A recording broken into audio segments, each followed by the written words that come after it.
Hey everyone. Cozy, time-appropriate greetings to all of you.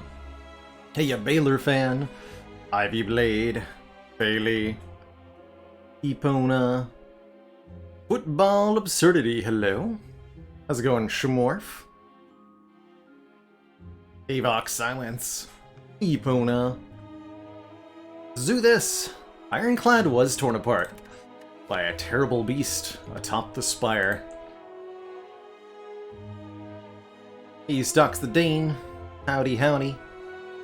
Jeddido Janin. Storm. Yeah, Ferox.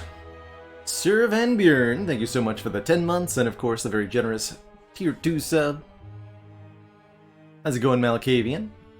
Refined Bean, hello. Summer Teeth, hello, hello. Storm, thank you so much for the 18 months.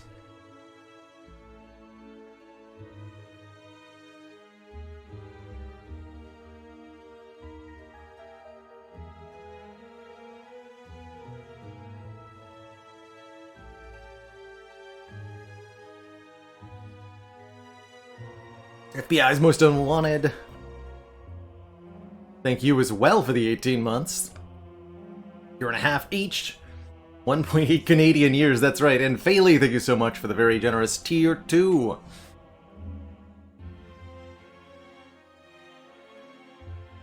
Lorem Ipsum, here's some money from the sum of my... Hang on.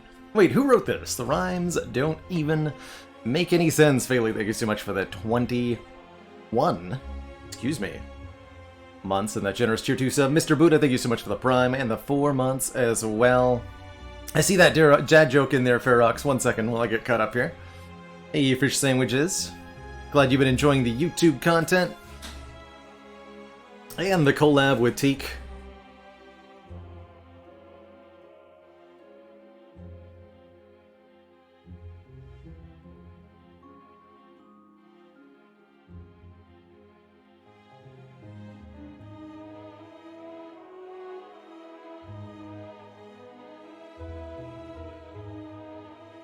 Good old science dad joke for ya. What did one electron say to the other? Stop being so negative. How's it going, everybody? So happy to be here for another week of streams with some Slay the Spire to start. Been a little while since we played ourselves some Ascension 20. It looks like 5 whole days. You gods, can I even remember how to Spire? That's the real question.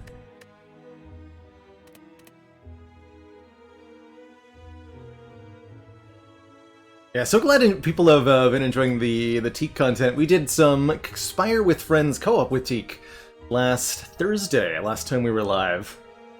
Got a co-op run to the end of Act 2. Couldn't make it past Collector, unfortunately. But it was a really good time, and I hope to make more content with the Spire with Friends mod in the future. Hey, it's a vivification. On folks. Actually, no, it was on Wednesday we did that collab, not Thursday. Thursday I played Return of the Obra Dinn.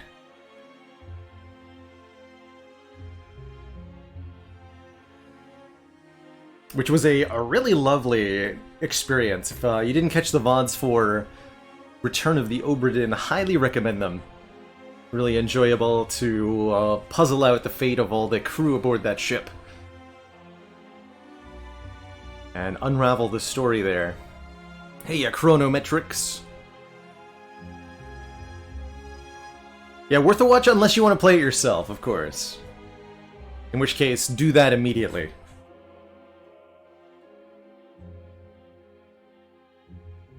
Immediately. Or else.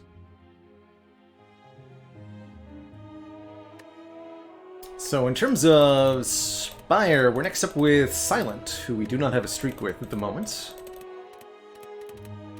Although I did have a 6 streak?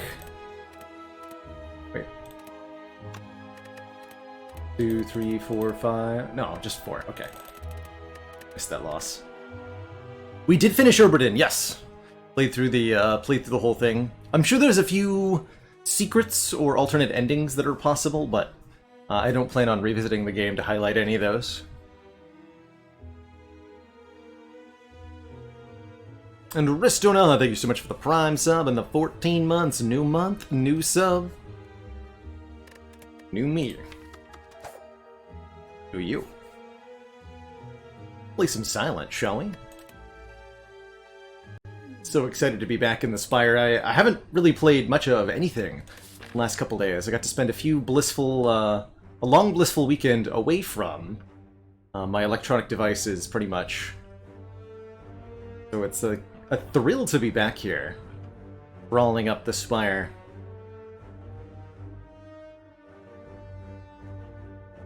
Hey, SRF. Last kerfuffle. So I'm definitely eyeing a 250 gold start on Silent here, especially with early stores. Not only do we have an early store, but we have a choice of early store here. Random common relic could be good as well. Hell, even choose a card could be nice. I tend not to take the boss swap on the Silent. Definitely gonna go 250 gold. I'm really tempted to fight this elite, because then we get 1, 2, 3 elites killed and quite a few fires visited as well. It's just the first elite that's a real challenge. Otherwise, our pathing is a little bit more... go this way. 2 elites and 3 fires. I'd rather do 3 elites, so let's try to empower ourselves here by visiting this shop. That'll give me some ability to opt out, or we can commit fully, get 1 more card reward, 1 more potion chance going in. Either way, I'm going to lose the max health for the 250 gold, and we're going to start here and see how our first combat goes. We never kill next turn, right? We can do... No, we never kill the Grey Slime, so we should kill you. And we'll take 1 damage next turn. It's fine by me. Good old Silent.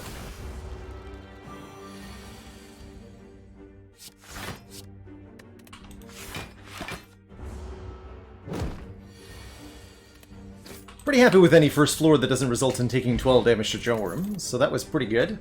And we're immediately offered Backflip, Riddle with Holes, and a Dash.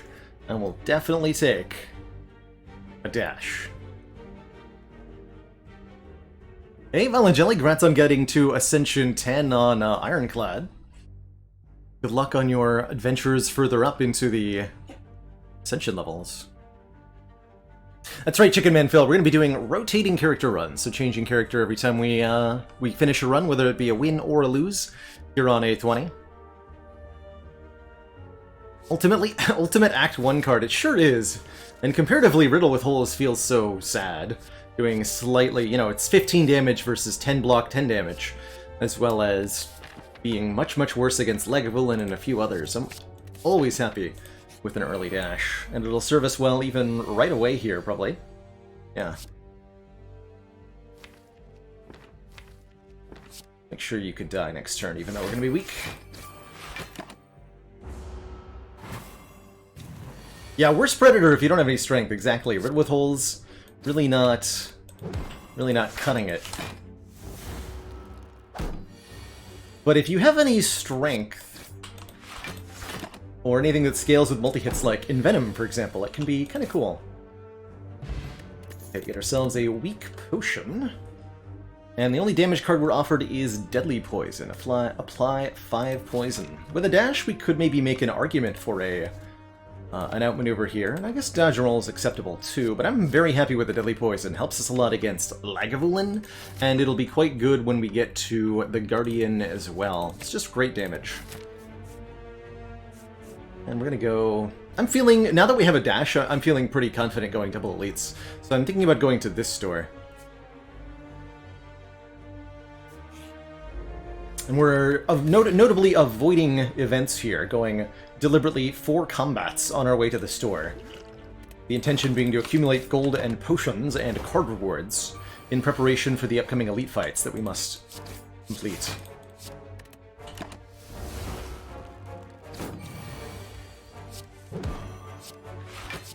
That's right, Carissa!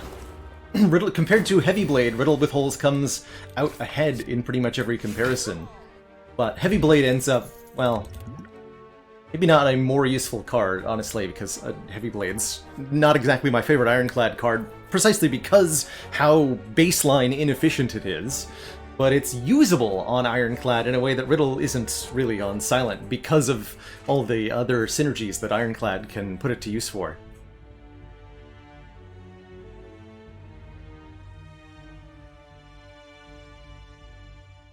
So I like our options here. I don't think we're taking an Eviscerate. It's an expensive card that requires you to have some discard to be good. But Bane is acceptable, since we have a poison option here. Bane, very notably, is an extremely good upgrade. And if you're going to take a Bane, you really should upgrade it into Bane Plus. It's a +6 damage upgrade, which is enormous. This is a very takeable Endless Agony as well. Just deal 8 damage, 4 damage twice. The first time you draw it, and then it's out of the deck. You've done your front load. You don't need it again.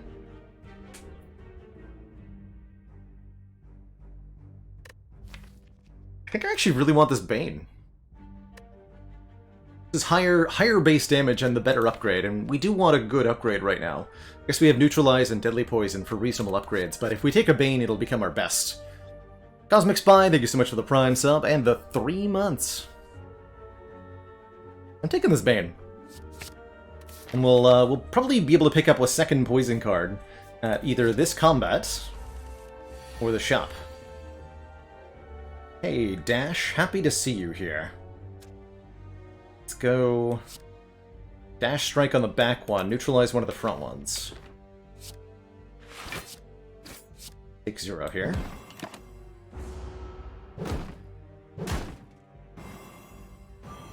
Yeah, I think I have changed my evaluation of Bane just a little bit here. This turn's gonna hurt a bit. So one of them block for 5. Take 14. Take 9? Could use a potion to save a little bit, and I probably should, since I have 2 excellent potions already. So I'm only saving 2 with this weak pot. Well, 2 this turn, I suppose. But you'll die next turn, right? Yeah, guaranteed. Okay. Guess I won't use a potion, even though it feels like I maybe should here.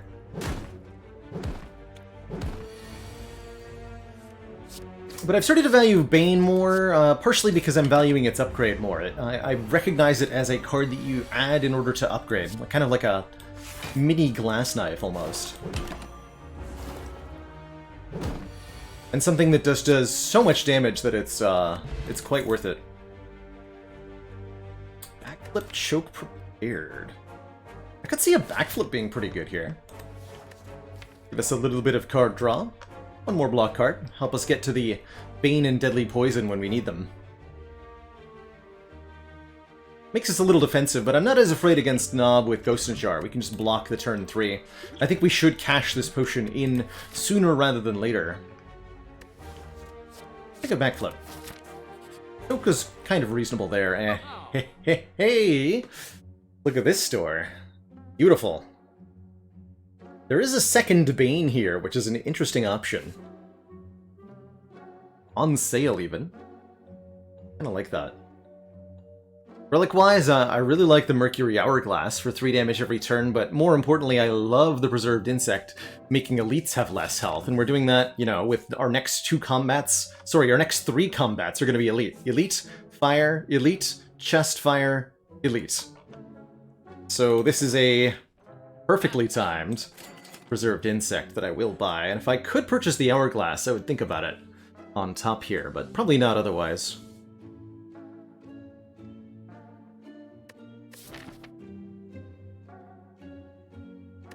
Genuinely tempted by a second copy of Bane, although it's kind of weird to pay for one right now. Leg Swoop is a very good block card, but might put us a little bit too far into the defensive territory at the moment. Especially if I remove a strike, which I'm contemplating pretty seriously here. Although removing a defend is acceptable, given that we added a backflip. Mayhem is a cool card, Backstreet Skeeter, and I do think Silent is probably one of the best characters to use it on. The Silent less frequently cares about the order her cards are played in. I mean, we kind of care with Bane, Deadly Poison, but for the most part, you pick which cards you play and you just play them. Whereas something like Watcher, for example, will care a lot more about the order in which those cards go down, which makes Mayhem better for the Silent. With that said, we're talking about 193 gold, and it's 2 energy to put this thing in play, which is not a trivial expense whatsoever in either regard for the resources. And I think I would be better off spending this money on removals or relics.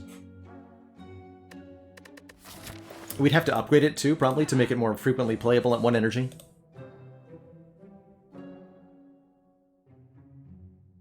I think I am going to take a second Bane. I'm going to remove a Strike. Hello, Eric Gridlock. And we'll keep our current potions. I think the Strength Potion is slightly better, especially with the Banes, but potions we have will be just fine. Okay, Banes won't be too helpful here, since these enemies have artifacts, but we can remove one with a weak potion here. I think I will do. Dash is going to be great in this fight. Hopefully I just brought Dash Strike this turn. Dang it. Okay, neutralize Deadly Poison Bane kills you at least.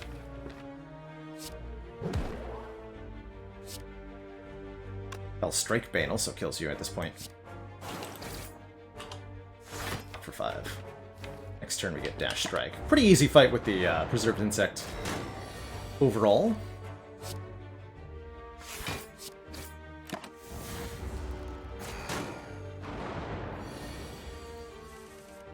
Nice. You draw the block cards. We dash. Close enough.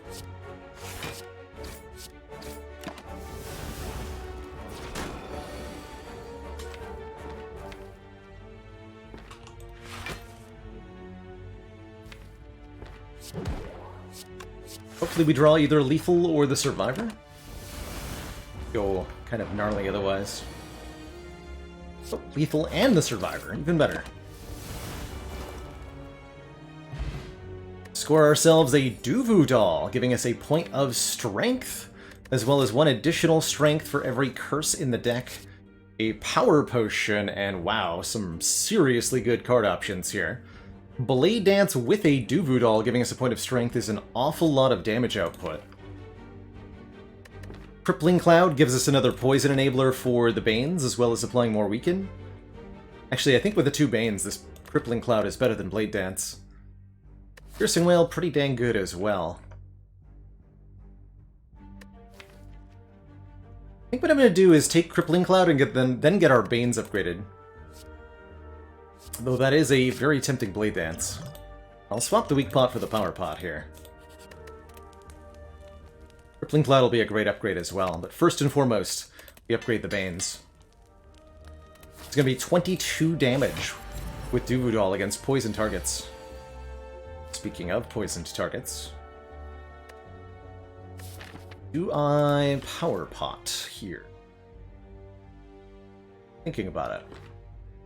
Definitely go Deadly Poison, Crippling Cloud. Get 9 poison down.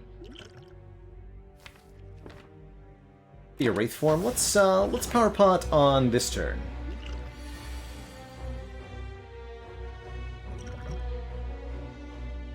It's fuels. Two cuts. That's fumes or tools. Excuse me. Full block through the weak turns here. This is gonna be a perfect Lega fight.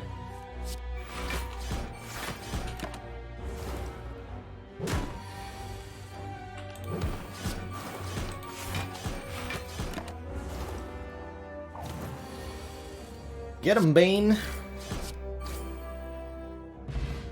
Beautiful! We pick up an Ornamental Fan, which really makes me wish I'd taken the Blade Dance, but that's okay. What I will take is a Calculated Gamble, letting us discard our hand to draw more.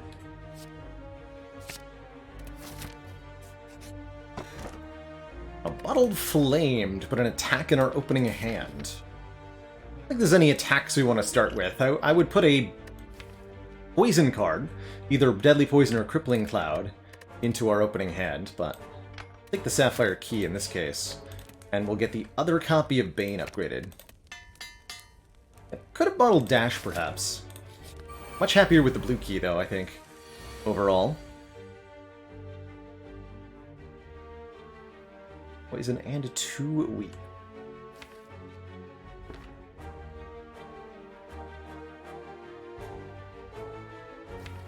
Just gonna Explosive Pot and deal with them having 20 hit points. We're not gonna worry about this whole Bane thing for now. It's gonna go Blanc.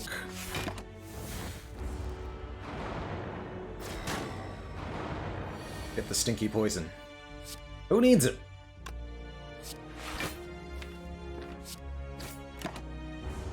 Strong lethal next turn.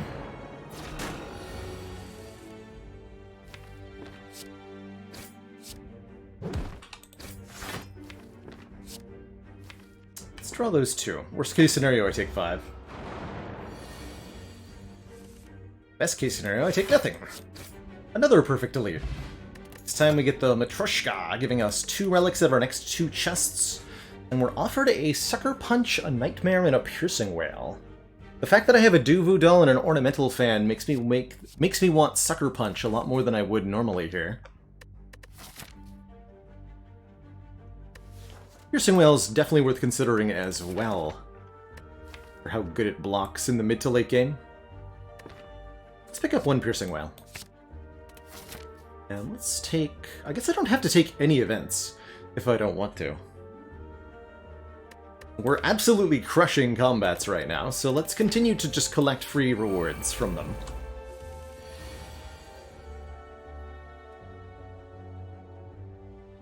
Do Piercing Wail, Crippling Cloud if I want to. Pretty spicy. Although I would take 1 damage. I'm okay taking 1 damage.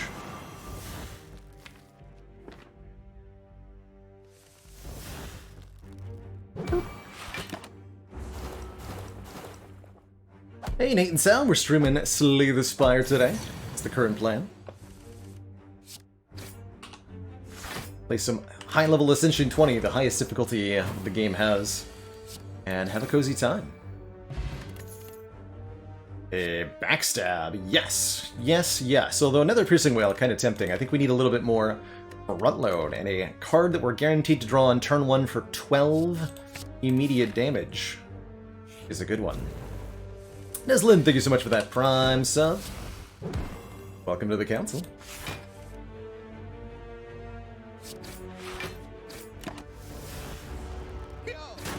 Who needs to put poison? Just play the Bane.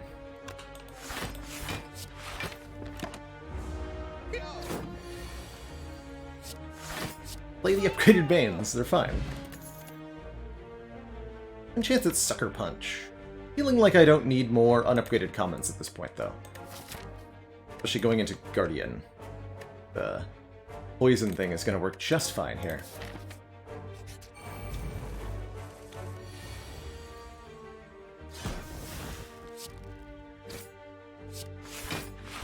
Got him.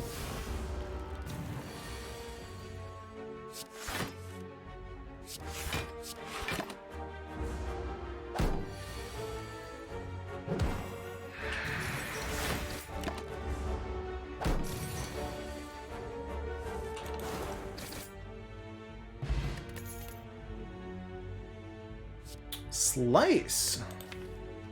Slice fits in here okay. Free attack for 7 damage and helps towards Ornamental Fan? I think I'd rather an Endless Agony or a Blade Dance. Golyo, thank you so much for the 14 months. The Baker's dozen. I would take a Slice Plus. Let's not with the unupgraded stuff though, hey? Good evening, Critter.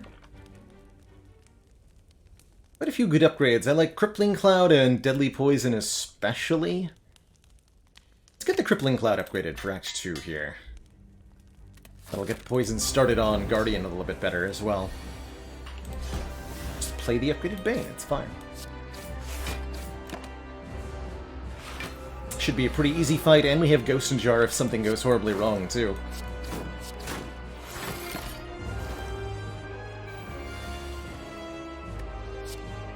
Have some stinky poison.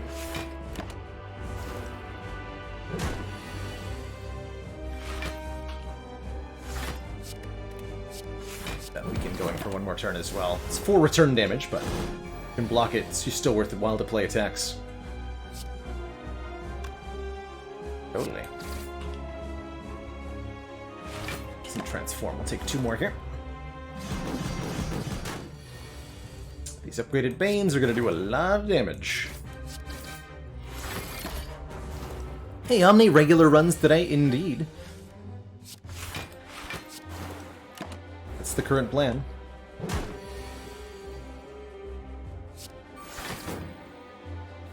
Okay, this turn hurts a bit. Ow.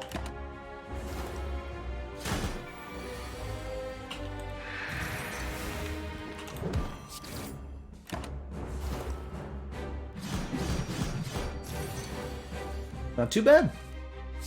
It was an extremely clean Act 1. Thanks to a pretty generous store giving us Preserved Insect, making our elites super easy here. Oh my, what a choice. Phantasmal Killer to double the damage of our physical attacks on the following turn. Pretty spicy with Banes. After Image to give us block whenever we play a card. Would help our blocking game a fair bit, especially with Ornamental Fan. Or Adrenaline. In an energy, draw 2 cards and exhaust, just kind of speeding us up a little bit. All are very good options. I don't think any of them are bad. They're all going to improve the deck substantially. I think the Phantasmal Killer needs an upgrade more than the others do, though. And I don't think I really have that upgrade to give it at the moment. So I think I'm going to lean away from the Phantasmal for now. Especially since we might end up doing poison damage for a late game anyway.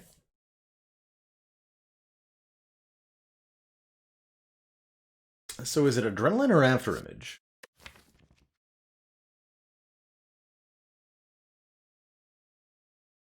If I take an Adrenaline, I feel way less bad about an Empty Cage take. Or an Astrolabe take. And I'm less inclined to go like Philosopher's Stone or Ectoplasm or something. To get a 4th energy, which we'll need without the Adrenaline. Let's take an Adrenaline. Let's see what we get for our boss relic here. Oh, we do get the Wrist Blade. And I really wish I'd taken that Blade Dance.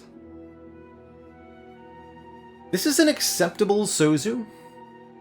Can no longer obtain potions, but we have a take this to the heart kind of potion in Ghost in a Jar. So this would be a good way to get 4 energy. Pandora's to transform 9 cards is also pretty good.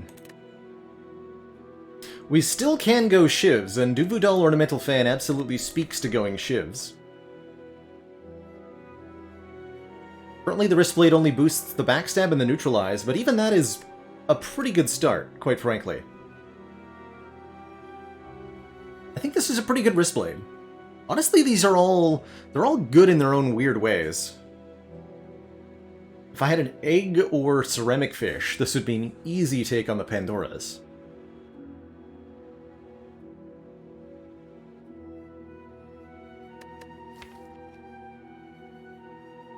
Strikes are okay, the defends are pretty miserable though. It's a very good set of transforms. Yeah, I think I'm going to take the Pandoras. 9 free transforms is pretty enormous here.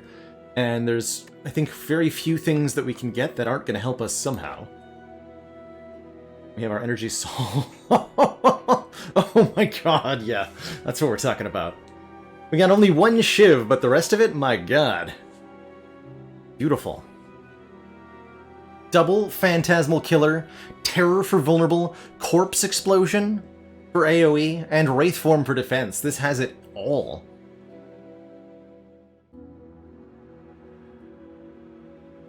And a well he plans to retain, too. That's just beautiful. That's just lucky.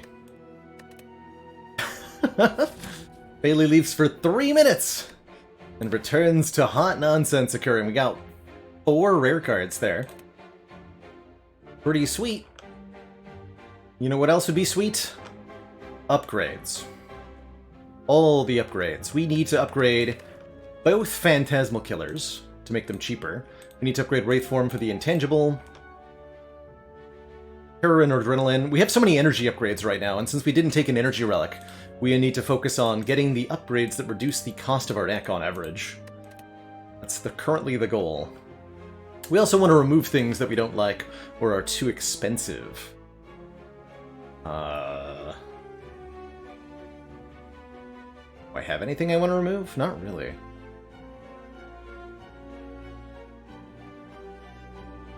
Nope. I don't think I would take a single card out of this deck. Actually. But I do want to go to shops because we want to look at relics that are in stores. And maybe potions, too. And cards. We could remove Skewer. I like Skewer, if nothing else, for its ability to provide value with Ornamental Fan. Without it actually costing me any energy. Sucker Punch, Cloak and Dagger, Survivor for a full block? Yes.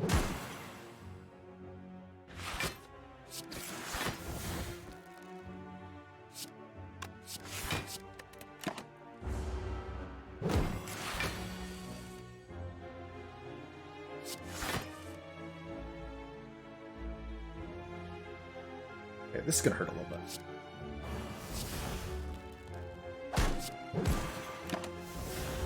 Get Sith, thank you so much for the Prime sub.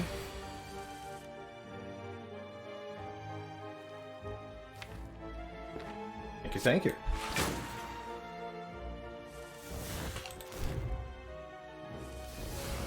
And double dash. Silent Cart, double dash. Let's go Well-Laid Plans, Piercing, keep the dash. Some pro tips on how to win with the Defect. My personal approach that works pretty well for me on Defect is to start by prioritizing cards that...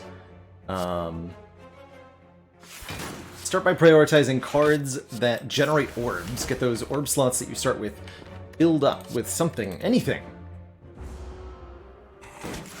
And to upgrade your early attack cards as well. Let's see, what is this? Sucker Punch. So I could go Phantasmal Killer, yeah, here, Neutralize Skewer. Get the Ornamental Fan block, and now I have a double damage Bane.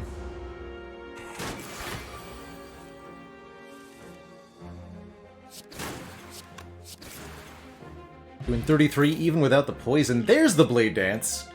Give me the Blade Dance. Oh man. Choices, choices.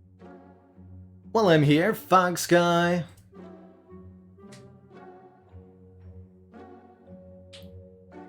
Good for a dad joke.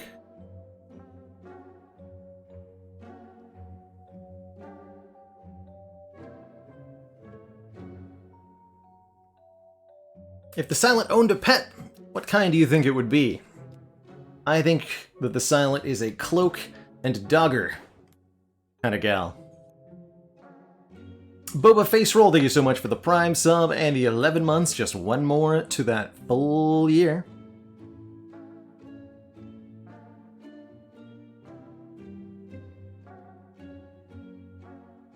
That's right, the Snecko, yes. If you Dolly's Mirror a card and you have an egg, so for example, if we had the money, which we don't, but if we bought the frozen egg and then used Dolly's Mirror to duplicate either Well-Laid Plans or Wraith Form, the duplicate that we attain would then be upgraded by the egg. Do we have any good upgraded cards to dupe? I could dupe Bane or Crippling Cloud. I really do want to duplicate an upgraded card with the Dolly's Mirror. I'd love to duplicate a Blade Dance or an upgraded Adrenaline. Or even, well, probably not with the Phantasmal Killer. You want both of those. Bit of a shame that we're a bit shy on money there. It's attempting accuracy, making our shivs do more damage. Only leaning a little bit towards shivs. I don't think we're quite there yet, though. So maybe I don't buy the mirror. I do like another copy of Piercing Whale big time. I do like... how's Panache here? Time we play 5 cards in one turn, deal 10 damage to all enemies. Got quite a few ways to do stuff like that. And it's free, which is really nice. Who's our Rec Boss? It is the Champ. Okay, not Collector. Makes me want the panache a bit less. Definitely gonna buy Piercing Well. Could take that Frozen Egg for upgraded powers in the future.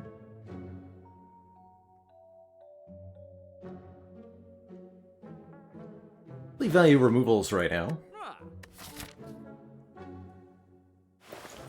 Yeah, you know what? It's early enough. Buy a Frozen Egg. Doesn't really help us in the immediate turn, but as we find powers, you know, that'll change.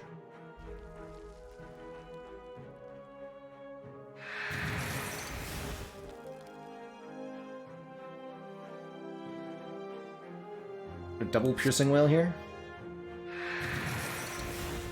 Fascinating decision I am making.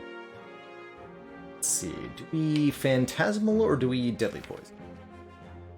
I Phantasmal. Double the damage. Next turn, please.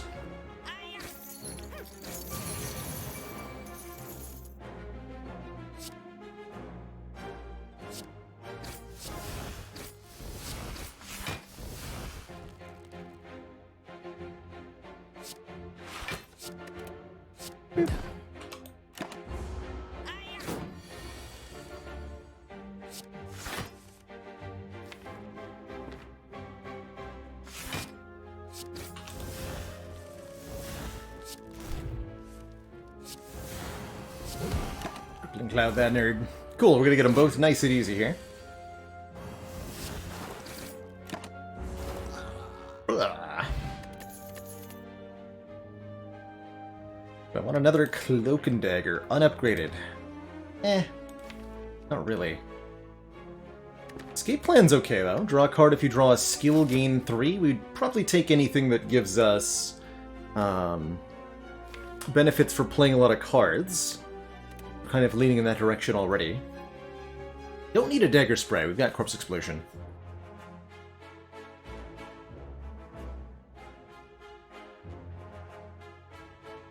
So we kill the Backmugger first, memory, because the Backmugger does have a higher damage output and a higher block value on turn 3 when they start to differentiate their moves. The first 2 turns are always 11 damage from each, and after that they'll either block or attack one more time.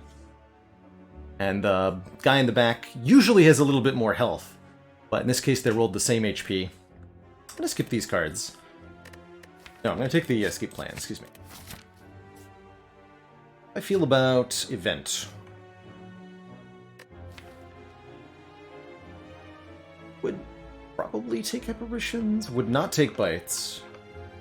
Library would be good. Let's just take more combat rewards. I'm going to do an event, I'll do it later when we can get the Colosseum. We'll look at these 2 events. For now, let's get some more card rewards under our belt and increase our rare card chance. Not like I'm going to take damage from our combats. The way no how.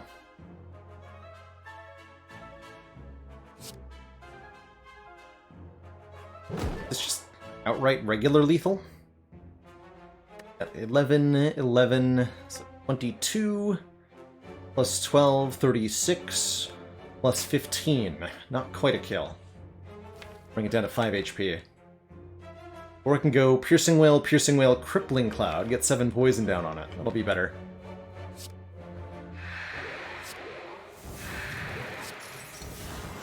And all I need to do is play either Deadly Poison or Corpse Explosion. So let's play Backstab on. Ignore the block of the Spheric Guardian entirely. Tom, thank you so much for the 28 months and that tier 2. Ye gods. How the time flies.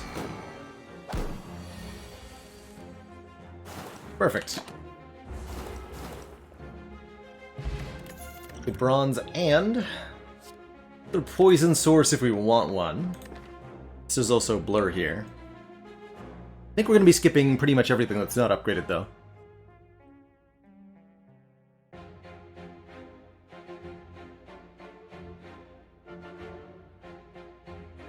Poison's still the plan for the late game. Our late game plan can honestly, now that we have Bane, now that we have double Phantasmal and Terror, these two upgraded Banes that we originally picked up can be our late game damage. All we need is a little bit more card draw and a little bit more energy. Maybe not really any removals. We just want to get through the deck quicker and get some upgrades down. But Bane with Terror and Phantasmal down, these Banes are going to do 66 damage, 11 times 2 times 3. And that alone is going to be plenty, right? We only have to play the Banes like 8 times to kill Heart. Pretty crazy. Doubling Phantasmal makes you deal double damage for your next 2 turns. Block. Aha! 3 free block. Good job, me.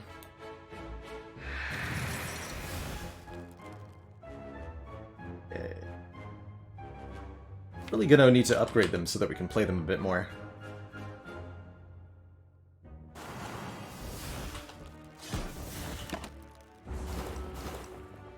Here. Bit unfortunate.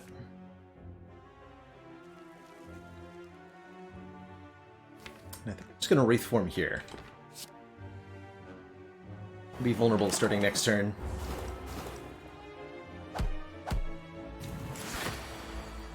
Yeah, and it used the big attack too, so I'm glad I chose to do that.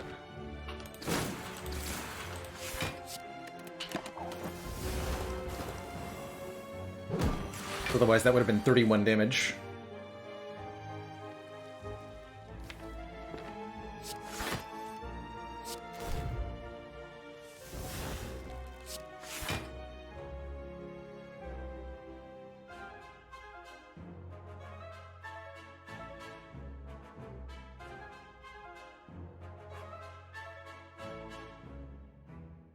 If I go Terror Skewer, we do 24 plus 6. 30.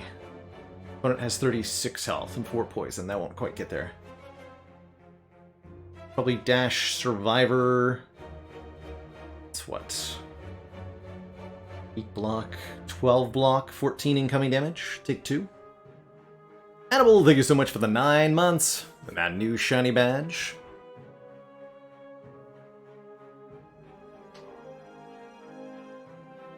Terror and Gamble, or straight up just Gamble.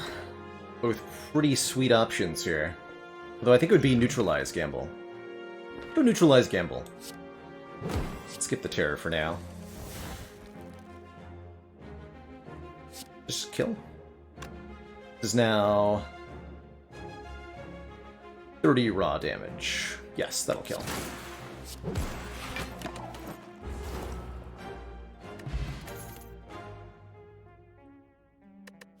Second escape plan. A little bit of supplementary block. We're so skill rich at the moment. Why I'm considering that. And I'm going to go ahead and upgrade our Wraith form here. Though I'd love to get the Phantasmals upgraded. We can hopefully do that starting here and here. 24 damage on turn 1, you rude book.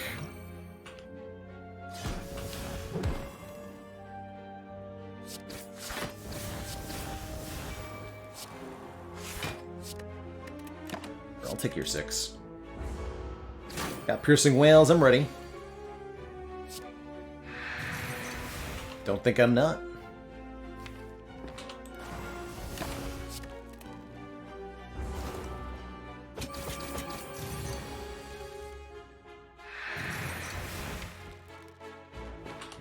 Let's go Phantasmal Deadly. The dash, I guess. But we should have lethal next turn. With double damage.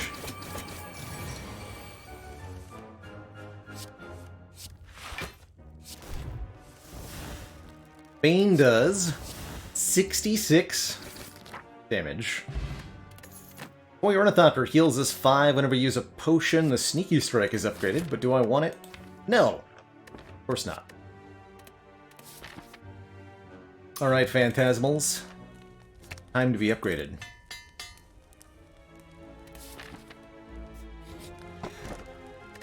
Strike dummy. Unfortunately, we don't have any cards containing strike, but we just passed on a sneaky strike plus. No! Disaster. And the lantern, which gives us more energy on turn 1, which we do appreciate. Disaster.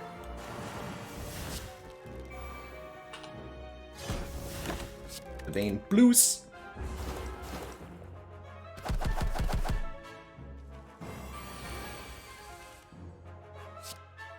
Kaboom!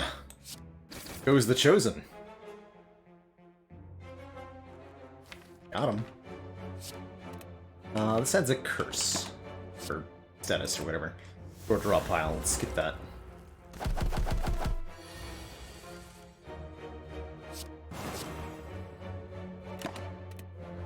Right.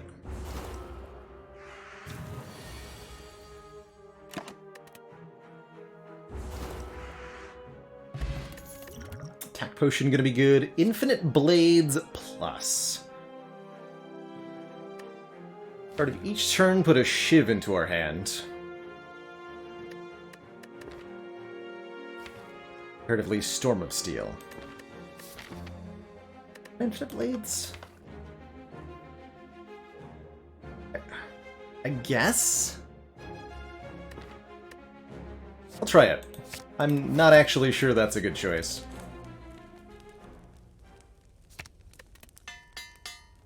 But I will try it. Alright, we said we take the events at the end here. Just a tome. This could either be a free power on turn 1, play our 2-cost attacks twice, and gain a point of strength, or the Nilri's Codex. We have 2 potions, and a Toy Ornithopter. I'm going to read this book. Collect whatever it is that we get. It is the Necronomicon. The first attack card played each turn costing 2 or more is played twice, and upon pickup gain an additional curse, permanent unremovable curse that also gives us 1 point of strength? Sure. Sounds pretty good to me. We're up against the Schmoll Slavers here. We're about to have a very bad time.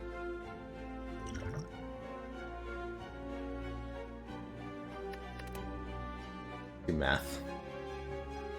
Bane does 24, so Deadly Poison added to that is 29. 2 points of strength. So I just need to do 9. Yes, we can use Quick Slash.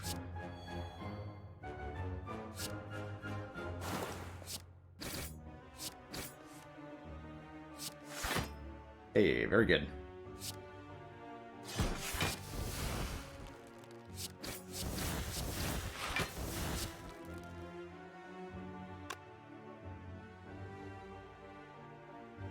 Brings us down to 6. We won't full block. Do it that way. Get dunked on, slavers.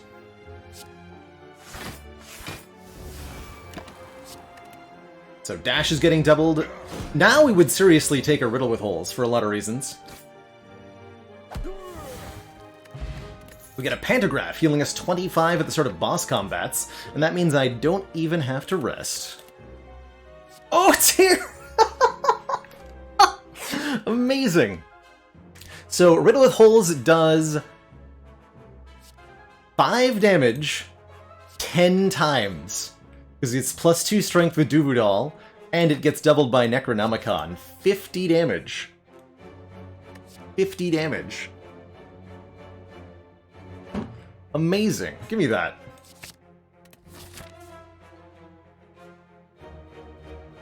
Yeah, and we have Phantasmal to double that, too.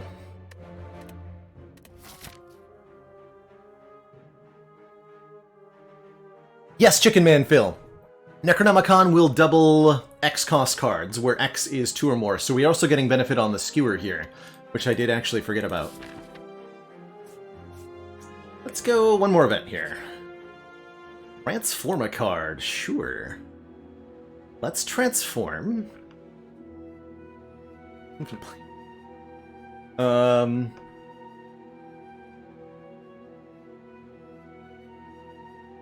What do I want to transform? Transform one of our escape plans. I'm not thinking about Deadly Poison, but I need it to turn the Banes on. I guess Corpse Explosion does that too.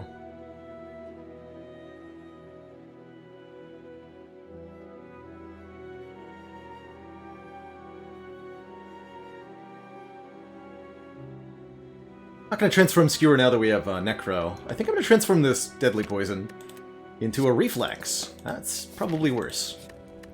That's okay. And we'll upgrade the Well-Laid Plans for Retain too. Alright, Mr. Chump. That is your real name? I think that is his name, though. Got Ghost and Jar for Execute if we need it, but the goal here is to use Wraith Form to survive it. And the goal here is also to just kill the champ before he gets angry at us.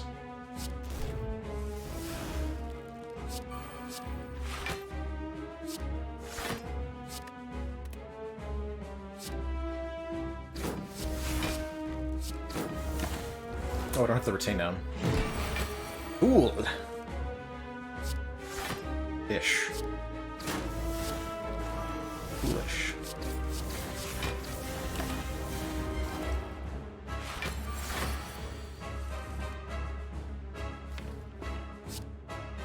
Okay. Retain is in place. I will now begin holding on to Wraith Form.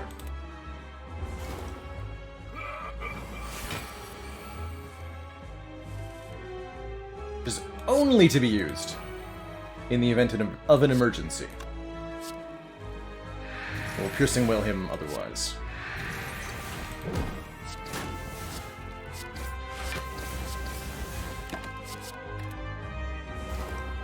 So, champ starts using Execute 2 turns after dropping below half health. It's double damage, right? Oh yeah, you're gonna have a bad time, sir. 27 twice. And again.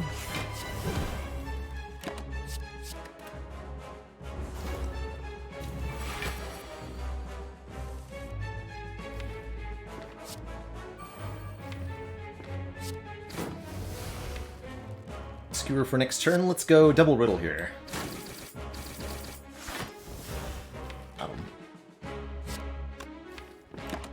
That's just gonna be a kill. Nice and clean like. You've done it now. So yeah, this is 18 times 3 times 2.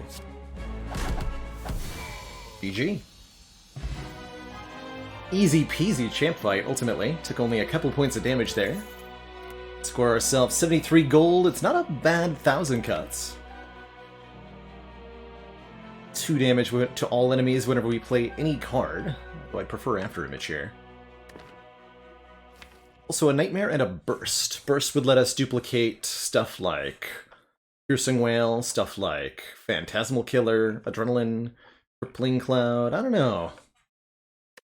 Really feel like any of it's that helpful.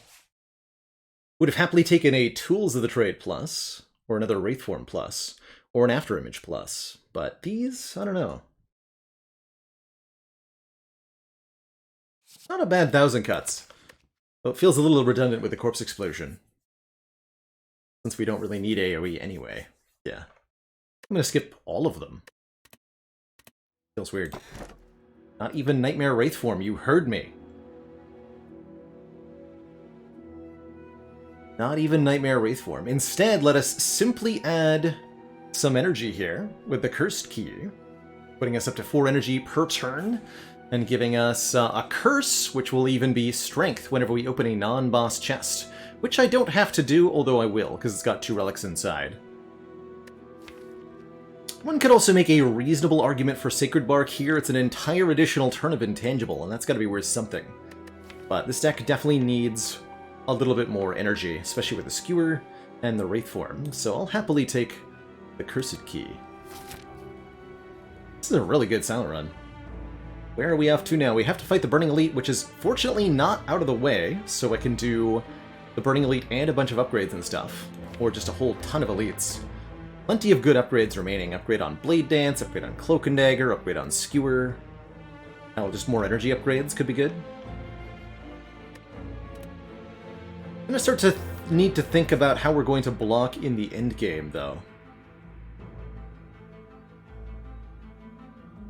999 gold? I would think. Probably not, though, right? Still be nice. I would take double orb walkers. Okay, let's take some events here. Leading into our first shot.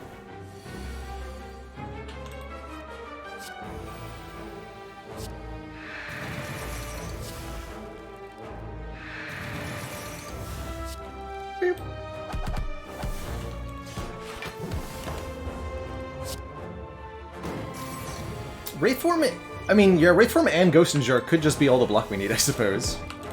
Certainly not out of the question.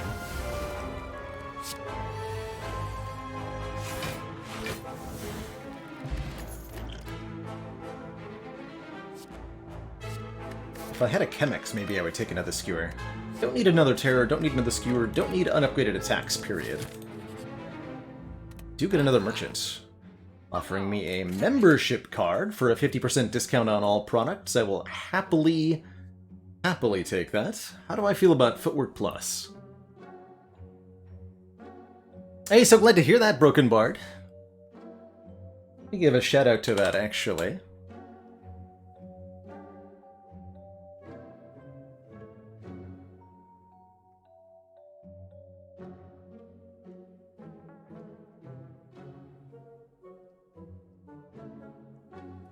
Durable link.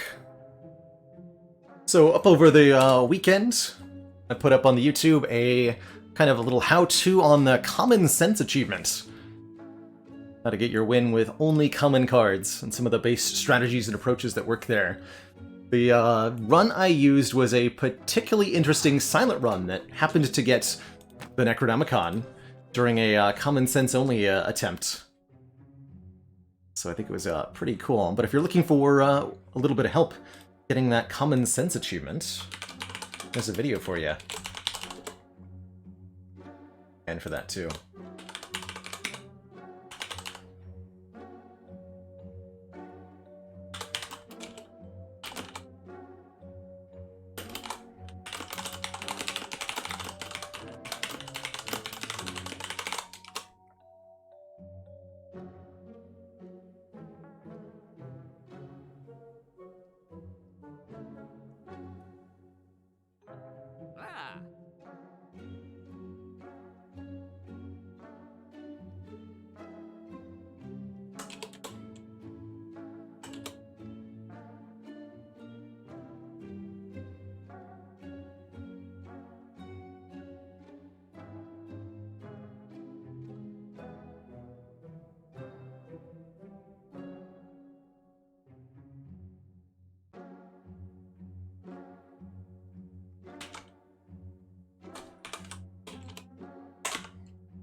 I gotta do a Who Needs Relics video.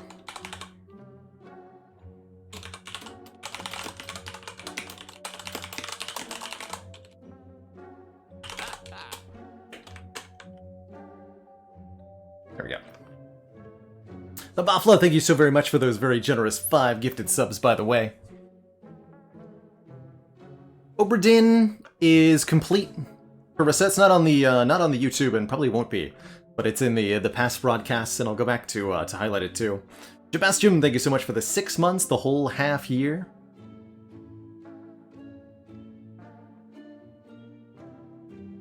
So glad you enjoyed the Oberdin playthrough, Buffalo. I had a really good time playing through it. Very enjoyable experience. How many actual block cards do I have? 2 escape plans. Loconeger, Backflip, Dash, Survivor. I can't afford a shop relic if I purchase this footwork. I think I'm gonna go here, because I have to go through that shop anyway. Okay. In that case, I will say no to you. Just gonna buy the membership card and move on. The random combat it was. How unfortunate. Not bad news for you, Mr. Orbwalker. You're dead. Ooh. choices, choices. Blade Dance Plus is 4 shoulds, or Predator Plus plays twice for 40 damage and 4 card draws.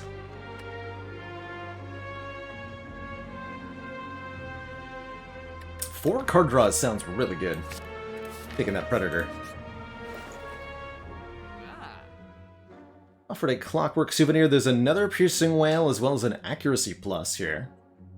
Would have taken the Accuracy had we taken the Thingamajiggy.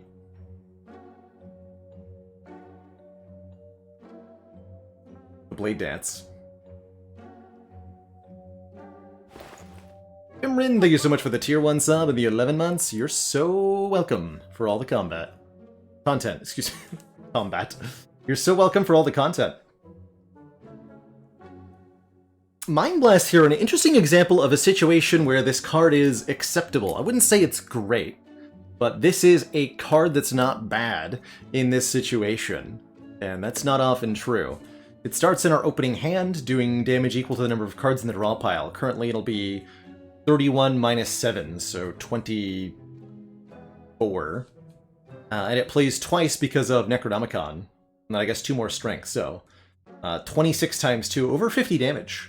Guaranteed on turn 1. I think what I'm going to do is just take a Clockwork Souvenir here for the artifact at the start of each combat. Let's play the Wraith form early, lets us block the vulnerable from Heart, potentially some other stuff. Do I want a 3rd Piercing Wail? I have a Well-Laid Plans Plus, so yes, that's probably actually all the block we're going to need is 3 Piercing Wails. And I can trade 11 gold for the Red Mask, applying Weak on turn 1. Good deal, Mr. Lord Red Mask. Good deal.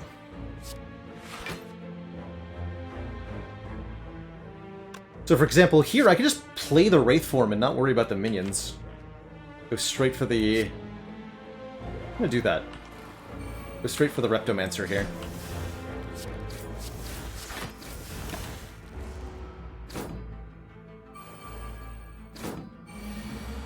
And then this big scary turn is, yeah, not a problem where it normally would have been a very big problem at times. Let's go attack potion as well here. Let's look.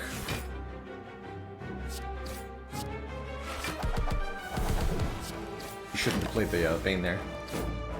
Seemed like it matters.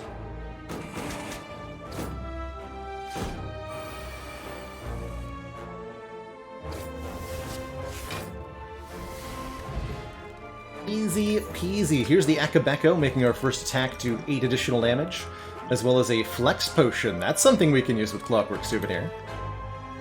And another chance at Nightmare. Now that I have more energy, Nightmare seems a lot more reasonable.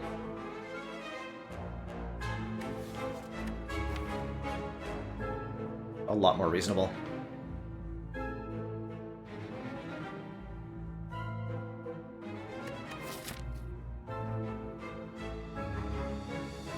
Yeah, let's take it. And upgrade it.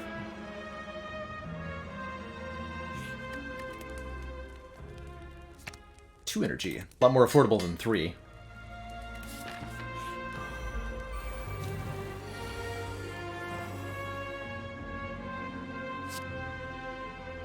Alright. Let's do it. Giant Head, I hope you enjoy what happens next. Akabeko won't double the bonus from Necronomicon, no, since it'll expire between the 2 activations, essentially. This will take a little bit of damage, but that's okay. The shivs. Hey, Bart, great to see you as ever. You're having a good one.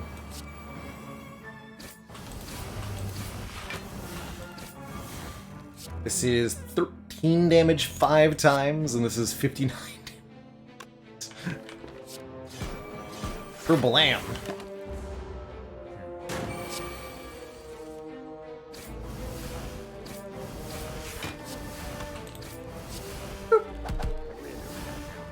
Alright, now we get a pen nib, so that every 10th attack card is doubled in damage. I offered another Infinite Blades, but I don't want another one.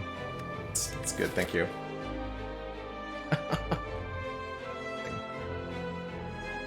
We're just gonna go ahead and skip.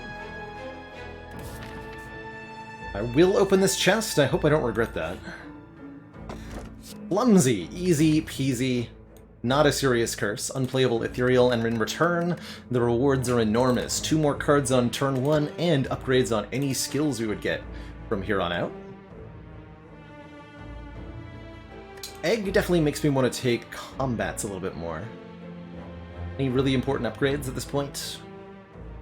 Adrenaline and Terror, mostly. Adrenaline and Terror, mostly. I could do both of them, but I think we're going to do 2 elites here for maximum boostage. Does that mean I take 1 more vent? Vents are also quite good, since I have not seen either Mind Bloom nor Double Orb Walkers. Hell, I would even be okay with a Writhe. Beggar Preparation is common, and the Toxic Egg is uncommon here. Okay, I'm going to avoid rest sites at this point. There's so much good left to find. The Falling Event, which will let me lose my Sucker Punch. Not great, but it's fine. Greetings, Mimesis.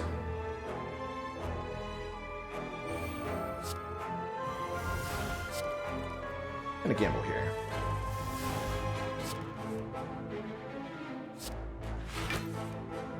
Okay, unfortunately no sign of Riddle with Holes here, which is what I was hoping to find. Let's go double Predator Piercing Well, though. For a whole bunch of cards next turn. Like, not the big attack.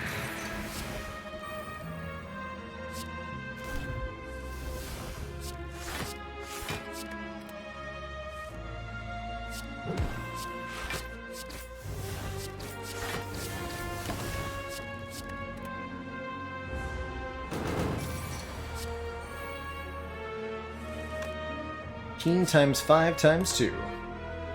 Bang.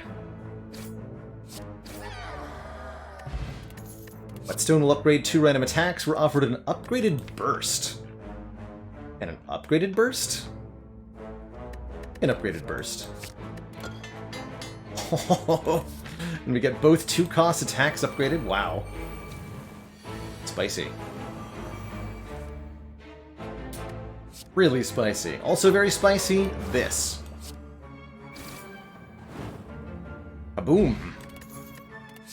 Speed Potion.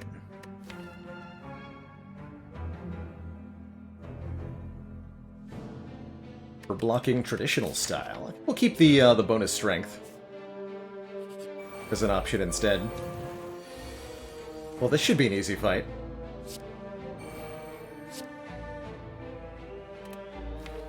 Double Phantasmal, double Adrenaline.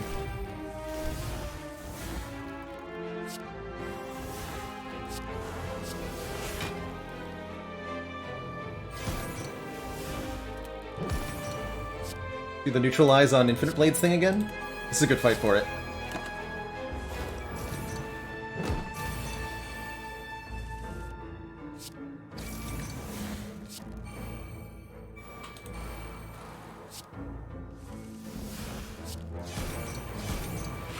Even if I don't play all of them.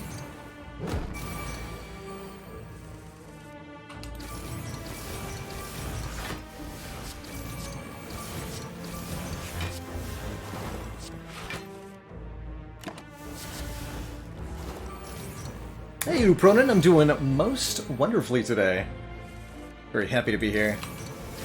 Some Spire slaying. So happy to be here. I had a really good time with this silent run, too. Look at this.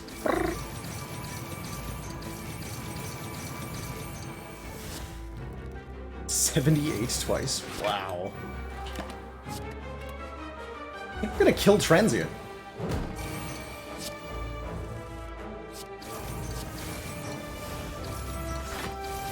Yes, we are. Dang. Oh, Malaise plus? Or Cloak and Dagger plus, but I mean, Malaise, with a burst especially, this is an amazing Malaise. Malaising, as it were. Wow. Wow, wow, wow. The last 3 cards we've added have been Nightmare plus Burst plus Malaise plus. Pretty plus. Pretty plus. I would still rate the Defect as my favorite character to play, yeah. Got so many cool things he can do. We're gonna just take the same strat as last time, play Wraithform on turn 1 against Reptomancer here. Works for me. Definitely works for me.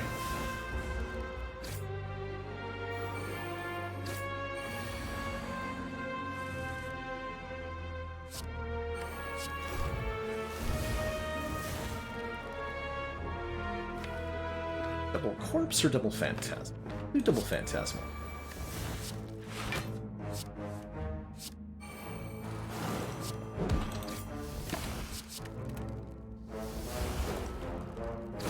Take a little bit of chip damage here, but the Pantograph will see us to full health.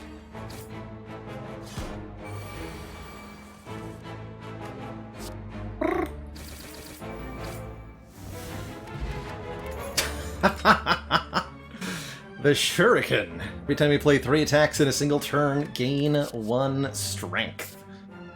Don't mind if I do. That's the perfect way to scale up here. So we've got damage sorted. I think our block is going to be some combination of Piercing Wail, Malaise, and Wraithform.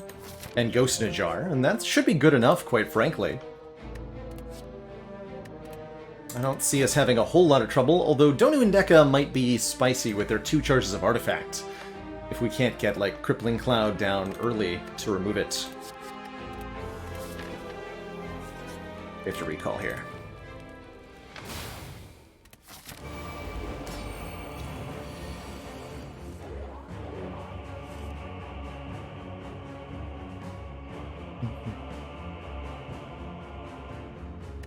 A blessed run indeed, isn't it? Most blessed. Okay, double Piercing Wail. Burst Piercing Wail removes all the artifact here. It's what, Burst Piercing Wail backflip? I don't necessarily want to play the Infinite Blades. We can block with double dash here. Leaves us with 3 energy. Infinite Blades, Burst Piercing Wail. Yeah, that's a full block. We get the Infinite Blades down and we remove all the artifacts. That's gonna have to be the best that we can do, surely.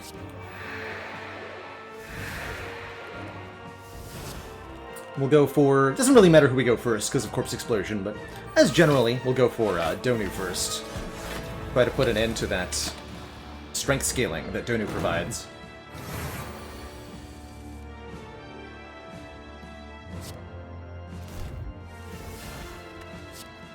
Small Lines, thank you so much for the 7 months and that tier 1. Can't hold on to this, unfortunately.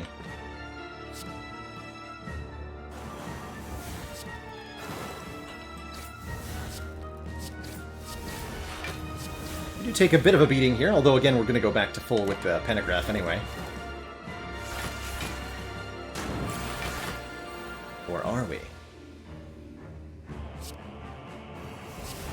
Much of a turn here. Can't even get the thingy to go. No.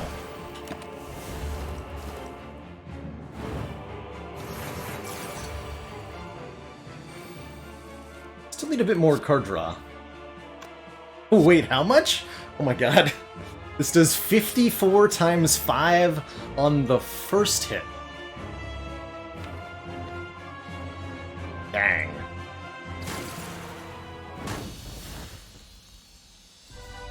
Bye-bye.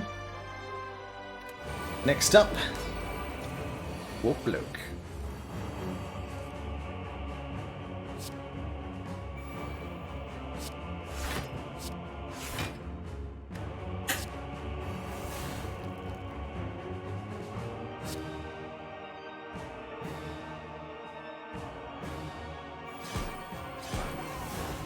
Oh.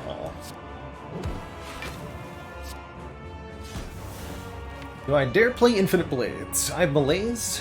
We'll hold on to that for a while. Otherwise, I'll keep the Piercing Wail. Should be a relatively easy fight thanks to Malaise. Smiley face. Right?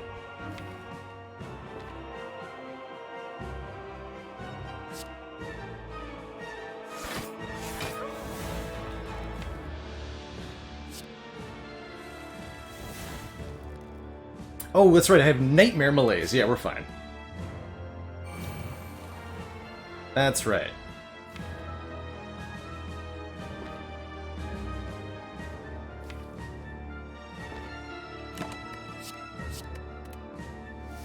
Turn him in! You keep watching, subbing, I'll keep streaming. Sound good?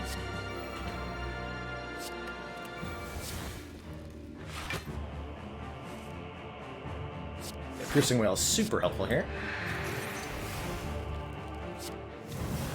Perfect. This and let's get rid of the Crippling Cloud at some point too. Gonna get all these exhausting cards out of the deck.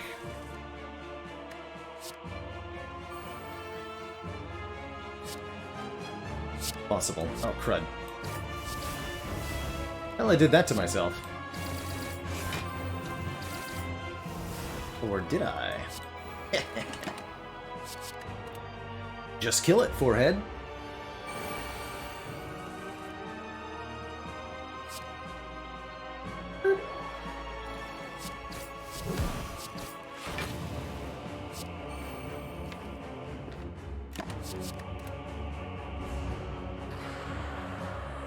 Yeah, imagine nightmaring Malaise and then just being like, nah, I actually don't need this. Welcome to my life.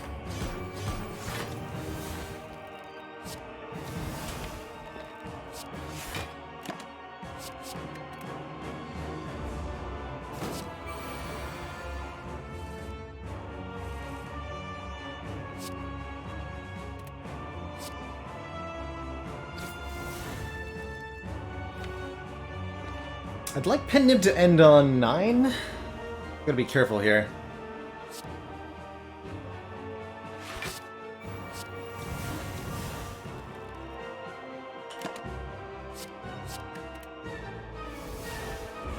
Probably should have played that last Malaise too.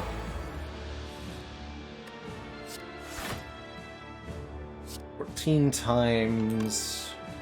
If I can double this, we're gonna be good.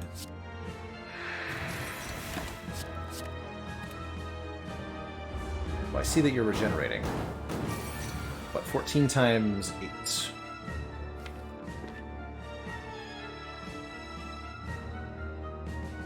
28 times 8.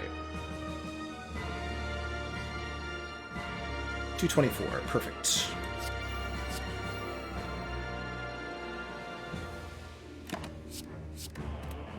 Oh, that's fine. Probably block though.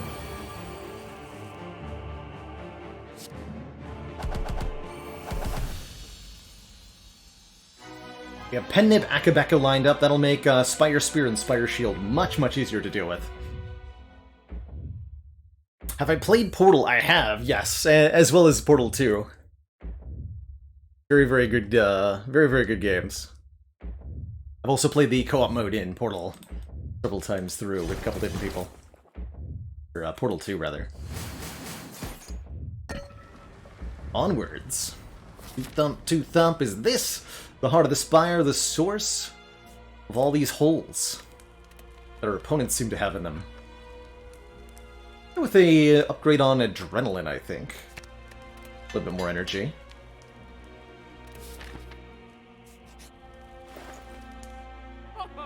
Could gain more max health with Lee's Waffle. Deep despair at the gambling chip not being an option. Cloak and Dagger looks pretty good, though. Waffle's pretty good. Nunchaku could be a nice source of energy here. I have seen Urtak Anazbana. Cool little turn-based strategic combat game. Quirky art style, too.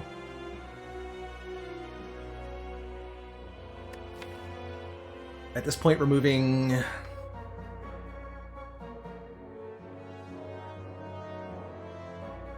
Infinite Blades?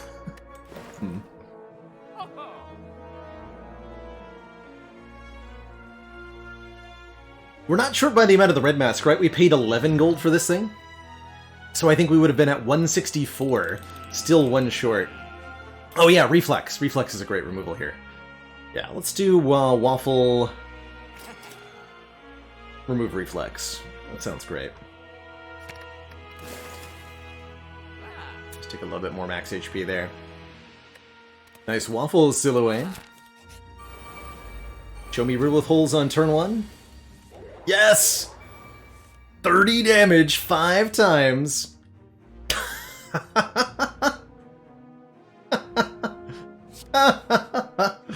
Get him! Good fight. GG to you stinky nerds. GG.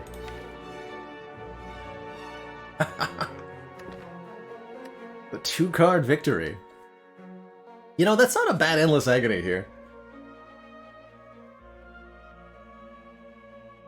Fight gets you every time, Major Guile. It's a tough one. It really is. And the secret is just a ton of damage on turn 1. The easiest way to win that fight by far. Eternal Jester, thank you so much for the Prime sub and the 2 months. It is a bit of a shame about that Eternal Feather, since it won't heal us, but neither will the Pantograph, I suppose. Fine, it's fine. But I want this backflip? Maybe, like... It'll help against Beat of Death. It'll help against Beat of Death. Okay. Good enough for me. We'll definitely keep the Flex Potion. I think I might use the Flex Potion here on turn 1 for some Stronkitude. Since I'll be using, regardless of being vulnerable or not, we'll be using Ghost in a Jar to block the big hit. So let's Flex Potion on turn 1 here. Is there any need to... It does heal me for 5, so I'm not drinking it immediately. Los Riantos, thank you so much for the 19 months and that tier 1 sub. Feels good, don't it? Feels good.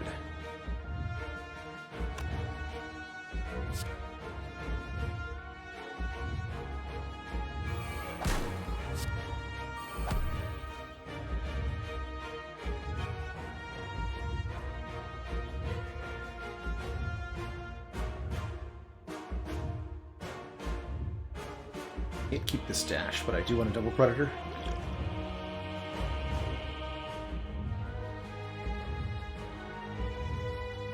How many times do I trade 5 damage for 2 health? 1 time.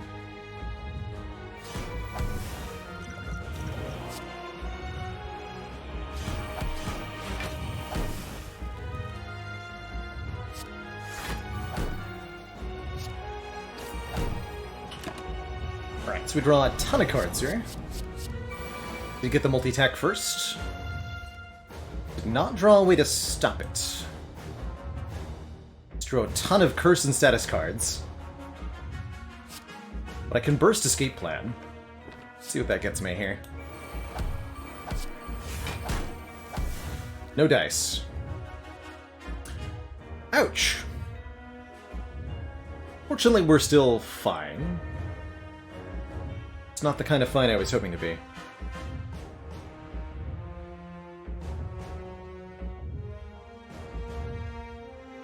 But we have Nightmare in hand. Yeah, we burst that too. Ow. Let me play this. Might as well do this. Let's do.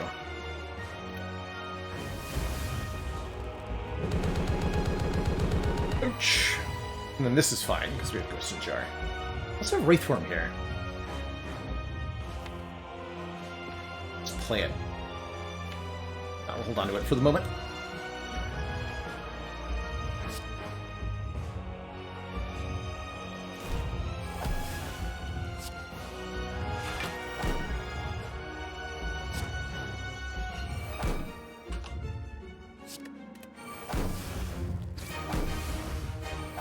Probably actually don't need the full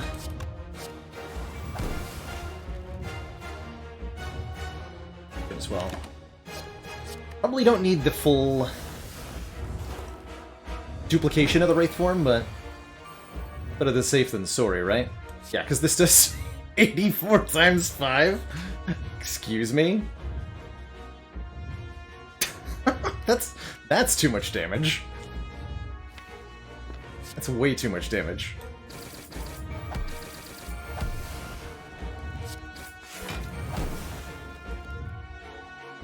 I guess we hold Malaise Piercing Wail? No, I have to hold the Wraith form. Wraith form Malaise. There we go.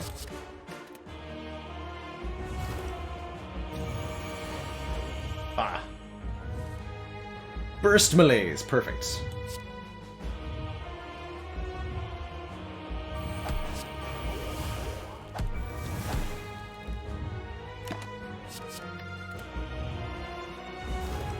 Beat to death is hurting, though.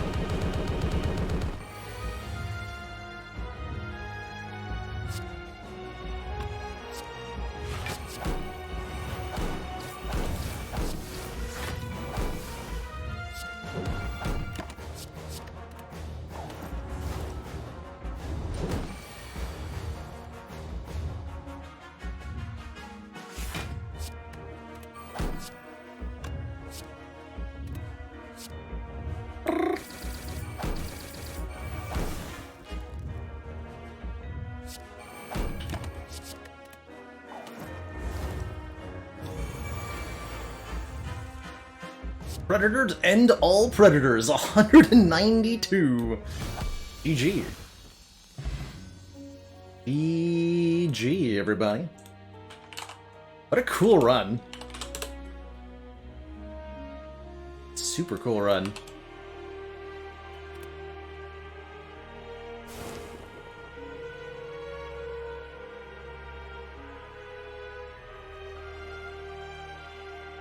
What a knife deck.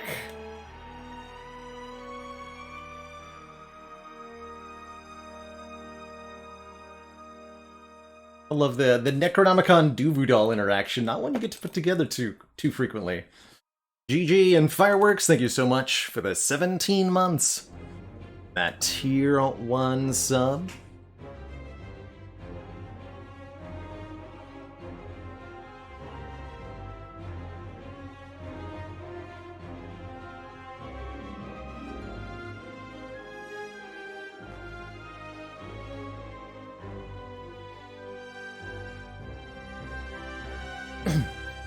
So the full math there, Jay Dublinson, on that Predator, we had... The heart was... It's a base of 20 damage. The heart is vulnerable, so we're adding 50% more. We're in Phantasmal Killer, so the damage is doubled. We have Pen Nib ready, so the damage is doubled again. And those all multiply with one another, so... Times 1.5 for Vulnerable, times 2 from Pen Nib, times 2 from Phantasmal Killer. That's times 6 damage, plus 12 strength from the Potion and the Duvudal and the Shuriken. So it's a base of 32 times 6 equals 192, right? That's right, 32 times 6. That's how we got there. GG. GG.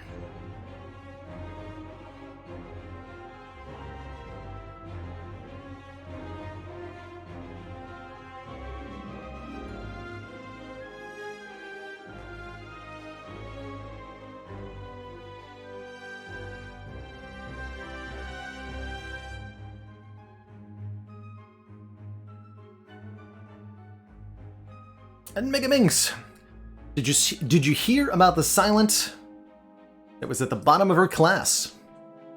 He just didn't make the cut. GG, everybody. And so shall I.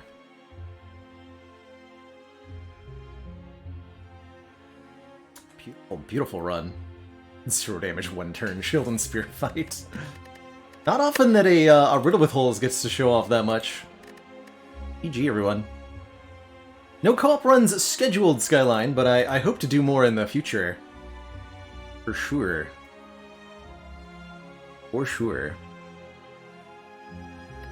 That's right, a Razor Sharp Wit and a Razor Lightning Orbs. Defect is going to be up next on Ascension 20 with our Heart Run coming up. Probably a boss swap. Before I do that, I'm going to take my first break of the evening. Henket deciding Bludgeon or Demon Form from Niao. I would personally say Bludgeon, as it's going to be a lot better in the early combats of Act 1, where you only have 1 or 2 turns to kill your enemies. Demon Form needs 3 to 5 turns of setup before it's really, really worthwhile. You want that immediate turn 1 damage, and that's what Bludgeon can do for you. I'll be right back.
Alrighty, everybody.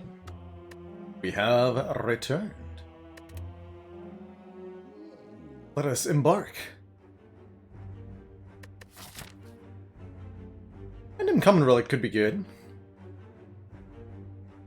A lot of, actually, no paths that avoid elites entirely. Makes me a little hesitant to boss swap. Only a little, though. Dander, thank you so much for the Prime sub and the 16 months. 2 more to that year and a half.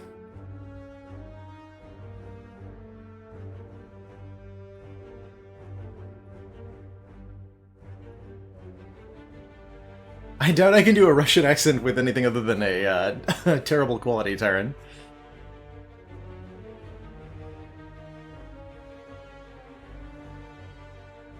I appreciate that, Private Snowball. What's the name of the actor that played Spock in the remakes? I don't remember his name.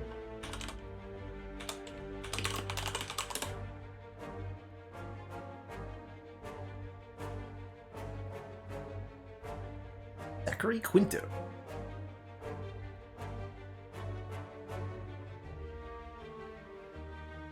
Quinto. I like that name. Reasonable path hits the Burning Elite here. Boss swap or do we Common Relic? Boss swap most of the time on Defect. Let's take a Common Relic today. We get the Art of War. If we play no attacks during our turn, we gain an additional energy at the start of the next turn.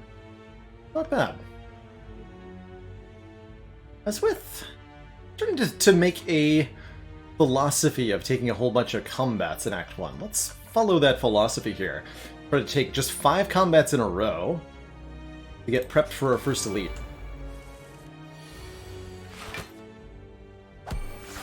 Will it be worth it? Maybe. For one on purpose here. Get a guaranteed kill now. Your potion's a great start. I think as is a charge battery, especially with Art of War.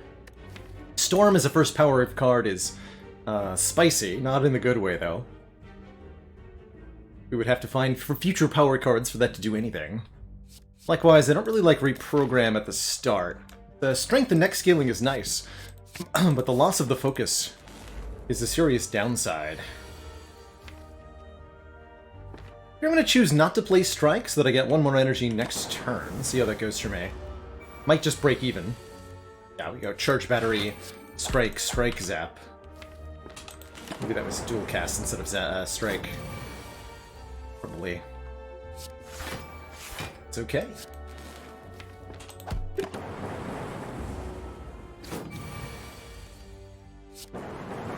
Perfect cultist fight. Cards that channel orbs are great in the early game. I'm extremely happy with a Cold Snap here. Take a Beam Cell for the vulnerable. But I think especially with a Fear Pot, we don't need that so much.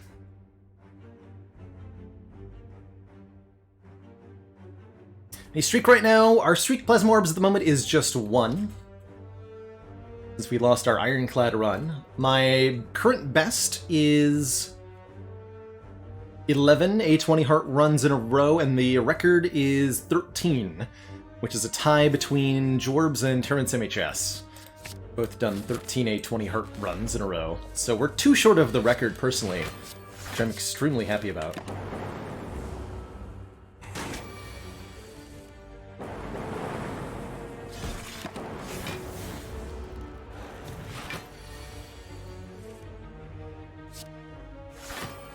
No point in playing a strike with the shield up. We'll benefit from the Art of War again. A couple of turns here where we've had 5 energy, thanks to Charge Battery Art of War, which is kind of cool. And we're offered Focus. Always something I'm excited about. And it's not even up against a good attack, so it's an easy defrag for me, please. Thank you.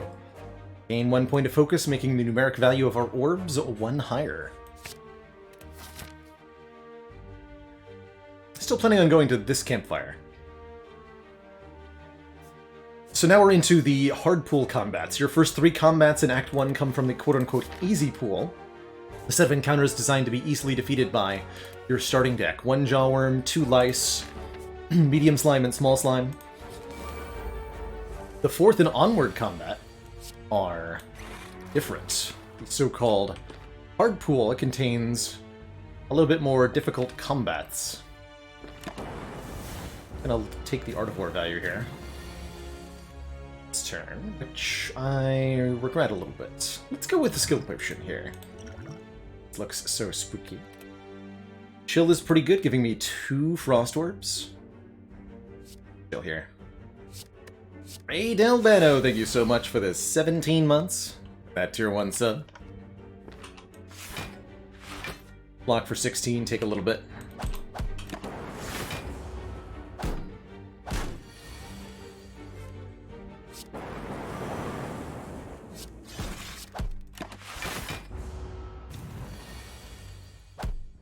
Okay, that wasn't too bad. We do have another one coming up. Do I dare take a second Cold Snap with a defrag? Hell yeah, I do. Focus and Frost, one of my favorite things, and the Cold Snaps are even decent against Knob in the early game here. A Darkness would also be acceptable, giving us a Dark Orb with which to kill stuff. Very powerful orb type. Slowly builds up power, and then unleashes it all when evoked.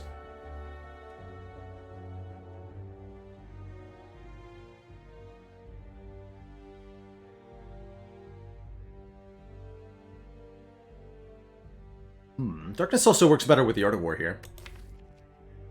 There.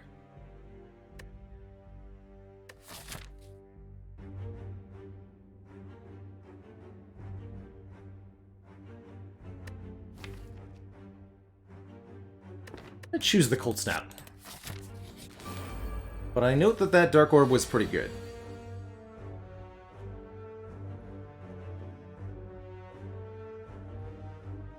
Damage on turn 1, huh? Very well.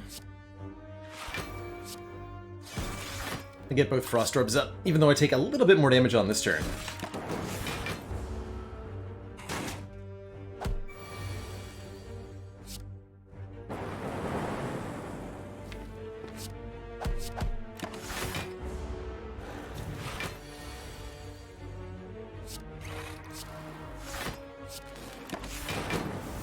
One more here. 48 health. Okay with that. I think that's a pretty good number to come out of 2 hard pool fights with. And I expect the elites to be easier than the combats we just got through.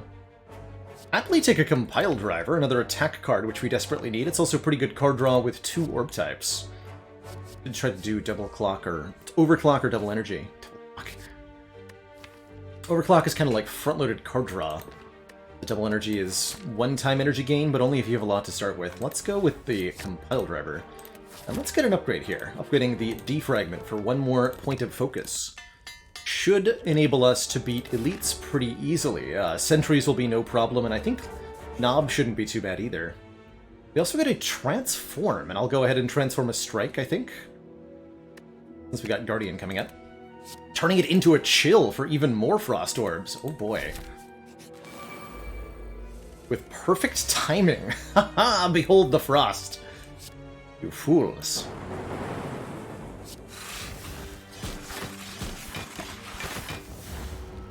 A great first combat. Or first elite to get. 6, not a block. Launch you. Then we're fine.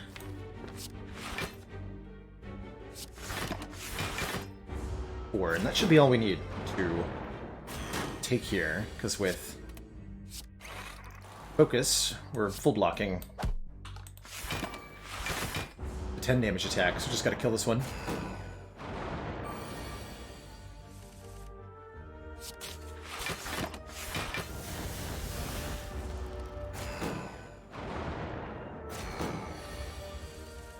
There we go.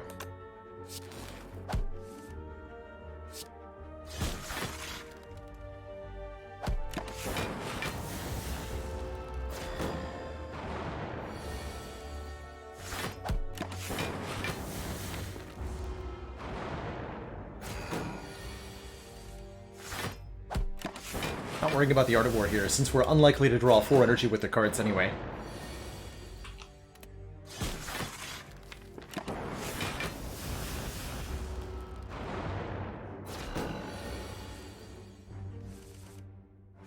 Get him! Yes!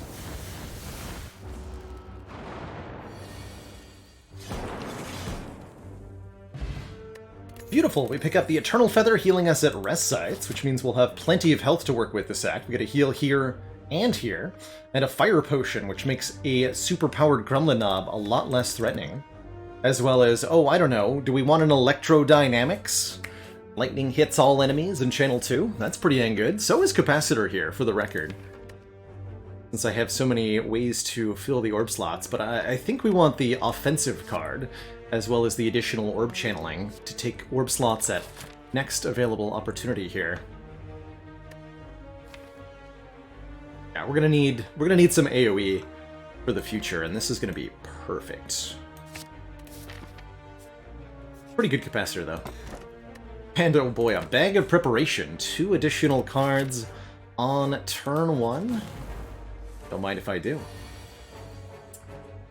We're up against a plus strength Gremlin Knob. That could be a bit of a challenge. Let's see if the offensive potions don't help with that, though. And this turn I'll go, what, Defrag Electro? I can do math here.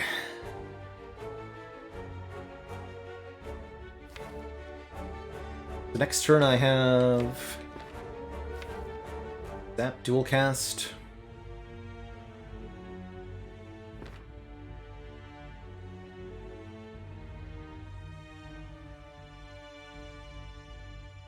Take 6 here. If I go Defrag Electro. Feels like it kills. Whatever. Too lazy. Too lazy to do math. Tough way to go. If I was gonna do damage, this would be the way to do the most.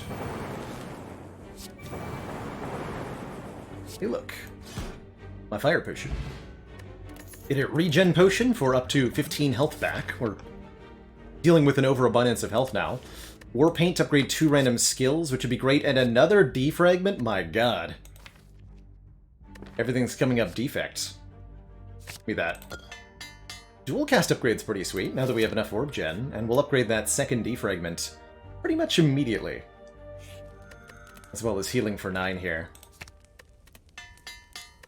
So this is a... this is a pretty good Act 1 deck, don't you think? Seems alright. Seems alright. Now, where's a capacitor when you need one?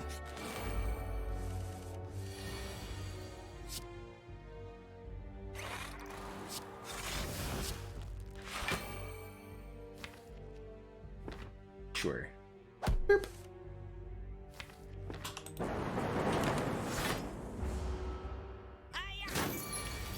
Give me your gold.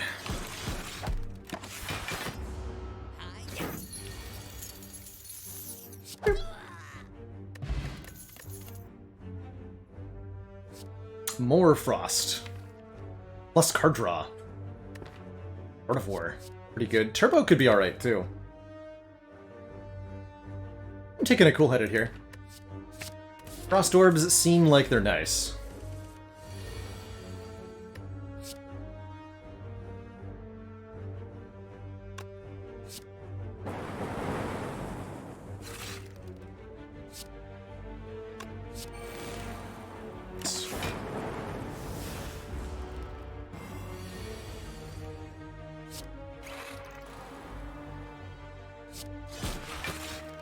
So we bring you down to 34, you're splitting already, so whatever.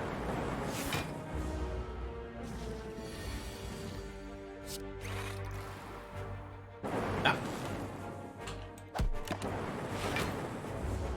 Anonymity, thank you so much for the 20 months and that Prime sub. Almost to those 2 full years. We're offered a bit more block that I don't think we need. A double energy could be good, though.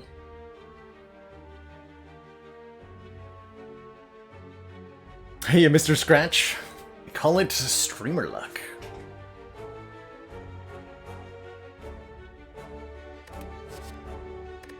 I want this cultist potion? I don't think I do. I think I want these two potions. My fastest speed run. Exclamation point PB command has that. My best with Ironclad is 7 minutes and 14 seconds for an unseated run.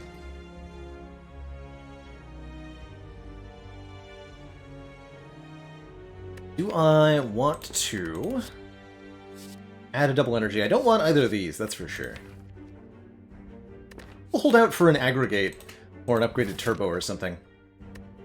For a premium energy generation. And yeah, I'm going to leave this cultist potion on the ground where it belongs, and this poor Lagavulin is going to have a really bad time. A really bad time while we set up as it sleeps. 5 energy, no problem. Commence the Zip Zap Zoopening.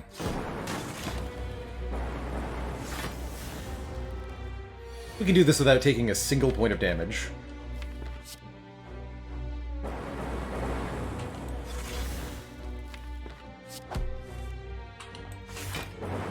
Careful without those strikes there.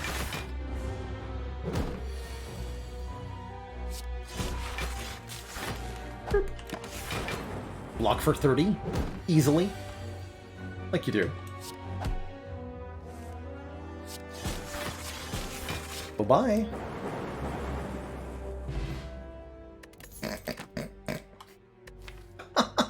Well, I think we solved our energy problems already.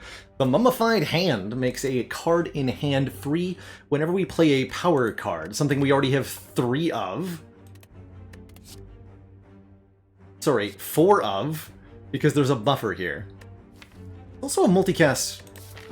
I think I want a buffer with Mummy Hand. 2 costs prevent the next time we would lose health. Not actually a bad Ball Lightning either, for the record.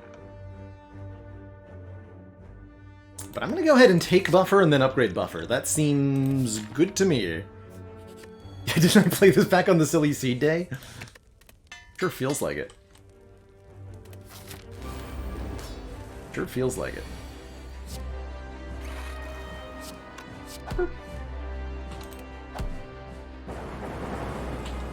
Do 7 damage or draw a buffer. 7 damage it is.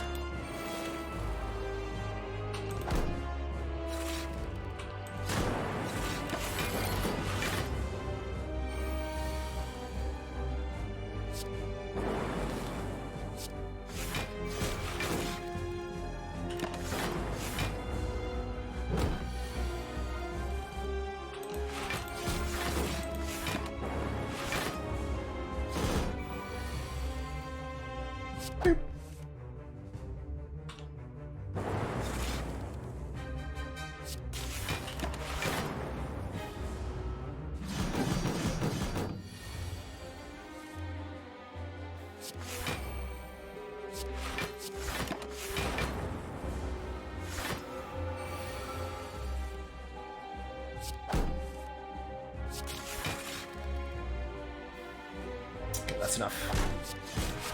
Thought for a second there I was going to have to use the buffer. Not so. Just can't keep getting away with it. Or can you?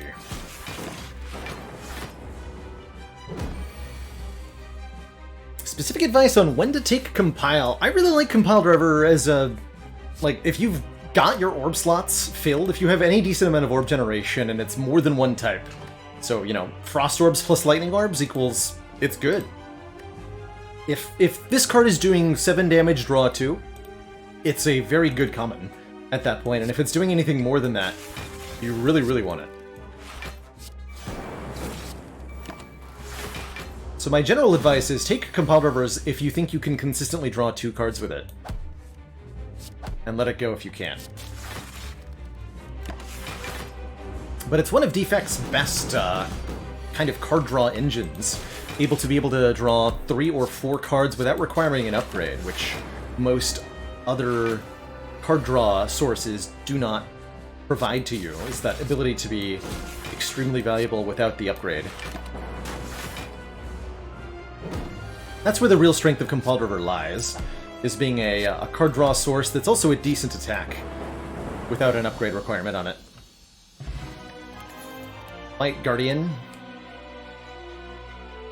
Understrike, Seek, or Biased Cognition. With this much orb generation in the deck, I think it's going to be a biased for me. Gain 4 focus, lose 1 focus at the start of each of our turns. Seek is admittedly pretty dang good, especially with the Bag of Preparation. But See Focus, Take Focus is going to be the pick here. If we can get it upgraded and then deal with the debuff, you can block this with Artifact, or remove it with the benefit of the orange pellets from a shop. Can be even better than normal, but even if it's just, you know, losing us 1 focus every turn, it's sort an enormous immediate boost to focus. And we're offered a Runic Pyramid. I mean, this is going to be the best Defect run ever, then. I guess there's also a Secret Bark to double the effectiveness of potions, or a Calling Bell for Unique Curse and 3 relics, but this is a very, very, very easy pyramid for me for a couple of reasons. 1, we already have great energy generation with the Mummified Hand. We also have Art of War, which encourages us to not play attacks, and the pyramid would let us retain any unused attack cards if we choose not to play them. We also have the Bag of Preparation, so we start with more cards in our opening hand, which means the Runic Pyramid is more valuable for that reason. We'll happily take a Runic Pyramid here, and we are going to crush stuff. Going to crush everything. So we can go 4 elites here, right? Honestly?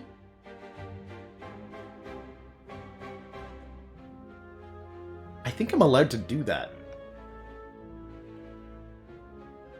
Normally with this much cash I'd be immediately going to a store, but I think we're so strong that I can just go elite, elite, elite, shop, elite.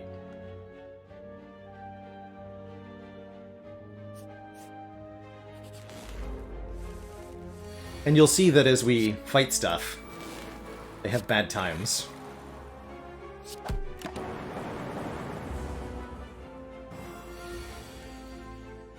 Focus, please.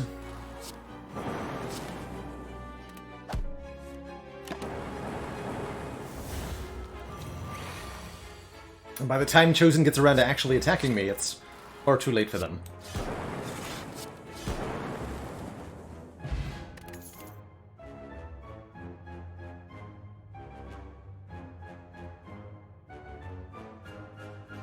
Wow. Does anybody here like orbs? I like orbs.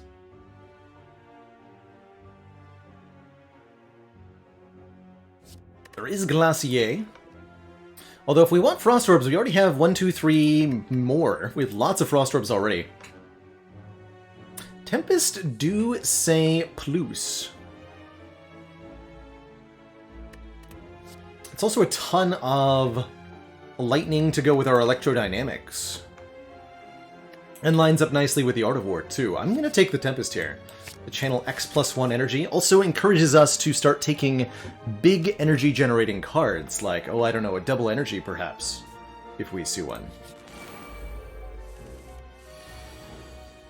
Eves. Loose. Well, bottom. Play this to get room in hand, essentially. Buffer blocks both these hits.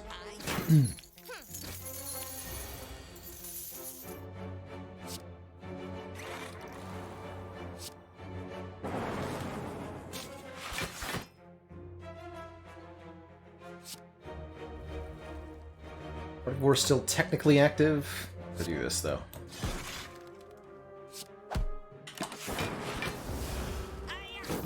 Hiya! Cute. Fool's thing to attack me will be your doom.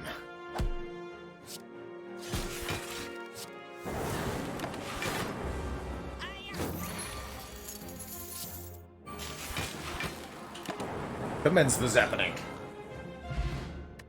Okay, we found orb slots in a potion. We also found loop, and there is a turbo plus. Gain 3 energy and put a void into the discard pile. I was hoping we'd see precisely this card, an upgraded Turbo. It goes great with our Tempest, as well as being just a good energy-generating card with a Pyramid in general here. So we'll happily take a Turbo. Not a bad loop, though, with Mummy Hand. I'm going to leave this Potion of Capacity on the ground. Minusade! Thank you so much for the 16 months. A good start to the day indeed. This Defect deck is stacked. Although we don't actually have any copies of Stack. But it, you know, it's as stacked as you can get without several copies of Stack. How do I feel about events right now? I think they're pretty good. Take a look at an event here. Upgrade all strikes and defends. Don't mind if I do. We already have one upgrade to defend, but that's still 6 upgrades, which is huge. Could go for the 1 removal, which is admittedly pretty useful. Actually, maybe that's better here. We don't want to play the strikes generally, although we might have to because of Pyramid. But mostly this deck is trying to play everything other than the strikes and defends. They're all much better, and they all synergize better. So perhaps what we want to do is avoid drawing things that aren't strikes or defends. Let's go for the removal. Upon a little bit of reflection here, take a strike out of this deck. Call it a day. Call it a day. Buffer, whatever. Go. Turbo or whatever. Just buffer the hit.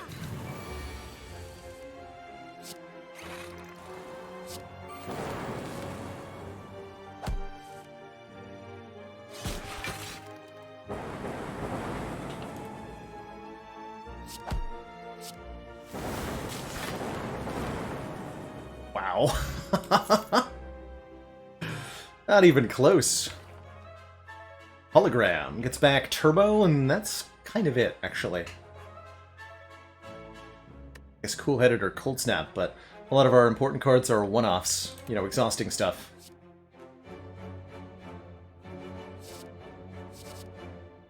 I believe Defect's pronouns are 0 and 1. It's my understanding of them, anyway.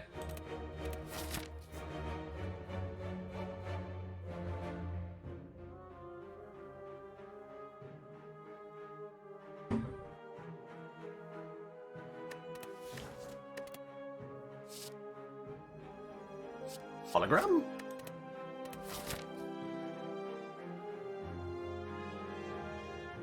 No. Let's skip. We'll go one more event here. So note that we have yet to take a single point of damage this act. When will that change? Not here, because I'm going to pay this lad for a relic.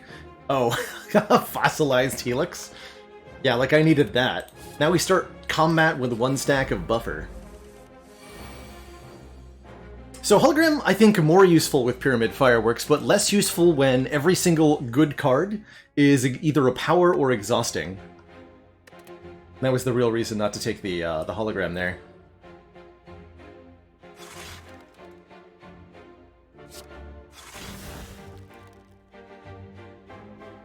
I'll Cold Snap Dual Cast for a full block here. Keep the buffer. This I'm just going to use the buffer on, so let's go Defragment Electro. Keep the strike in hand, go with 1 more energy from Art of War. Now we go crazy.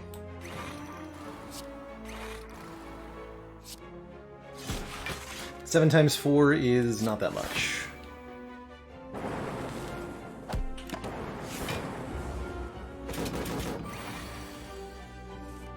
Seven times 5 is less than the amount of damage I'm about to do to this stinky book.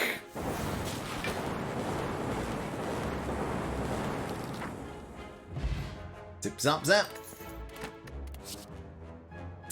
Hello there, would you like a second copy of Electrodynamics? No, but I do think this deck now wants a Storm. Which is going to be a lot of Lightning Orbs, once per power.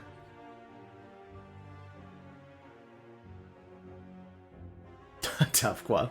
Action Rizo, thank you so much for the 9 months and that Prime sub. Which baby get?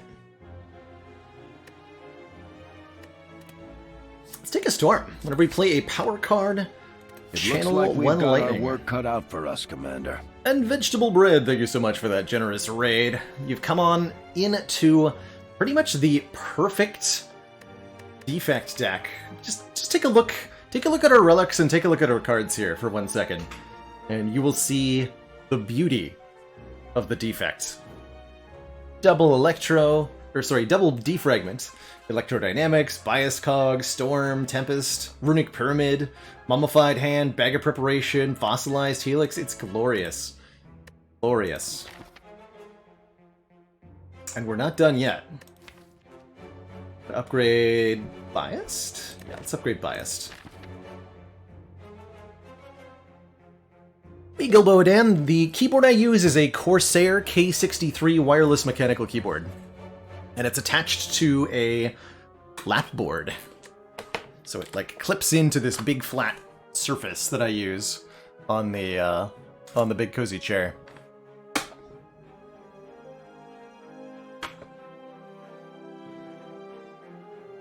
This run was start bonus of Common Relic, getting us the Art of War. Worked out pretty well, and especially with the pyramid, it's been nice. But yeah, I'm just gonna go 4 elites here. Let's see what happens. Oh yeah, full heal. Jeez, man. I'm too strong! Somebody stop me. You guys! Stop me. Please. This is Cold Snap first, and then I can play the entire hand? Yes.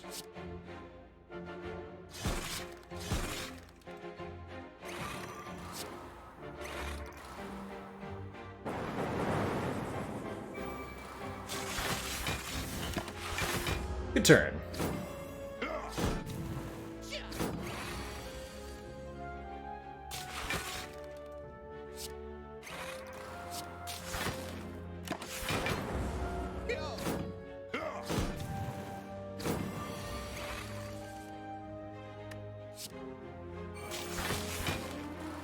Commence the zappening.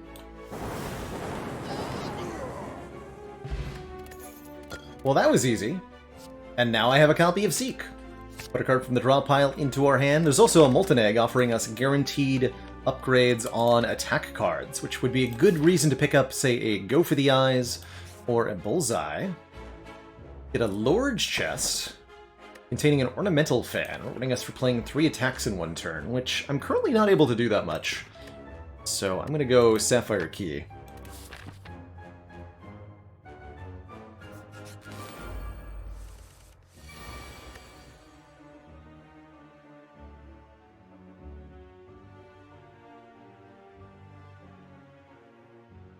Book of Stabbing is back.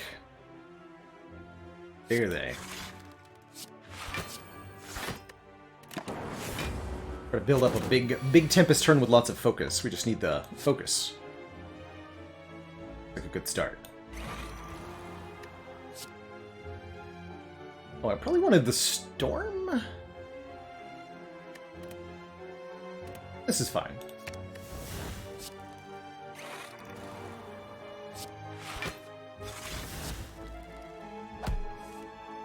Nothing wrong with speaking other languages, but we like to keep chats in a singular language, because when there's multiple languages flying around, it becomes difficult, if not impossible, to understand and moderate them all, a responsibility of those who operate and organize the chat room.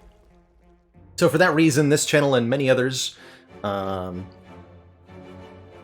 that everybody stick to English. Not because there's anything wrong with other languages, but because in order for us to all understand one another and to stay moderated, we need to be comprehensible. That's all there is to it.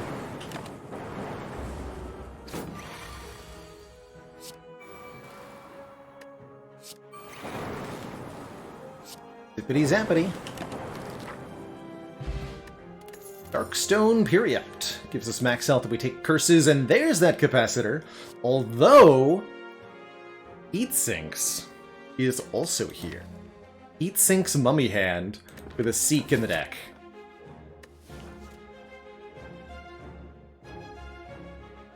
Although this capacitor might actually be better than the Heatsinks. The Gauss, thank you so much for the 6 heckin' months. If months were inches of sandwich, you'd have lunch. Here's to that full footlong.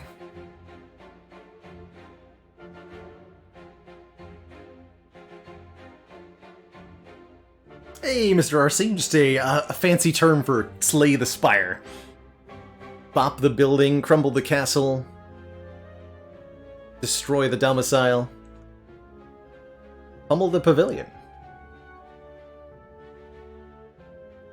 Just the alliterative destroying of a building.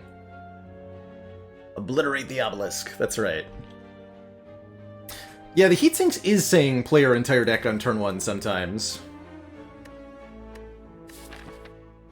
But the capacitor is saying just, like, win the run.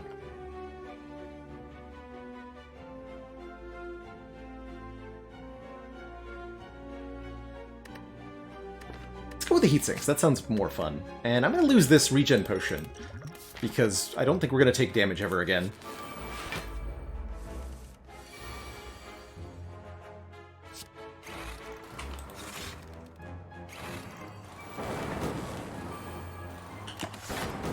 Zappity.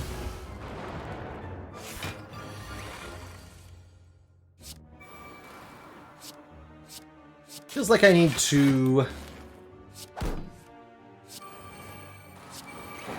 upgrade Storm soon. Eat the units, that's right.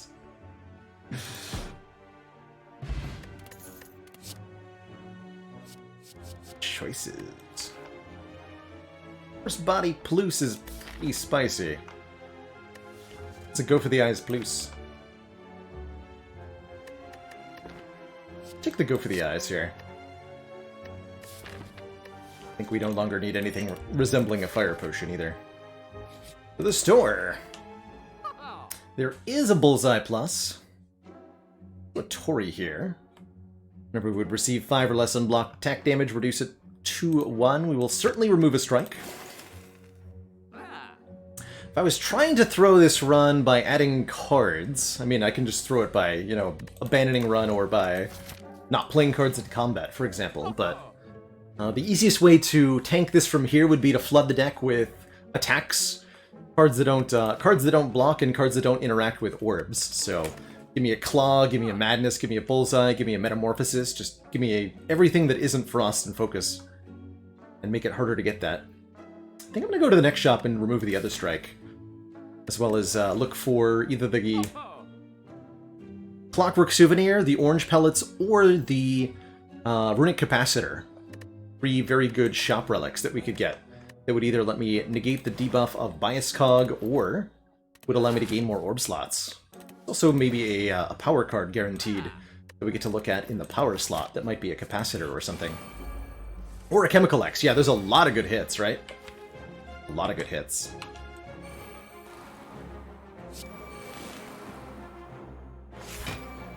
Zap the Zert.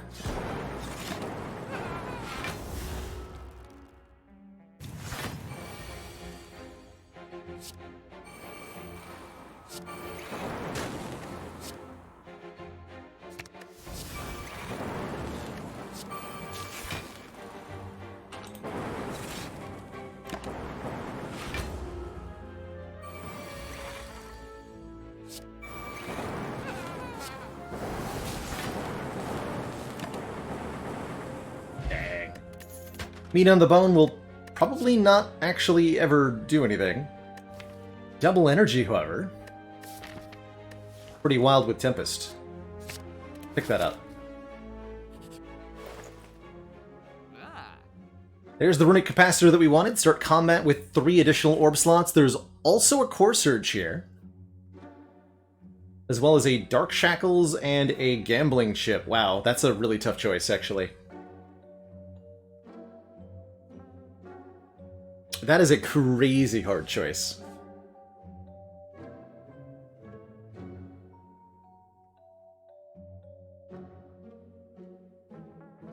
Gambling Chip has to be far and above the single strongest thing here, letting us essentially draw 7 more cards on turn 1.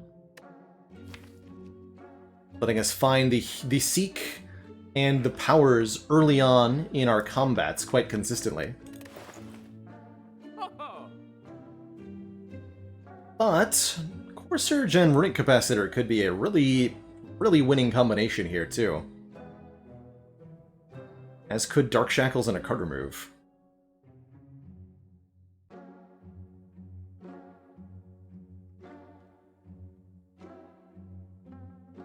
It's also a Core Surge Plus, which is pretty sweet.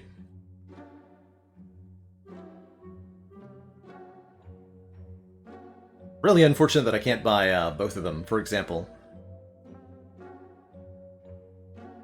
But that's okay. Removal is 100 gold, so we cannot afford it alongside Gambling Chip. We cannot afford it alongside Core Surge Capacitor either. I think the Capacitor is going to be the strong thing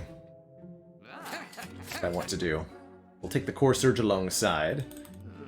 Shame about the Dark Shackles. But we will be most powerful now. Greetings, Collector.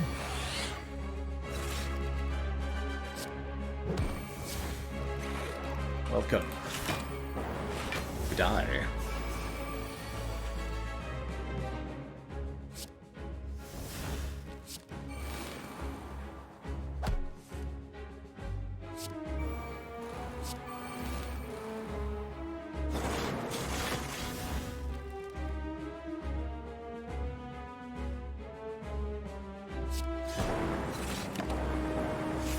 Stinky minions out of here.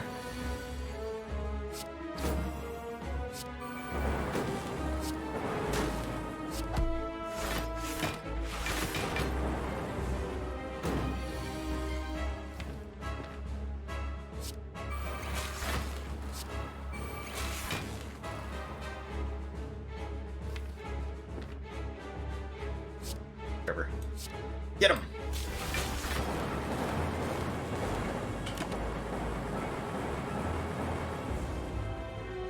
GG?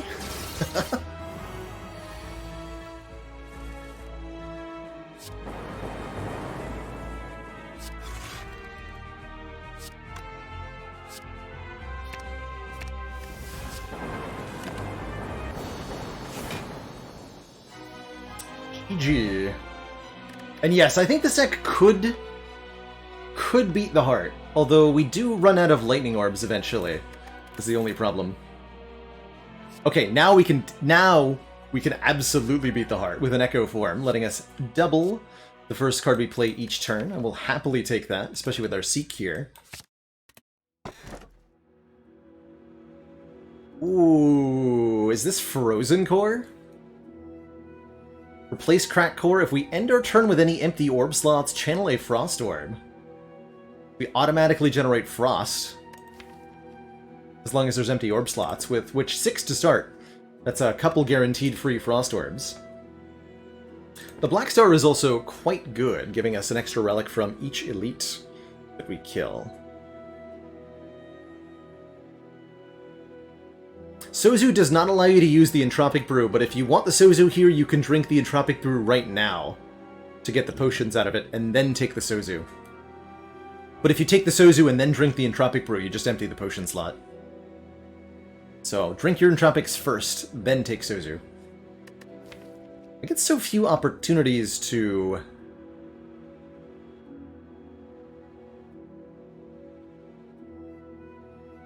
Frozen Core.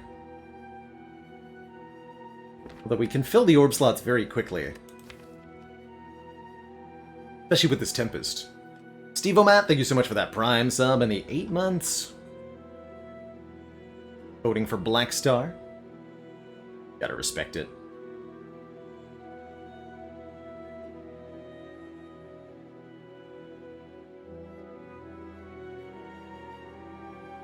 I can be sold on Black Star here. Let's do it.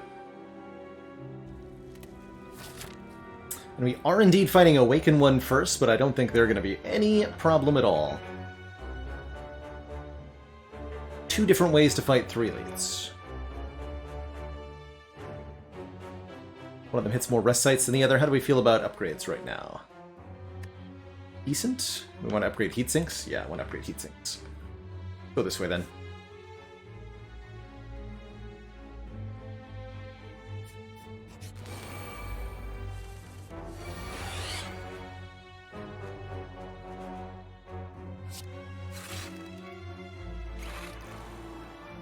Just lose that.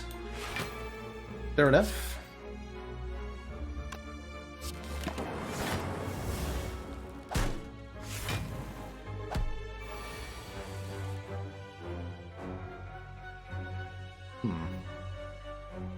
Swift potion time, I think.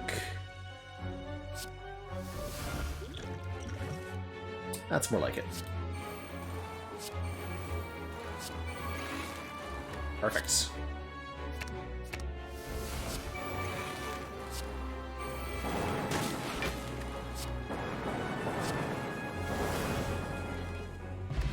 Blam. Hey, Red Monkey, welcome from the YouTube. So happy to hear more folks finding their way way over here from there. Sit down and have some cozy times while we crush our way through the Spire here. This is an acceptable cool-headed. I could take a barrage, though. But we need the damage. So that would be, what, 6 times 6? 36? Nah.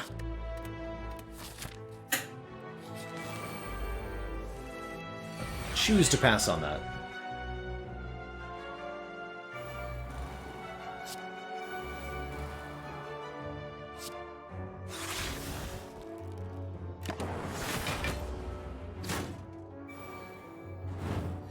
Buffer.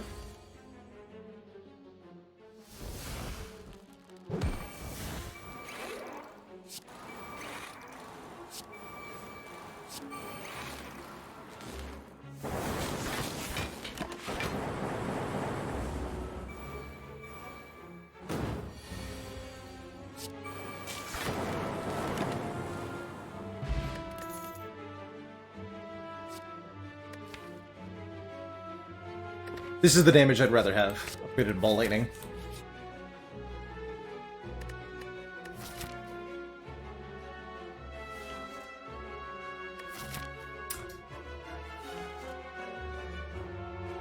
$999 gold. There's a shop directly in front of us. And I have the Darkstone Periapt. And we're having another shop before the boss. That's a pretty good 999 gold. We could instead fight a boss to get a rare relic.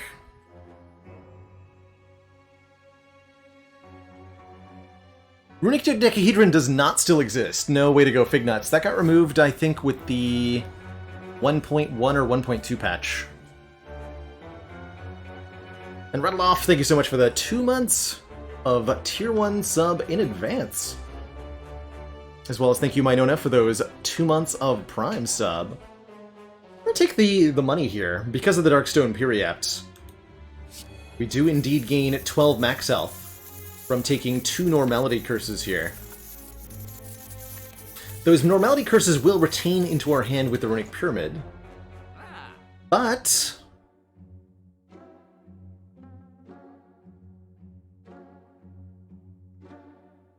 seems like it was worth it, because we get to take the Preserved Insect for easier elites, we get to take the Orange Pellets to remove our debuffs in the event of a power, attack, and a skill.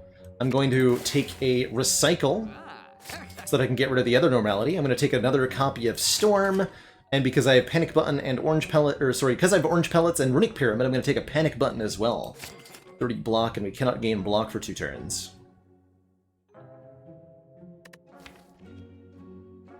No, Corbin. The you can no longer heal effect of Mind Bloom will prevent you from healing in any way, shape, or form. Basically, any effect that would increase your health is forbidden.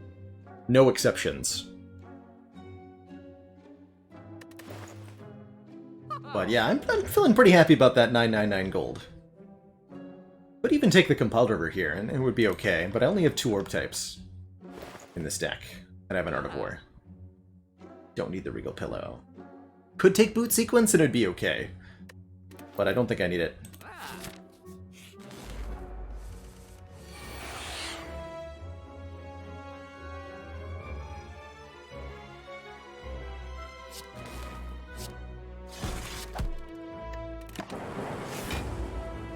Stinky debuff gets applied, but all we have to do is play Power, Skill, we'll even use the Panic button for the 30 block, and then Attack, and all of our current debuffs are removed. The Constrict goes away, and the no block effect of the of the Panic button also goes away.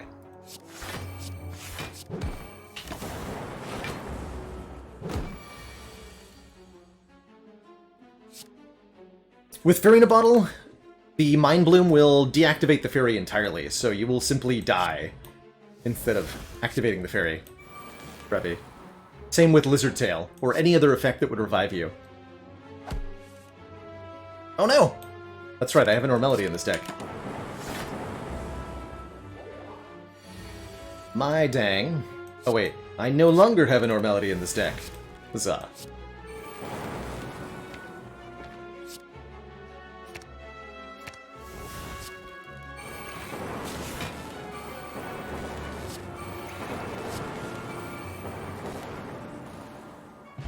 Zappity.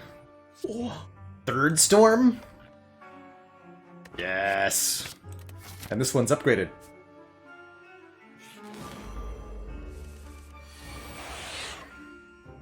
As for the Spire with Friends co-op emote, I really enjoy it. Looking forward to making more content with it.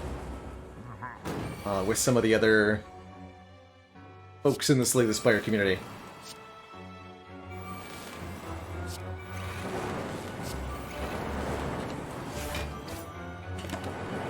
Zappity.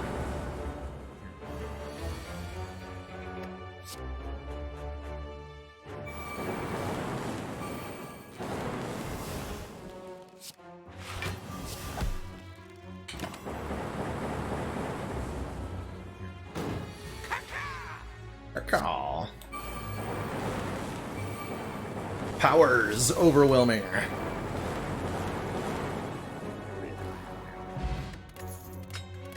Ink Bottle giving us some card draw and the Gremlin Horn for energy when enemies die. Not bad. Before I streamed Private Snowball, I was a teacher, teaching chemistry at an introductory level at a college nearby. So like 100 level course, college chemistry. I really enjoyed doing, but I didn't enjoy working for the college system. And in general, I found that I much prefer working for myself to working for somebody else.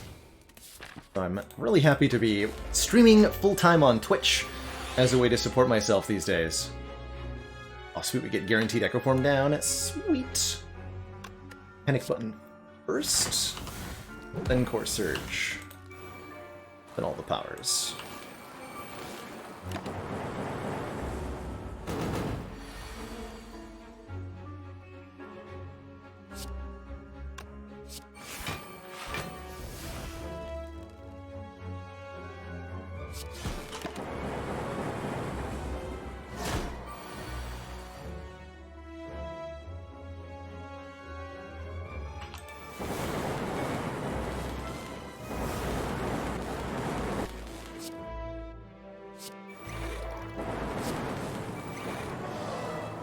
Lamb.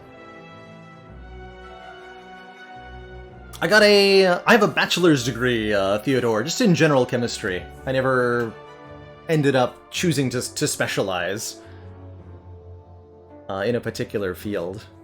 I think of the courses that I took, my favorite was probably physical chemistry. I am really young for a college teacher. I'm 30 now, OWM, but I was only like, I think 23 when I took my first teaching job.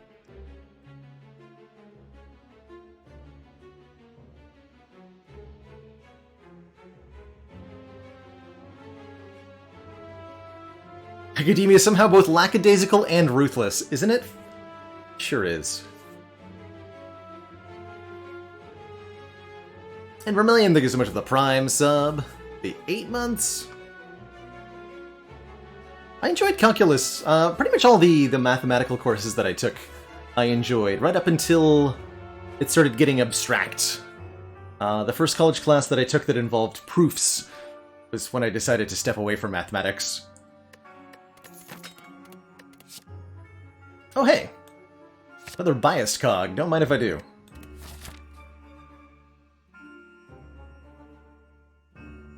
Really enjoyed biochemistry as well. Really enjoyed biochemistry.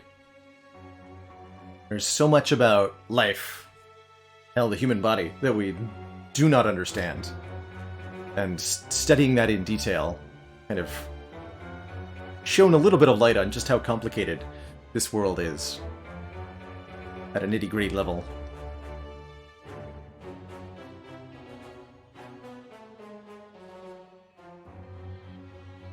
Like we did a fact series on all the elements. I'm trying to remember which one I liked the most.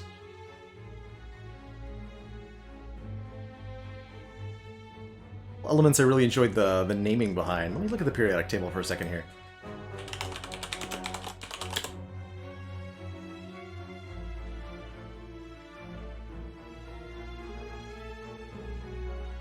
I really like neodymium for the magnets it can create. Rare earth magnets. It's good stuff. Hard to go wrong with cesium too. So explosive when it comes in contact with water. It's a really cool reaction.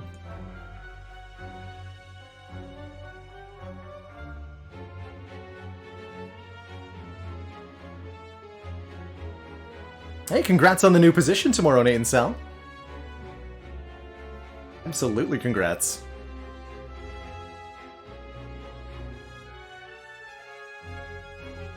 During the entire semester, the professor claimed that we do not exist.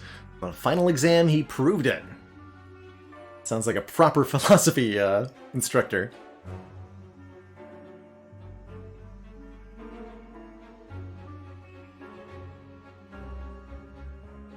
Gallium is also a great one. Yeah, for if you want a metal that is a liquid at room temperature that's non-toxic, take that mercury. Gallium's a fun one to play with.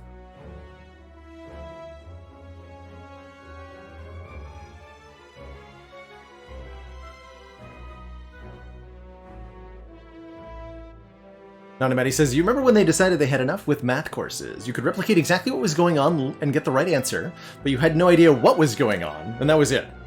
Had enough. You can do the calculations, but you can't understand them. That's a sign that you've gone out of your depth.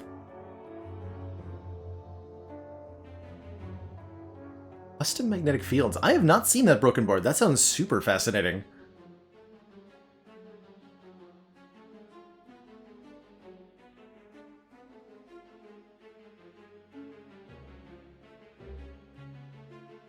I do not have a doctorate. No, I don't even have a master's degree, which I should have had in order to teach, but I totally don't. Just a bachelor's.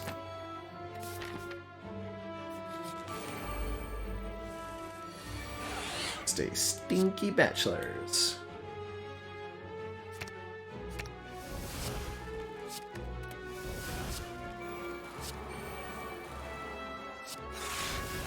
Punch.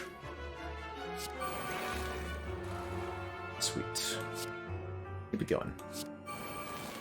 Yes, more. More. Oh no. Wait. Aha!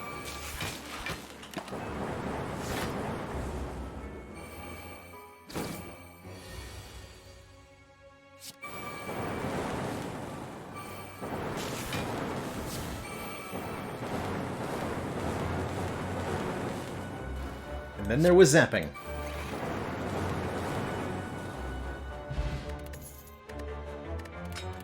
Courier is very good with this much money.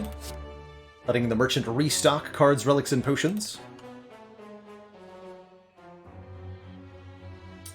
Thorium! Yes, yes, I hope that thorium reactors end up being some of the way of the future for humanity's power needs. I hope we also figure out fusion. Because that would be quite something. Would very much like to live to see the day when humanity gets its first commercial fusion reactor online.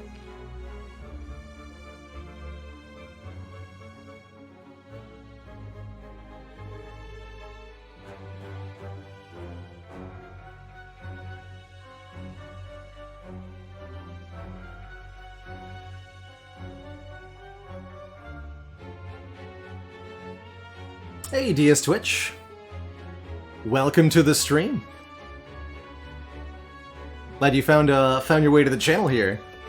Do we drink the brew first?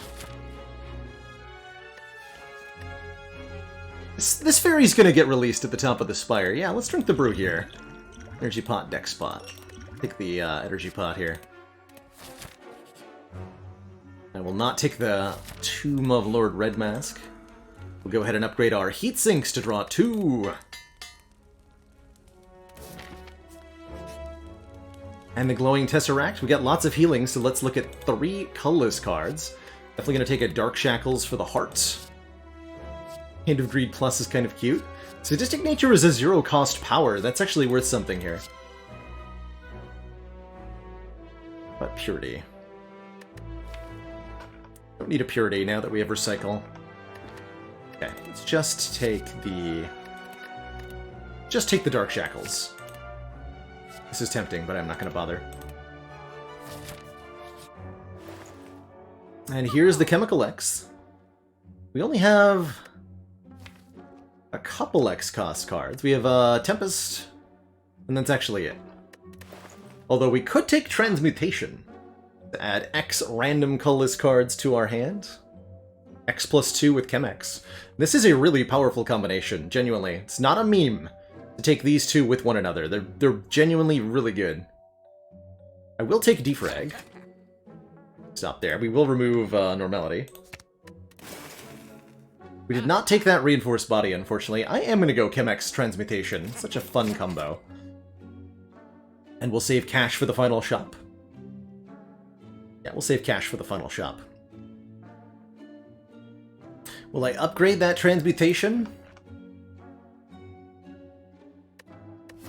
Let's go with yes. Let's do that.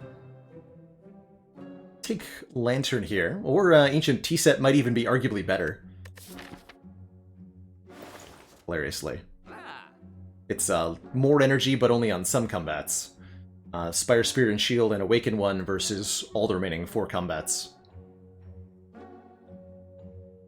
We've played a lot of games here on the channel, Andrew B. Moore.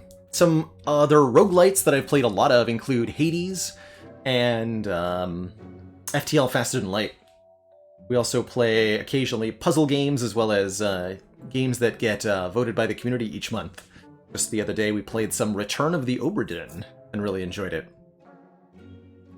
Oh, and Monster Train too, which we'll be playing more of soon because that's coming out with a DLC soon.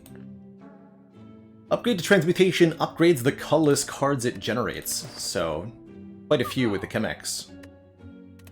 Gonna let ourselves keep the money. I'm gonna upgrade Transmutation, and I'm gonna run to the bathroom real quick. So I will be right back, everybody.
Alrighty, we are back. While I was away, RBG15.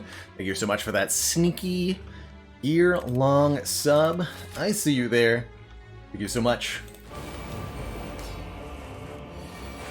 Alright, the Awakened one is certainly going to be an interesting combat for this deck. What's the strat? Play some of the powers, play none of the powers, or play all of the powers? Feels like we're closer to play all of the powers than we are to play none of the powers. Though I don't know if I want to play the storms.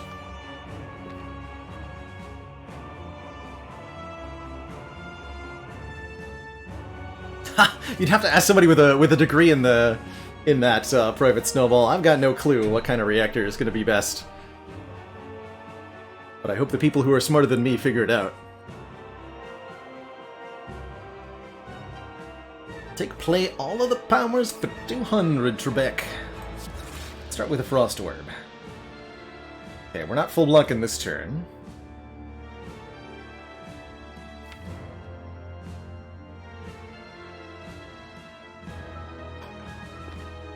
Get spicy. We have a Dark Shackles, though. I'm gonna go with all the powers.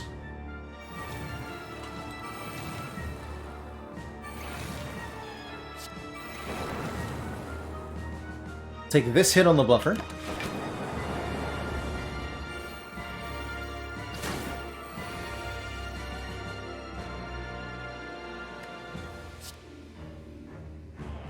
Power. Skill. Attack.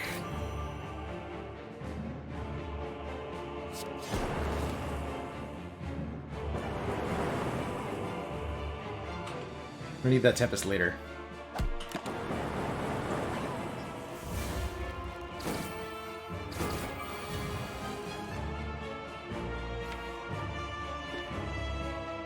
Okay.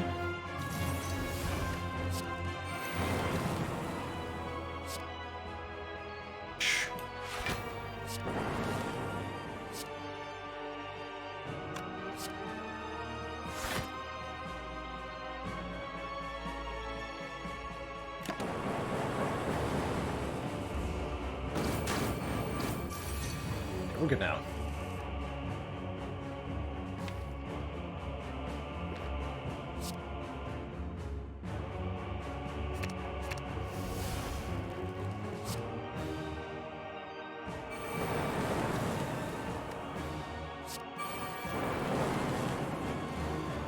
My hand is full.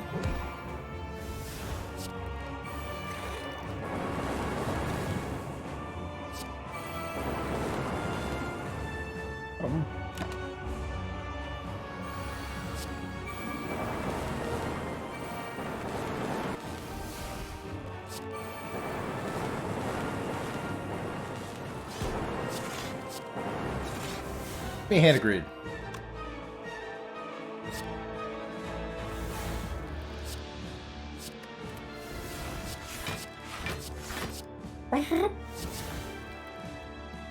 No. Very well.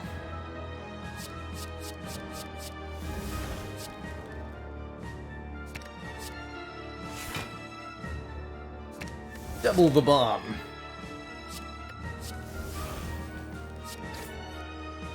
Guess what I should be doing is setting up my ink bottle here. Although we got another boss fight, right? That was glorious. Alright, next up is Donu and Deka here. This looks like a good turn.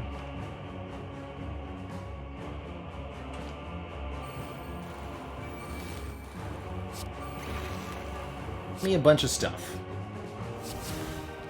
Ooh, Panacea for 2 artifacts. As well as a secret technique for Seek. This lets me get even a lot more in here. Let's get the Heat Sinks Plus and the other bias, please.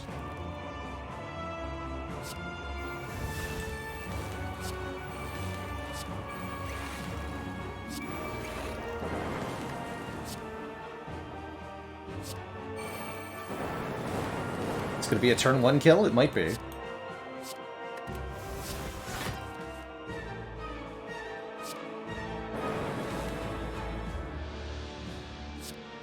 Not quite. I can block the panic button debuff. Solid turn 1. Very solid turn 1.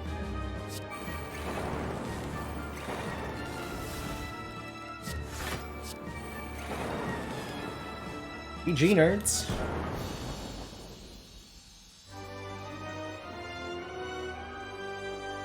During that hot nonsense, Ogor, thank you so much for the 7 months. And the tier 1 thump. Pulsing dread can be felt throughout the room. Is this the heart of the Spire, the source of all these wonderful, wonderful power cards? Gee. Yeah, we definitely don't need to heal, which means we get one last upgrade here. I think the double energy upgrade is worth considering. Upgrade on either the focus generating cards is pretty good. Could upgrade another one of our storms. Could upgrade our card draw. Let's upgrade the double energy. So that we get 2 more energy when we play it. Ricken80, thank you so much for the 29 months. Almost to that year and a half. And oh my god, this store. This store.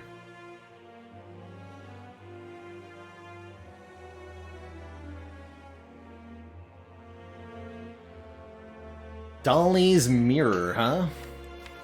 You'd have 5 copies of Storm? More realistically, mirroring Seek is probably better.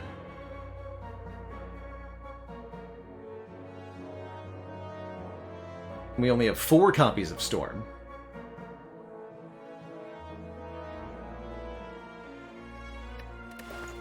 But yeah, let's mirror Seek and buy another Storm. That sounds pretty good. Sounds pretty good. Now, if I was mirroring Storm here, I think I would mirror one of the upgraded ones. Be a good time. Okay, the real question is, will we take any damage at all? I guess we might take damage to Beat of Death. Probably about it. A spicy turn. Hear that? Spicy.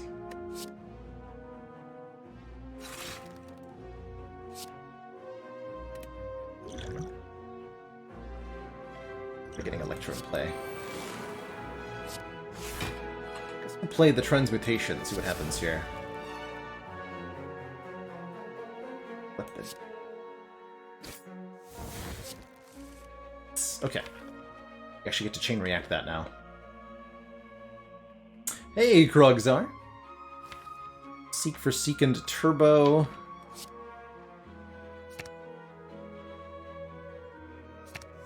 Seek for... what now?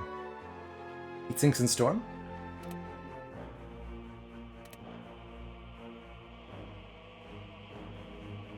Let's try that.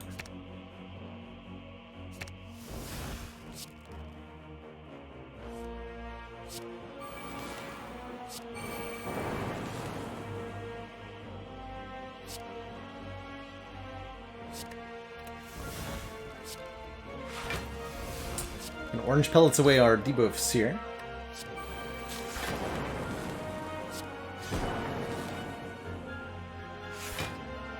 And I'll go ahead and call that a pretty good turn 1.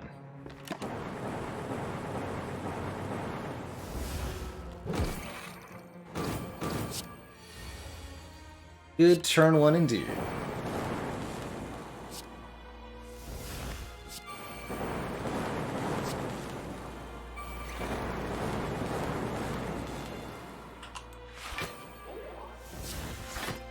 Our ink bottle here. Don't want to play any attack cards.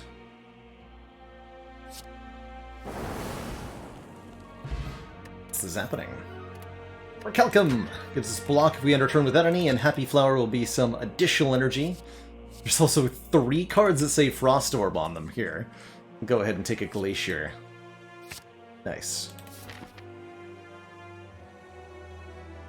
Hey, Fatso John. Grats on that A20 high score defect run. What was your final score? Aha, yeah, see, I can't play any of these cards without taking Beat of Death damage. It's a bit unfortunate.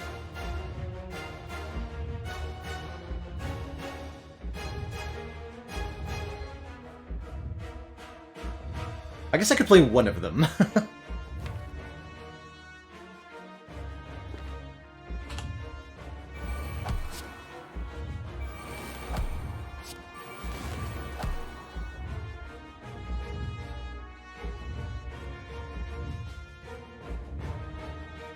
This blocks foam.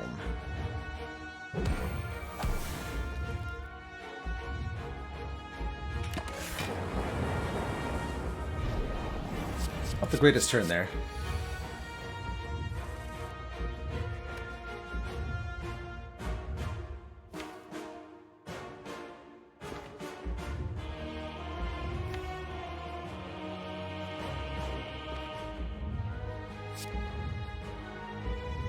Gonna have a good turn here.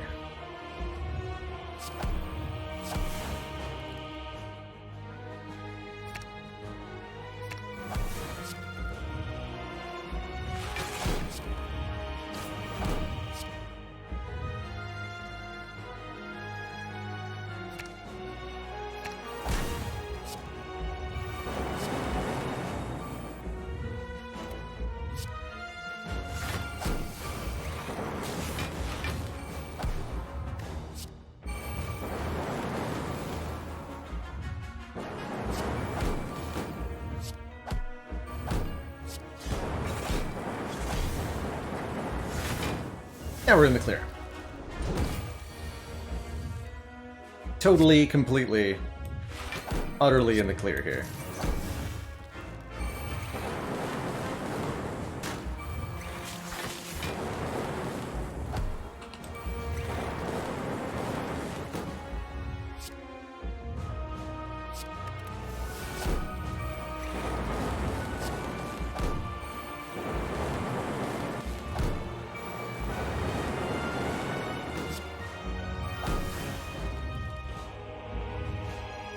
Seems good to me.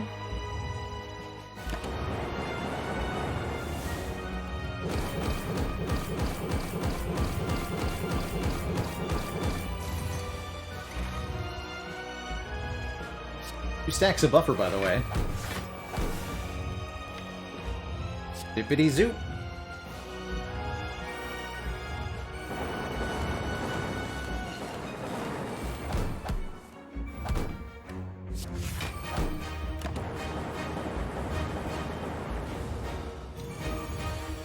Kill there, unfortunately. I sure can here. Make some room for this transmutation. Give me something. More transmutation. Perfect. Just as required.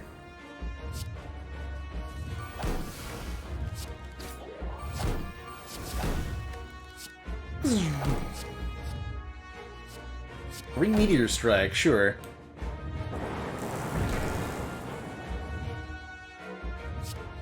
Get him. GG, Mr. Hart. GG.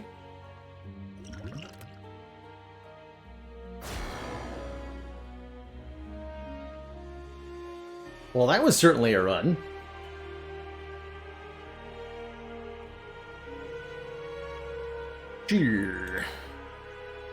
Be free, my fairy friend. Be free. Wow, 38-26, a huge score there. And Herodon, thank you so much for that Prime sub. Welcome to the council.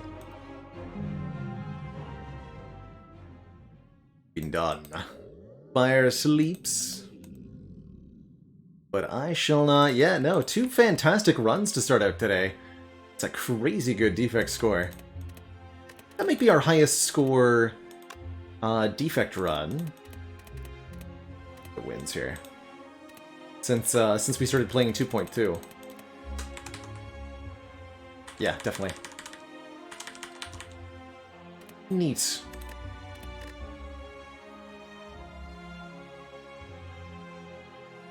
See you later, Chicken Man Phil. Everybody else who might be headed out for the rest of ya. Play some Watcher.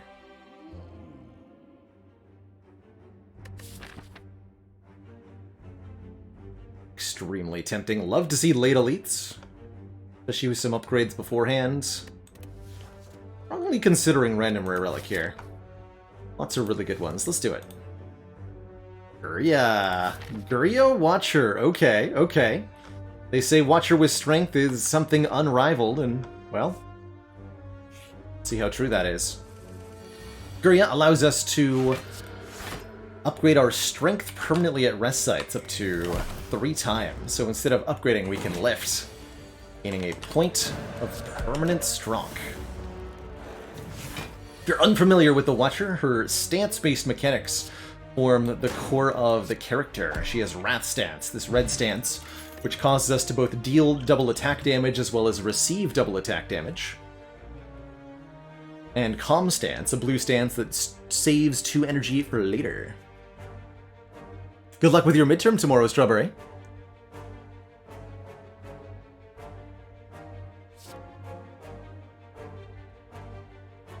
Flurry of Blows seems like a pretty awesome thing to add to a deck when we have Guria already. We're going to have lots of strength, and this zero-cost attack comes back to our hand whenever we change stances. Arguably, the Weave could be better, but we don't have any Scry yet. So I think the Flurry is good. Good-er? More better than the Weave is. Definitely confusing at first, DS Twitch, and I think one of the more confusing things about the Watcher is understanding when it's correct to... Or Fighting Guardian? I maybe shouldn't have done that. When it's maybe correct to end your turn in Wrath Stance, as opposed to...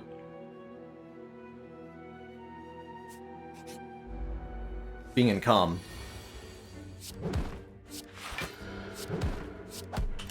Note that we have that Flurry in the discard, able to return to us, which means I think this is a kill, right? 9 plus 8 plus 24. Let's get the kill there. Supremely happy with a follow-up. As an additional card. Does decent damage, and it's free if our previous card played was an attack. Sash Whip also acceptable here. I don't think we ever take pressure points with the Guria. Take the follow-up over the Sash Whip here. Again, making a priority of going to a relatively large number of combats here before our first elite. Oh, we're probably going event next, right? Let's pop the curl up on both of these guys with our starting Miracle. Watcher has a Miracle in her opening hand every combat. It retains and generates 1 block. Not bad. A Stance Potion, letting us enter either Calm or Wrath at our discretion, as well as one of these 3 cards. With, again, the Guria, we're very, very, very interested in attack cards, and I think a Cut Through Fate will be just fine. Giving us a little bit of Scry, letting us look at the top X cards of the draw pile, and letting us discard any of them. So this can look essentially serve as up to 3 draw, which is kind of cool. Give you a preview of what you're going to be drawing. Hello and welcome, 92 Elone. Sorry if I butchered that pronunciation, by the way. That's right, Guria was the only reason. Only reason. Okay, we'd like to get 3 lifts by here, which means we just need to get through this fight, which should be easy with these 2 potions. Well... Actually, this looks fine, right? I can go Eruption, follow up Vigilance.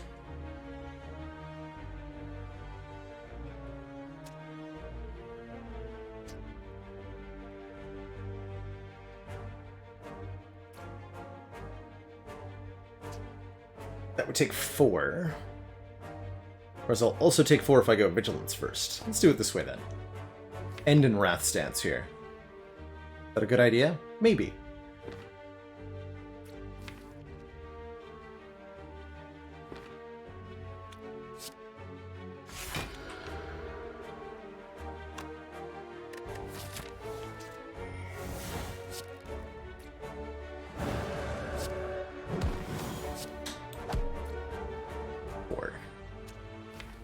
Next turn should be fine. Right, this is what fine looks like. This is not what fine looks like.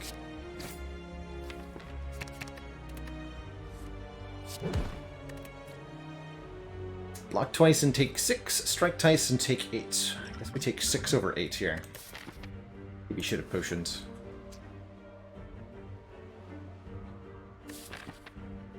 I'll use the colorless potion now.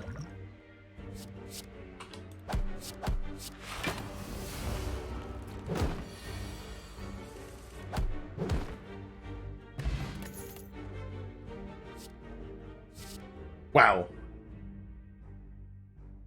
No wrong answers here. All 3 of these are incredible. Leonardville, thank you so much for the 5 months on that Prime sub. Let's obliterate that obelisk. So, Wallop blocks for an amount equal to the damage it deals. Talk to the Hand is blocked whenever we attack an enemy. Consecrate does free damage to all enemies. They're all amazing with 3 points of strength from the Gurya. I think I want the Wallop more than anything at this stage of the game. That Talk to the Hand is quite good, though.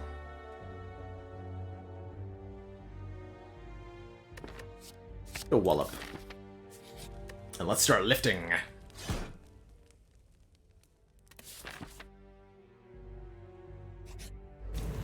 Okay, we got Knob.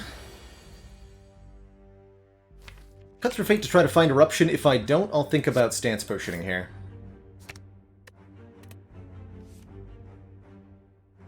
I'm gonna make this easy by Stance Potioning. I'll have 3 lifts after this fight.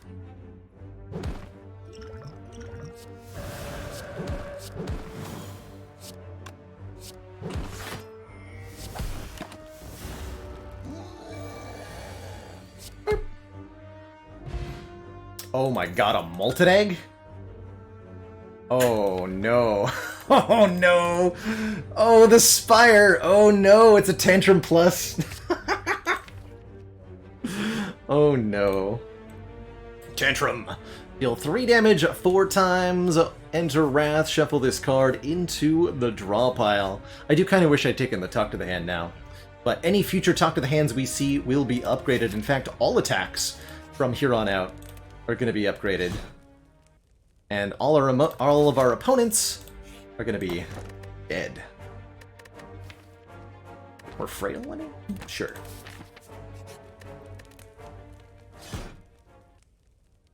Alright, maximum strongness achieved. Let's get some more elite kills, more relics this act. I think we will find that it won't be hard.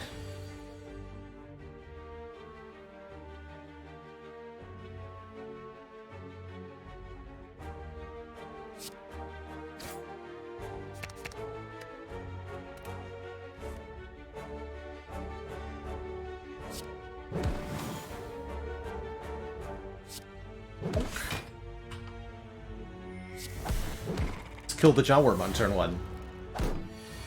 Easy.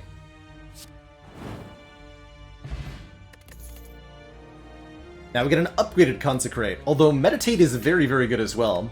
Putting a card from the discard pile back into our hand, retaining it, and entering Calm. I think is extremely useful, especially with the Tantrum in the deck. Their Calm source would be much appreciated. Let's take a Meditate here. Although Consecrate would have been really nice in this moment.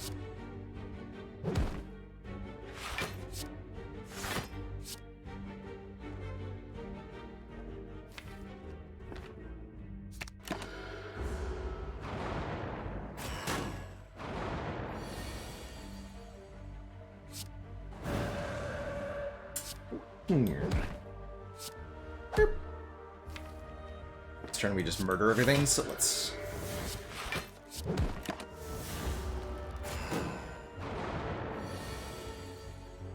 24 damage, Tantrum. We actually just killed them both here. Look at this damage output. 18 per strike. And a Peace Pipe to allow us to now remove cards at rest sites. Great with our Molten Egg, because the attacks that we're getting are upgraded, like this Crush Joints, for example. An easy way to apply Vulnerable now. Hell yeah. Means we can focus our rest sites on removals instead of upgrades. Hey, Comiker, our hours played in Slay the Spire at this point is about 4,500. A little bit less than that. According to Steam, we're at 4,420. And I know about 200 of those are idle time at this point. Warp Tongs would upgrade a random card in our hand every turn forever, which is great, and I can just toke the curse immediately at the fire. So, yeah, I'll take the frickin' Warp Tongs, absolutely.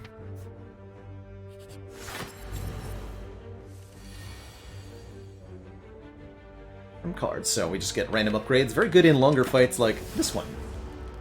And it can even upgrade miracles.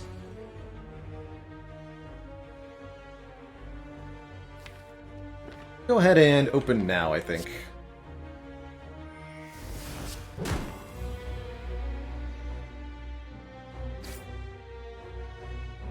Okay, we'll draw a wall up next turn. That seems fine.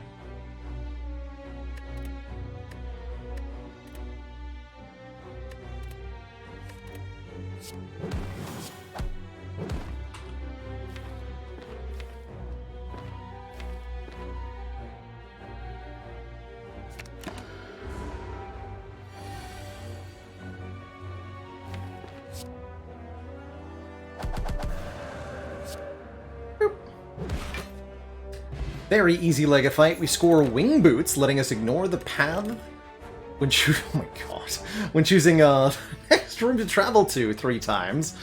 And these are the options from the card reward. Good lord. What do you mean? I have to choose between my children?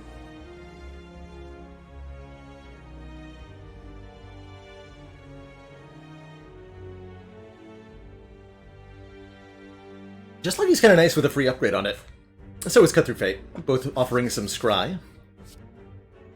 Scrawl for a lot of card draw, very powerful as well. Although the scroll not say plus. That is a rare. I mean, I'm gonna take the scroll, I think, right? Gotta be. Even if it do not say plus.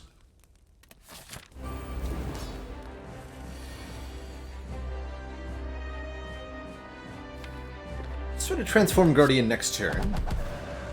So I'm not gonna hurt them now. I don't want to be in Wrath for that. Rather here. Here's what we wanted. The Kabunkening.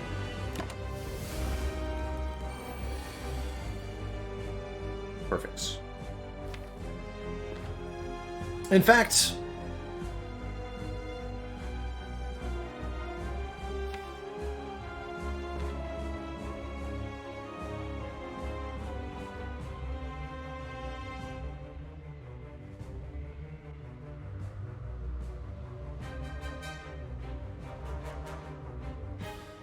is this lethal? Yeah, that's what I'm trying to figure out, Merle. Is this lethal? Tantrum is gonna do 80 damage, like, twice. Yeah, this is lethal. Yep. Let's do it in this order. I want to take the least amount of damage possible here. So that'd be Crush Joints, Vigilance, Eruption, Tantrum, Scrawl, Flurry, Tantrum.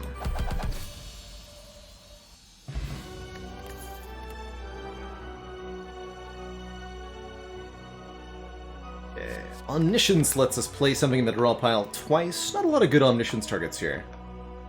I do like Deus Ex giving us additional miracles. They can be upgraded by the Warped Tongs, and they're good with the Scrawl.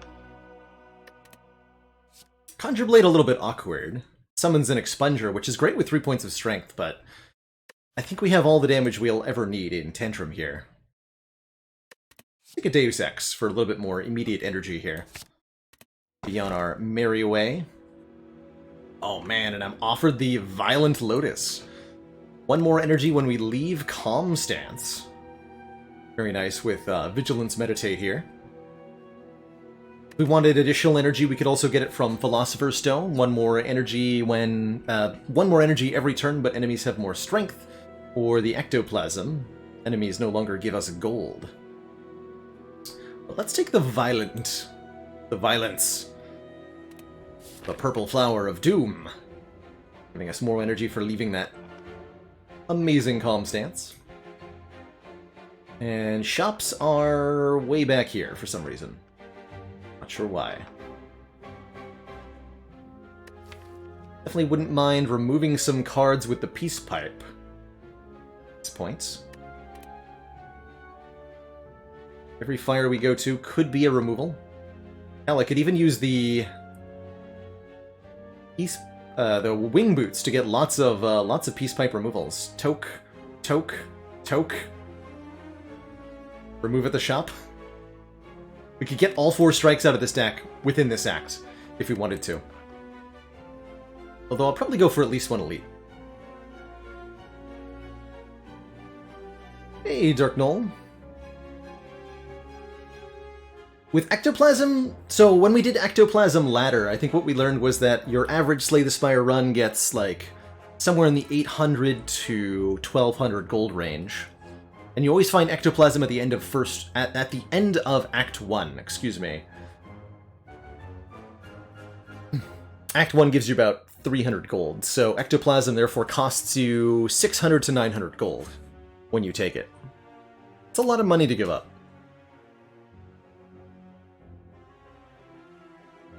Well, we'll keep our pathing flexible with the wing boots, but I think we start over here. I'll do a couple of events. And then we'll go here instead of fighting. We'll toke, and then we can think about maybe starting to fight elites here. I believe Deus Ex generates the miracles first, but that's a good question, Ricken. We'll have to see if we can catch the distinction in action. Ouch.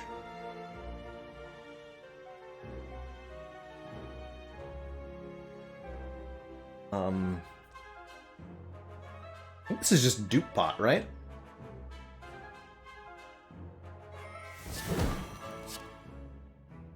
Yeah. See you later. Yeah, we got our potion back. Ooh, Halt Plus or a second Meditate. Oh, that Halt Plus is really good. 18 block if we're in Wrath. That's right, the Carrot Guy. You will never see Ectoplasm offered by your Act 2 boss. You can only find it at the end of Act 1. It's the only boss relic with a restriction like that.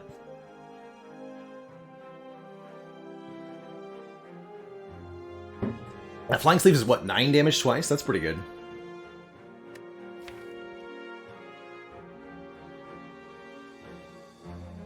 If you scroll into Deus Ex, you'll keep one of the miracles in hand and the remaining ones will be discarded. I'm gonna take the Halt because it says plus on it over the Meditate. We got a combat. Okay. Very well. Good combat. I want a Tranquility, not a Crescendo. Second chance at Flying Sleeves plus. I think we need it, though. We're gonna see a lot of things that say plus on them with Molten Egg.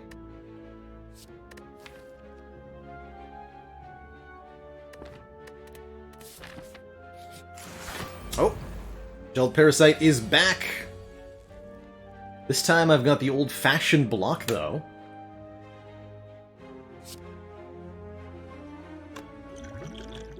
Could Ancient pop the debuff? I don't think that's necessary, though.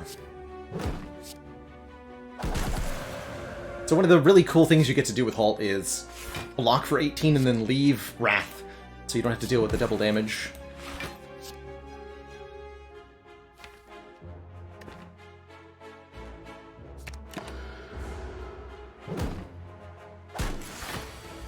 But I am immune to Frail.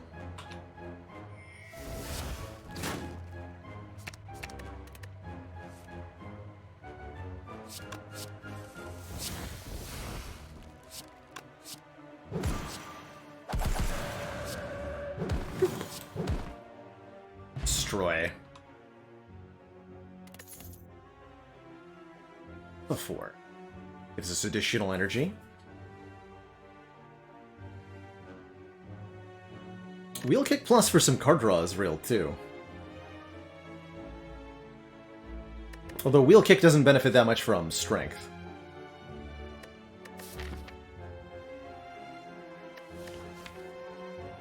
I think we want a Deviform. Deviform is slow. It takes multiple turns to do much. It takes like 3 or 4 turns just to refund its own cost. A bit much. Now, if you've got a Vault, the story is different. Not Bowling Bash either. We really just want to play this Tantrum over and over again. Keep skipping. Okay, we can trade one of our removals for 225 gold. That sounds like a good deal to me. I'm going to be using the warped, the wing boots, I think, to jump over to this store. So that we can fight the Burning Elite here. Take a bunch of cash. We'll just remove that curse at this fire. All I have to do is survive these 3. Easy peasy, right? Smiley face?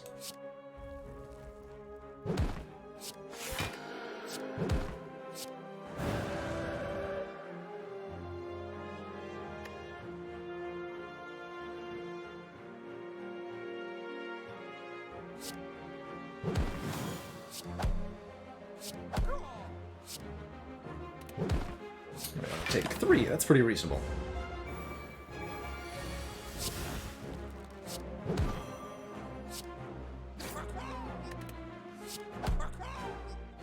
Not a problem at all. Keep getting offered meditates. I mean, I guess. Take one.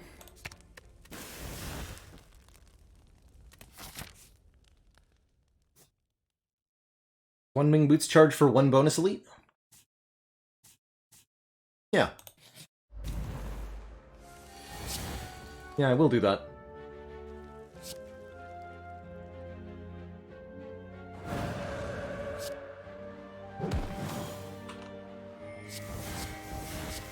I can scroll for a full 10. Beauteous.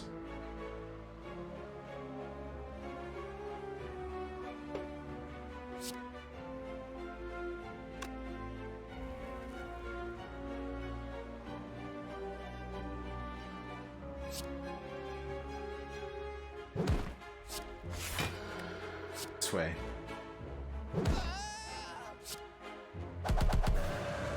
Four energy back.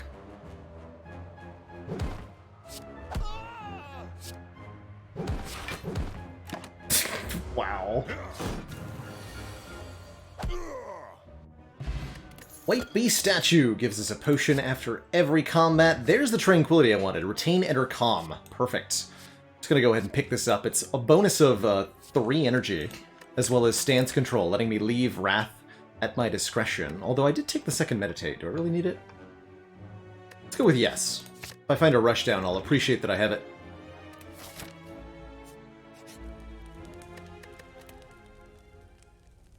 Street command, yes, I'll update that. Is 2. Probably going to be 3 shortly.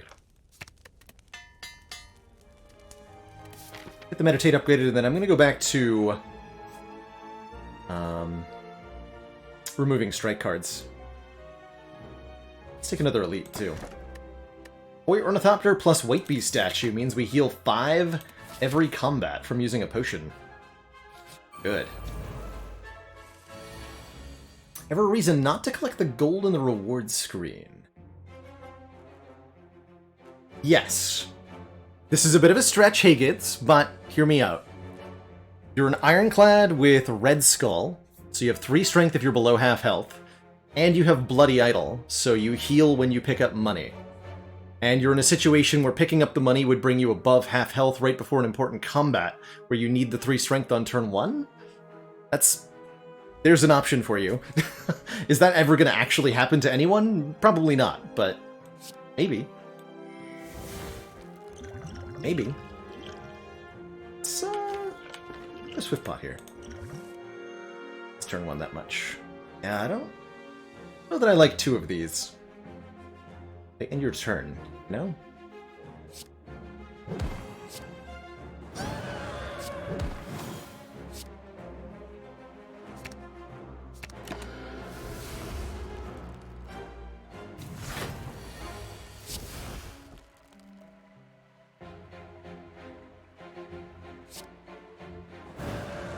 Oh, we're supposed to flurry first. Not that it... I mean, we would have had a lethal right now. But it's not going to matter either way. So much damage output.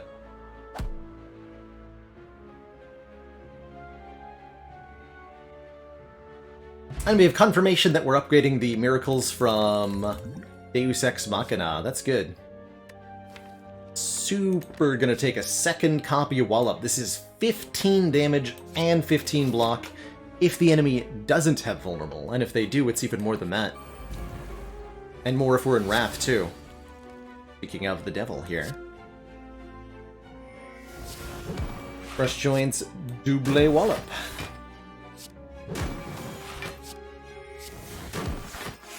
Dang, that turn 1. In fact, I can even do this. Burp. You heal for 5 and get our potion back. Second halt is here. Like Water's not bad with this much access to calm. I'm gonna skip though. We're looking for upgraded attacks, upgraded cards.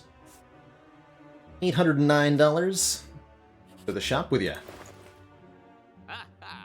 We're offered Dolly's Mirror, letting us obtain an additional copy of any card in the deck. Boy, are there a few very good options here. Adam253, thank you so much for the tier 1 sub and the 2 months. Come for the Slay the Spire, stay for the dad jokes. And Battlebean, thank you so much for the Prime sub and the 2 months as well. Have indeed heard of Fights in Tight Spaces, Targaryen. Yes, I have heard of that one, and I do think we'll be playing it on stream when it comes out sometime this month.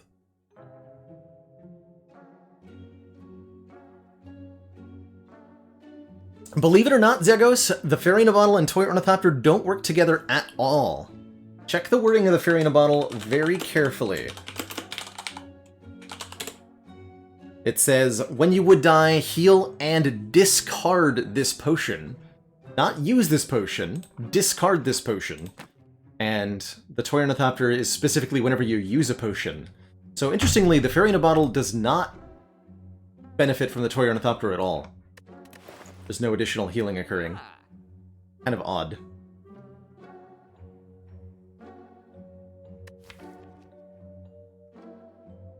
I almost want to dupe my cut-through fate here for some scry. Nothing wrong with a third Wallop, though. Let's do that. Wait a minute.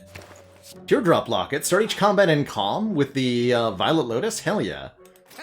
Start each combat in calm. Absolutely, yes. I want to conclude or a Sash Whip? Sash Whip's kind of good. Back, Sash Whip is really good. But we can find one for free. It's a common card.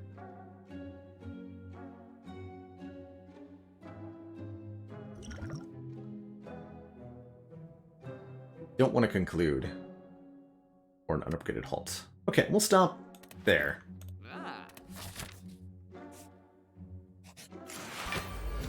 You guys again. Get out of here. Thought I said you were uninvited. Sirs.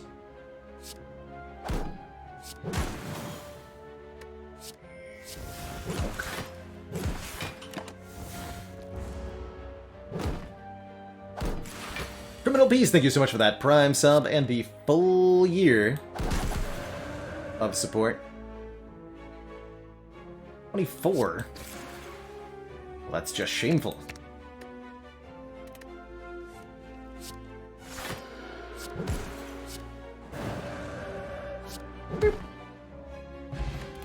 Probably should have drank a pot there. Second flurry. Feeling kind of unnecessary. Really just need a rushdown, not another flurry. I guess I could use Empty Mind. Ah.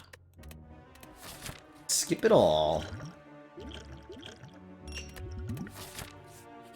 Right. Burning Elite is metallicizing slavers. Spooky stuff. Great turn 1 either. Now it's a bit better. Should be a 28. 14 twice. 28 plus 17, is that enough?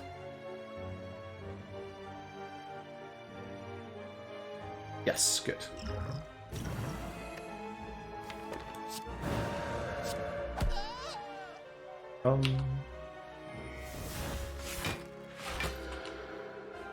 Not quite a full block, though.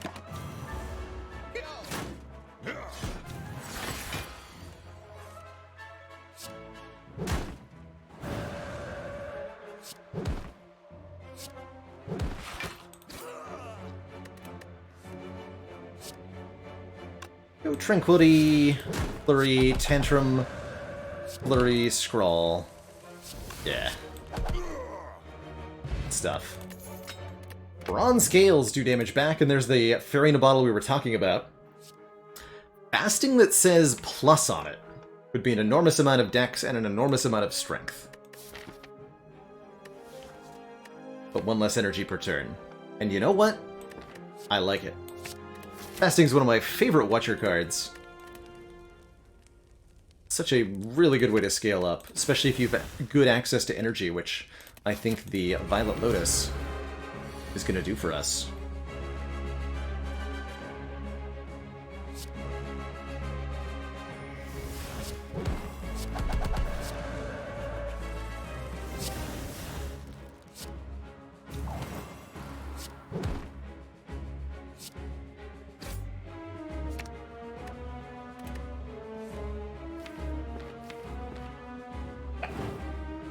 So Champ's already at half health. We could even bring Champ below half on turn 1 here. I think I'll hold on to my miracle for a hot minute. 8 plus 18 is 26 block in Wrath Stance here.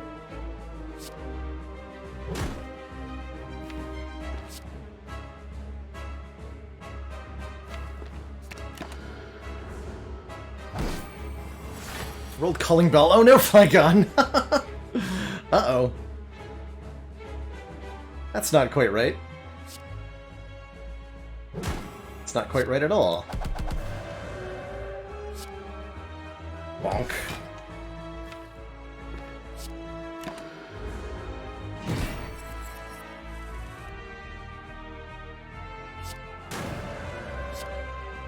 $30 damage 4 times. GG.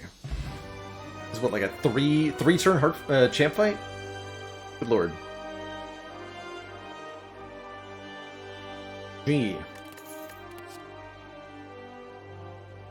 Fast Reality upgrades cards created during combat. Brilliance hits for a lot and scales with Mantra. Alpha lets us put stuff into the draw pile. That combo thing. None of these scale well with what we're doing. So I don't think we want any of them.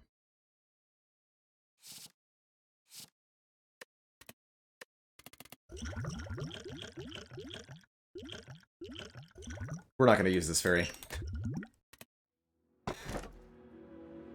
Oh.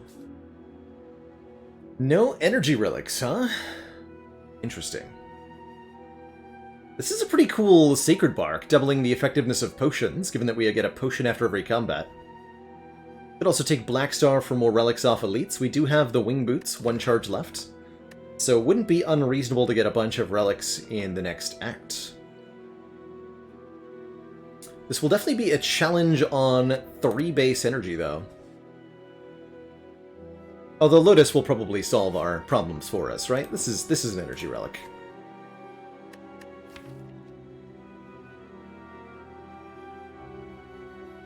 And I have an Ancient Potion. Oh, this Ancient Potion will be so good against Heart. If we have Sacred Bark. I'll take the Sacred Bark. Let's double our potions here. How scary can Act 3 elites be? Exactly. Yeah, do 4 elites? That's pretty reasonable. How do I feel about upgrades right now? Fires are also removals, so they're better than going to shops. Dead, completely disregarding all the other good stuff in shops. I mean, that's a lot of removals, though.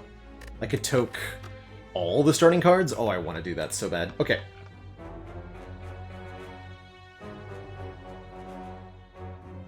So I think that means I go store, store, and then jump over here. Yeah. Yep.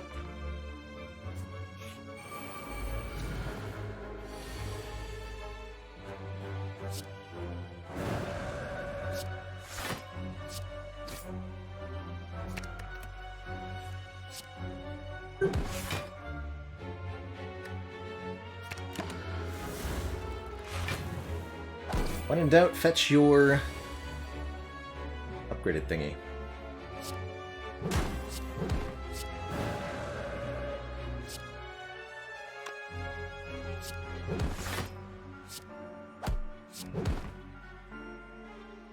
So you'll actually die before this one revives, thanks to our thorns here. I guess I could also do this, right? Go for 5, get a potion back. Perf Jig, thank you so much for that full hecking year of support. Absolutely, incredibly appreciated. Also incredibly appreciated is a potion belt, giving us 2 more potion slots, which we will definitely take. Ori's kind of interesting, giving us 5 card rewards.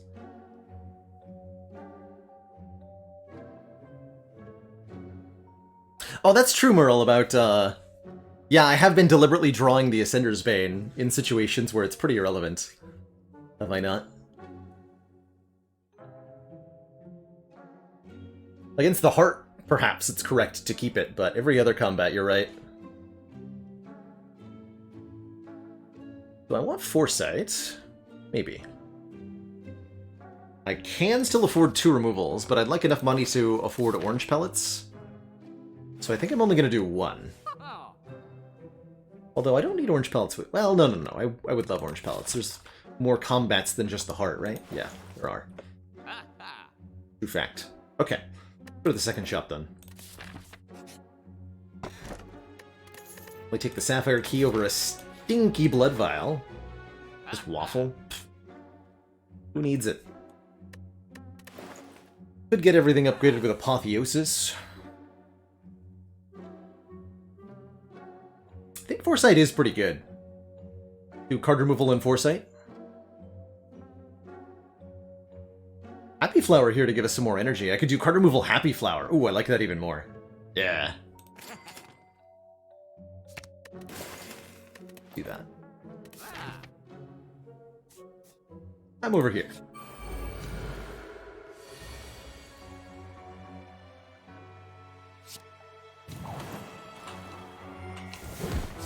Oh.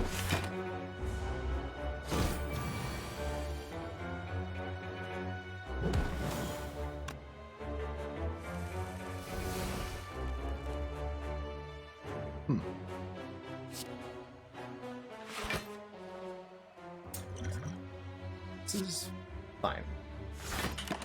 Carry that enough. Not enough energy to play anything.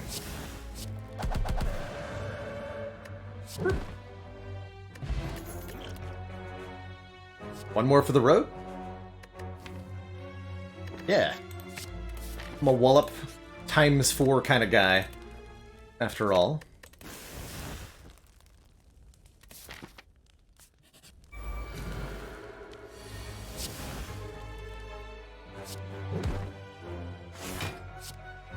Oh, I was definitely supposed to deck spot there. Yep.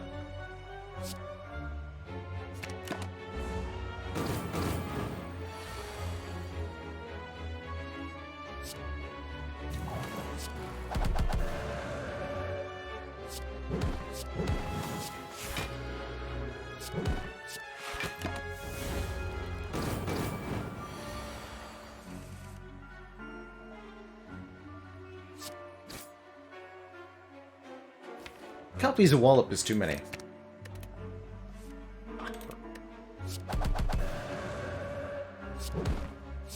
Oh.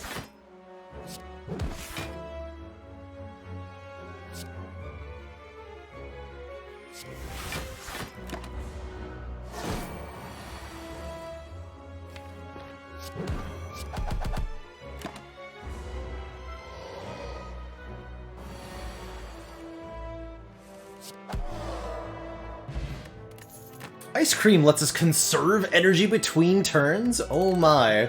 Can we ever make use of that? Wow. Would it replace my starting strikes with Wallops? Definitely, and then I would remove all of my defense, pretty much. That would be worse in some situations. There's some combat where that would be bad, but for most of them, yeah, Wallop is so good. Hourglass not bad either.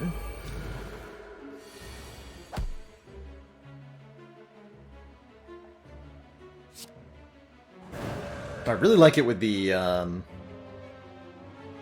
Children Locket as well.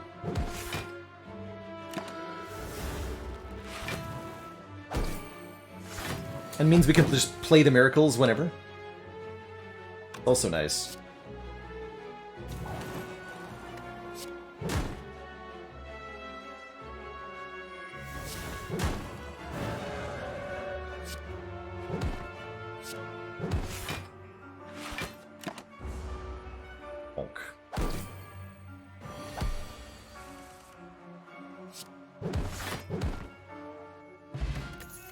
Speedpot's pretty decent too. We'll take a Cut Through Fate Blues for a little bit more draw and scry. That will continue to remove starting cards.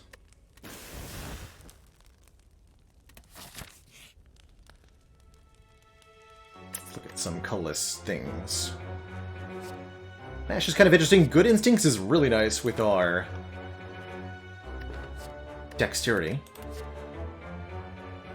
Panic Button's kind of interesting. Double Panache. More Artifact Panacea here.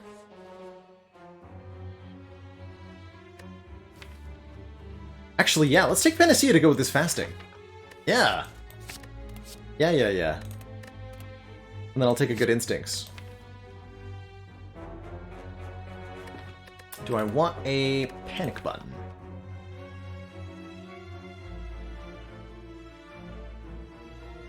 Secret Weapon was insane? Yes.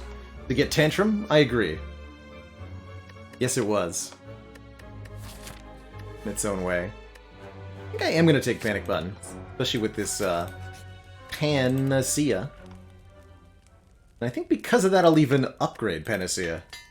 That's not something I do very often.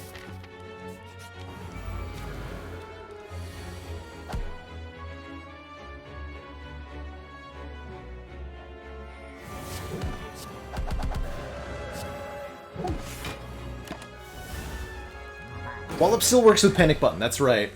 That's right. Kind of OP, really.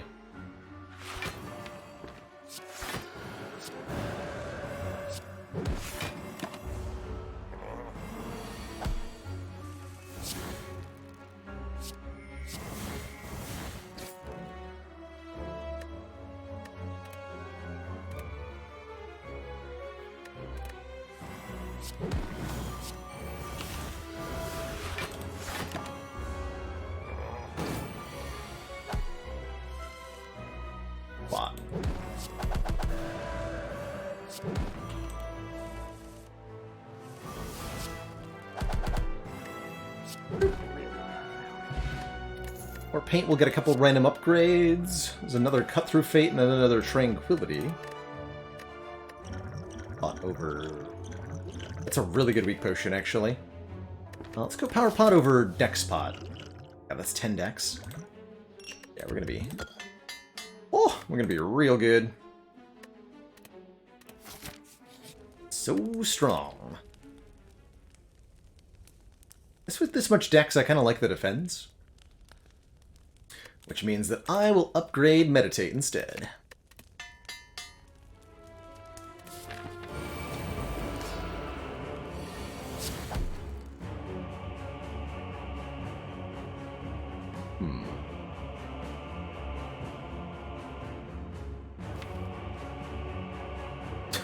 Yeah, 4 wallops.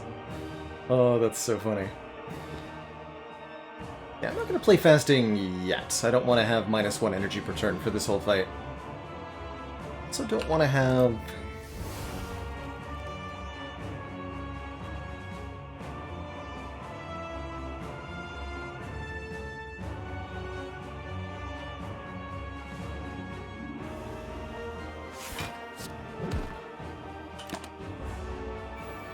I'll leave it there, but I might regret that.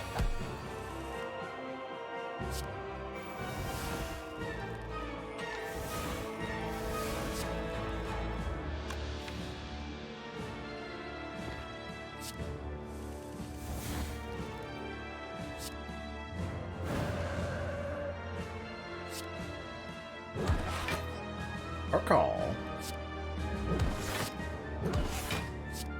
Too bad I don't have calipers. Those would be good here.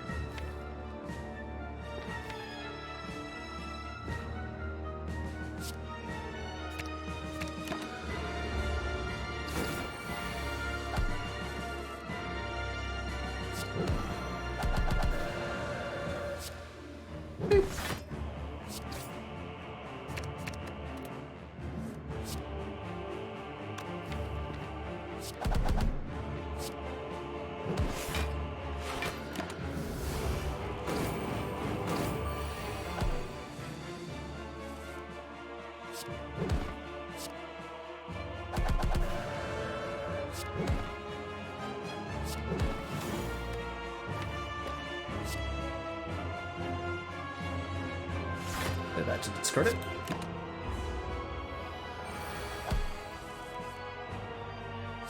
Perfect.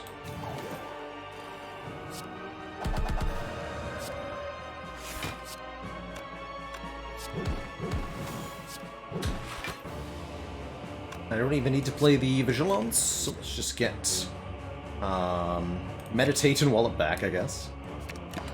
Meditate the Meditate. Over and over in an endless chain of power.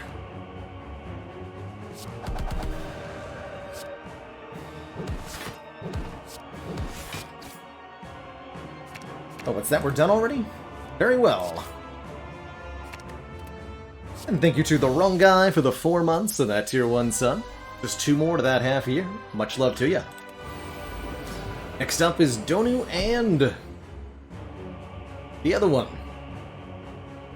I'm gonna go for Donu first, as mostly usual. I'll take a little bit of damage here on turn 1.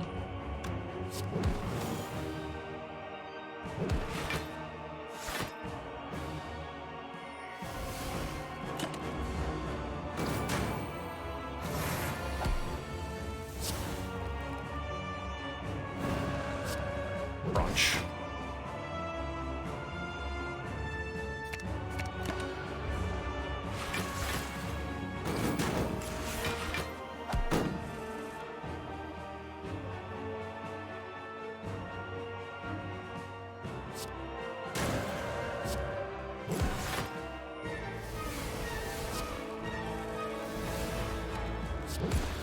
So that's Panacea, there it is.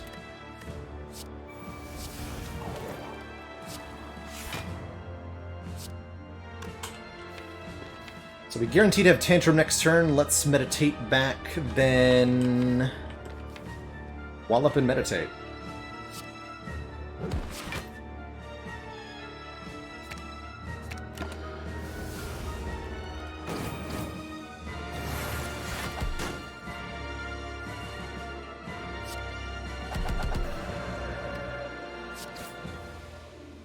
Hardest boss of each Act anime rules does depend a little bit on your character class, especially in Act 1, where I think the hardest boss is Hexaghost for most of the characters, it's Slime Boss for the Silent, and it's Guardian for the Watcher. In Act 2, I think the Collector takes the cake, at least on High Ascension. And in Act 3, I think Time Eater might be the hardest. At least, again, on Ascension 20. On Low Ascension, Donu and Deka are the hardest Act 3 boss. Tony Cheese, thank you so much for the Prime sub and the 5 months.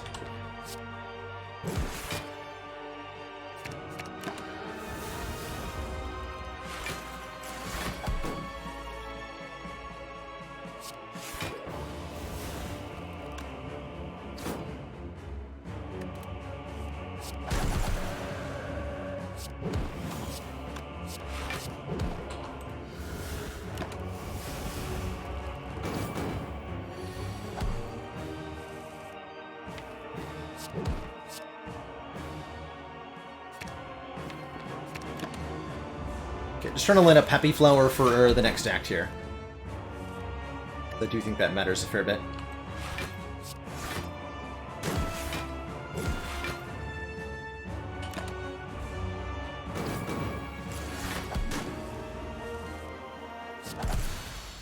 Go. GG.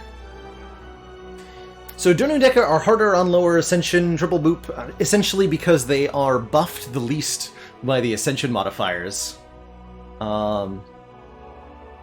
Their strength gain is 3 every other turn, and that's true on Ascension 1 and on Ascension 20, so the damage scaling never changes, whereas Awaken 1 gets way, way stronger with more powers on A20, for example, and a Time Eater gets some really nasty debuffs that they inflict. To thump, a deep pulsing dread can be felt throughout the room. Is this the heart of the Spire, the source of all these artifact charges? Prime your stick. Give it a boopin'. Dare I say a triple booping. Okay, Torn Orthopter means we definitely don't need to heal here, so we can either Toke or Smith. I think it's going to be a Smith. Just one more upgrade here. Krogzar, by the way, thank you so much for that gifted sub. I don't think we'll ever see more Ascension levels Magic Square. If we're going to see more content for Spire, I think it would be in the form of more characters, or perhaps more bosses and more enemies, but I doubt there's going to be any higher difficulty levels. Okay, I guess we'll just take the energy upgrade here on the Deus Ex. That's right, Lamatrain, the damage that you do to the heart is your score. We found it! Rush down! Draw 2 cards when we enter Wrathstance. Honestly, that's all I needed. At long last. Why mess with perfection indeed? I'm okay with nothing changing.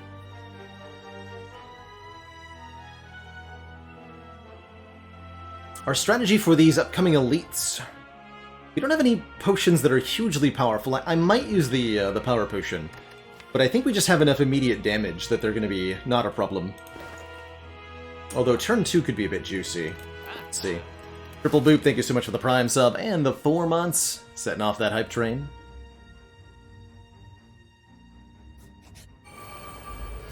Let's swap out our weak potion. It's true.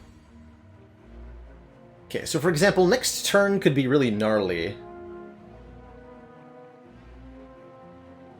I have tried content mods like Downfall, Remictor. We've played Downfall a few times, winning at least once with every character. As well as a number of other character mods. Triple Boopus, thank you for the 5 gifted subs. And Krogzar, thanks for that additional gifted sub. The waffles are here, and Haligonian, thank you as well for the 5 gifted subs. Chew?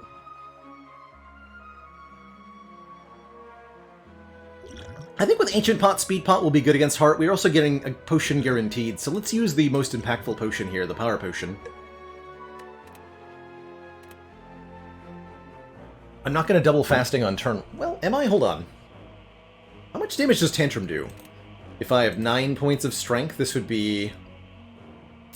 Well, 24 times 4. Right? 96.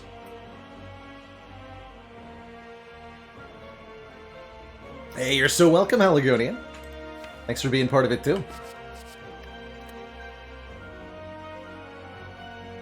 Plus, this would be another... Plus 42? And then Eruption would be 18. 156. That's close to a kill, but not quite.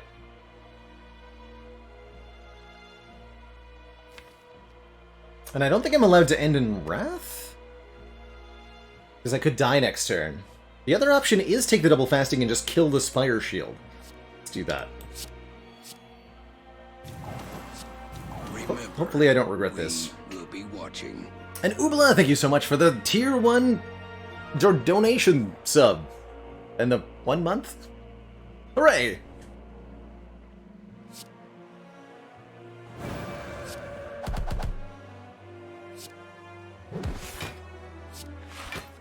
Okay, we do get 2 wounds put on top, or 2 burns, excuse me, put on top of the draw pile. This could go really, really, really, really badly.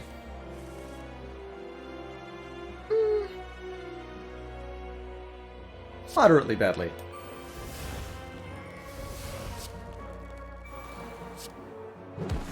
Ouch.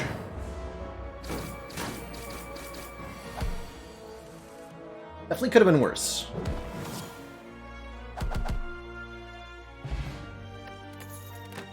But we have a lot of healing represented by our potions, and now we have a dead branch. Whenever we exhaust a card, add a random card to our hand. I think last but not least, I will be taking this Deceive Reality to go with our 10 dexterity we're going to have against Heart. And Romania, thank you so much for those 3 months of Tier 1 sub. And Triple Boop, thanks again for that gifted sub. Making it 6. Any 1 power? Yeah, Corruption's probably a good candidate for that. Fasting is very good. The best power for Defect. Either Bias Cognition or Echo Form. Maybe Heatsinks. Could make an argument for Rushdown, too. Any power that draws a ton of cards. Zavanabaz, thank you so much for the 20 months, the 2 metric years. I took a lot of damage there, huh?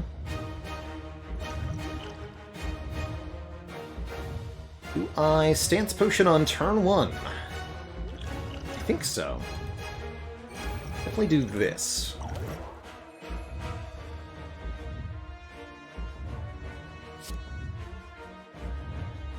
And Sly Flesh, thank you so much for the Prime sub and the 7 months. Oh yeah, Omega is technically a power. So good call on that technicality there. Oh my.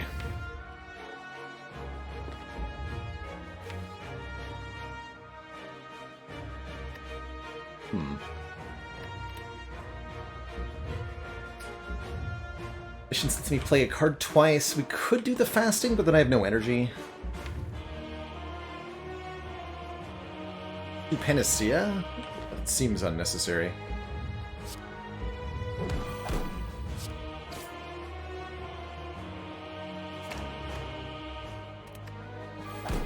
Go ahead and cap damage.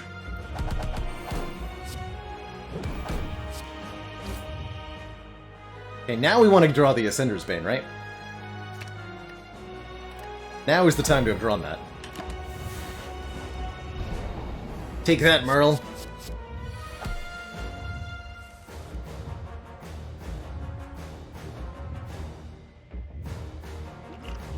Okay, 6 turns a week is perfect here. This blocks for 33.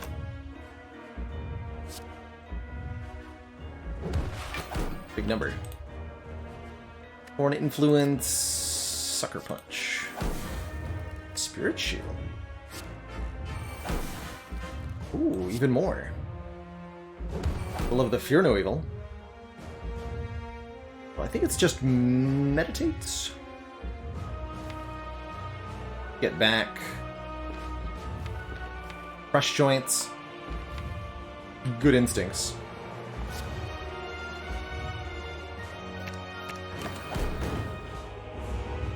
Went from 3 times 15 to 1 times 15, thanks to rounding.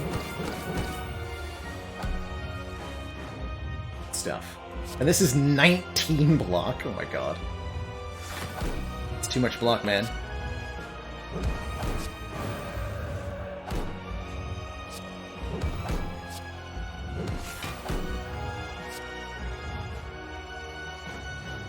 That is way too much block.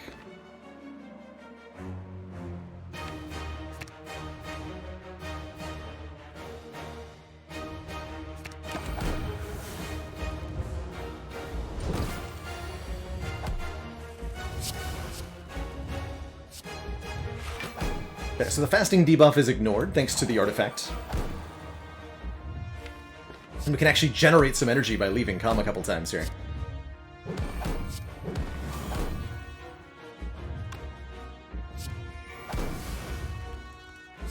Brilliant.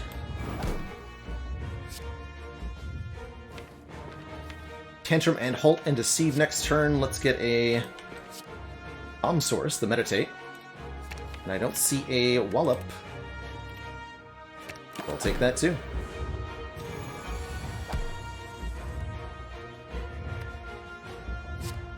$21 Blanc.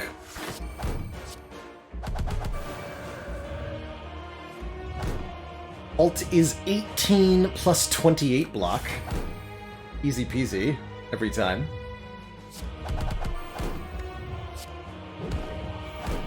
Guess I'm allowed to stay in Wrath if I want to.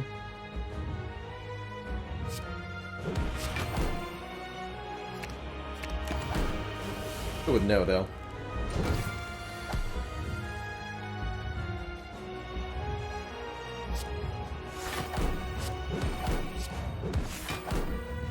It's only 45. Nice. Blank Epilogue Page. Thank you so much for the 18 months. A whole year and a half.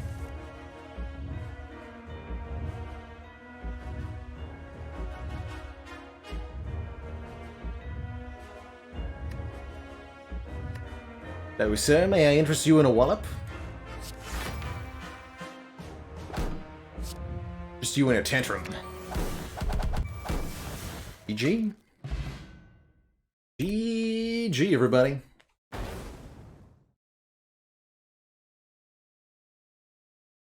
GG. Awesome, awesome run, and that makes 3 in a row here. Very good.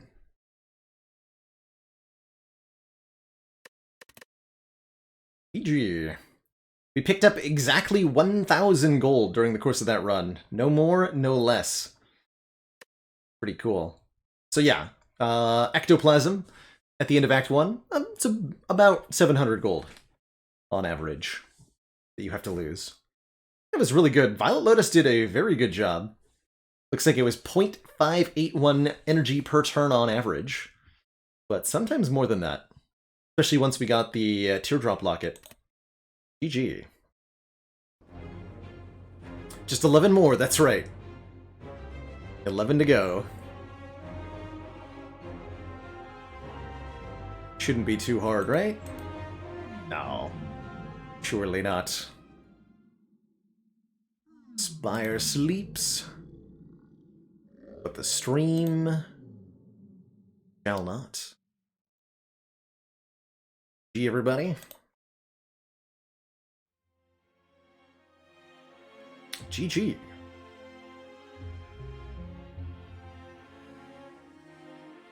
Next up, we're going to be doing an Ironclad run, see if we can get the full 4 and 0. Before I do that, though, I'm going to take another quick break, grab a quick snack, refill my waters and all that. When I return, we'll do another one.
Okie dokie.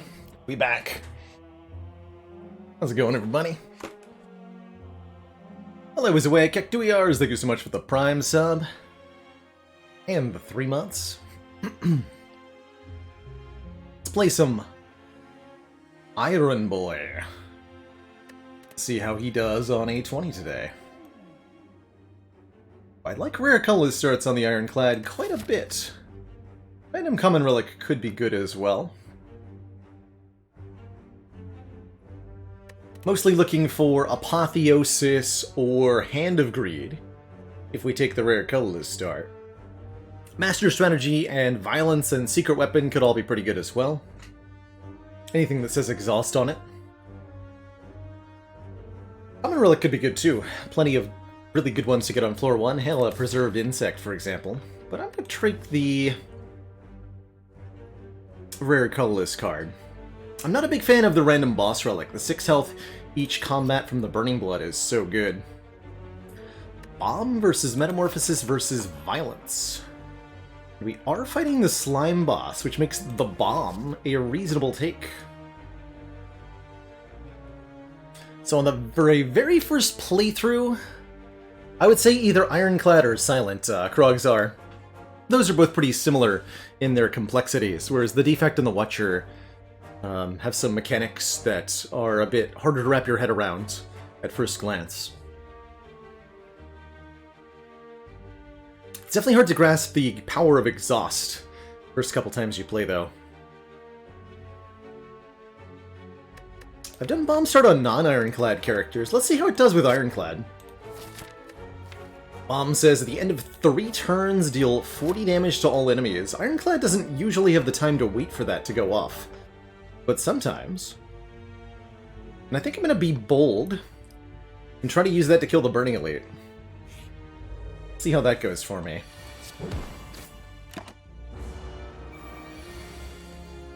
Caw.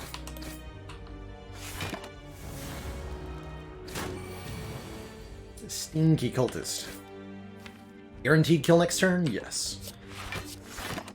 We net 2 health from this. Or, sorry, net 4, actually. Good. Okay. I see how it is. I mean, these are cards I'm usually pretty happy to see on the Ironclad. Whenever a card is exhausted, gain 3 block. Great with Feel No Pain. Or Shockwave to apply Weaken Vuln to all enemies. We don't need the Vulnerable as much because of the Bomb. I'm going to go ahead and take a Feel No Pain on floor 1 here. Like you do. And then I'm going to take 10 damage on turn 1 here. Also like you do.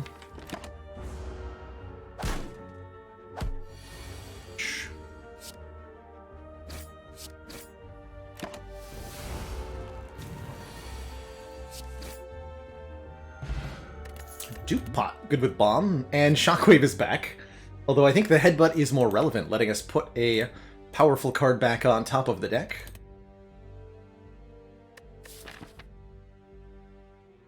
Though if I want block, this True Good is fantastic.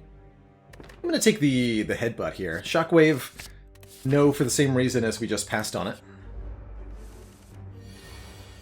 Ouch. Face, though.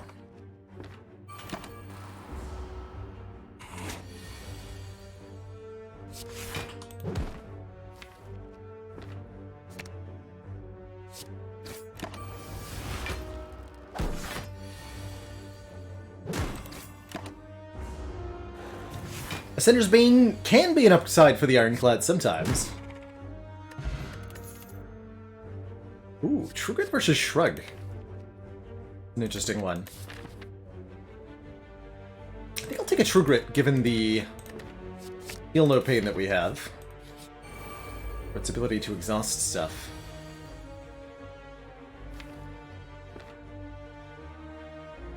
Not sure about these 3.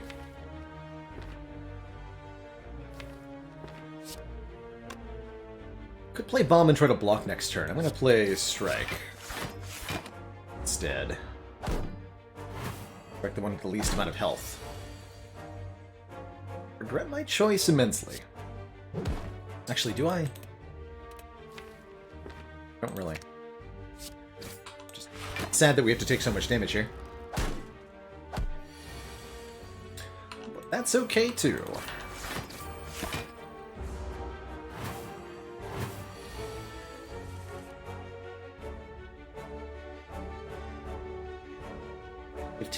Take one more?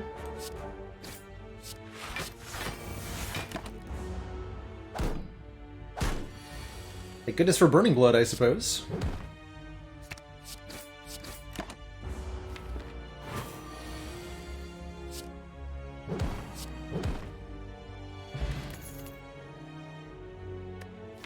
Combust versus Second Wind.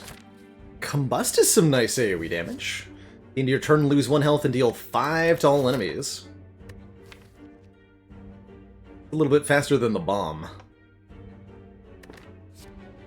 Take it. Combust is a great early game AoE card. Got another combat? 5 in a row, huh?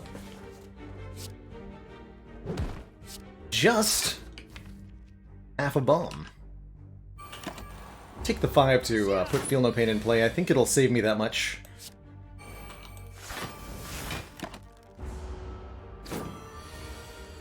It did.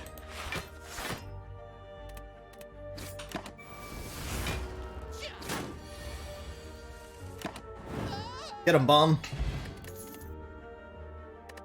How about uppercut? Do I like uppercut? Not really. It would need an upgrade. An upgrade I'm not willing to give it. Likewise, Thunderclap and Iron Wave are fairly whatever. Pretty much reliant on Bomb to win this elite fight for me. Is Metallicizing Sentries. Not a good sign. Oh boy. This is bad.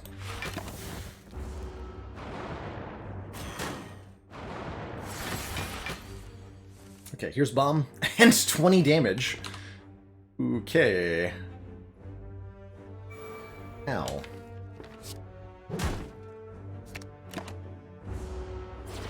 Rest, right? Yeah, I can rest.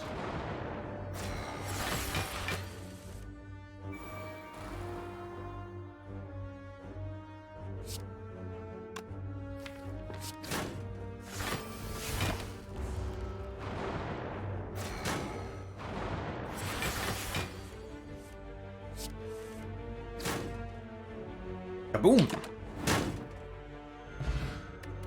Score an Incense Burner, making us intangible every 6 turns. And I'm thinking about a Reaper here, although Reaper's not actually going to do any damage, just heal us sometimes.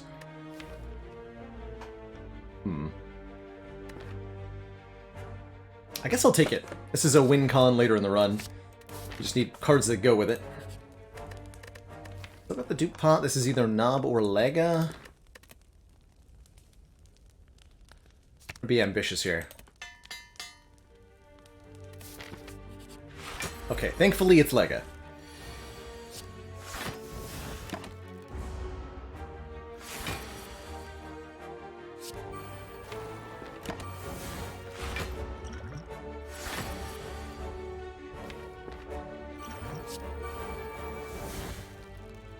Feels right.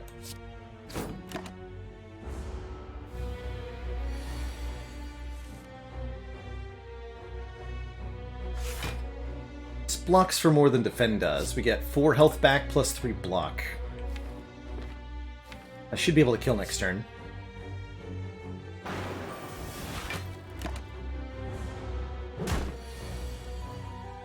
Oh god. This is fine too? This is fine too.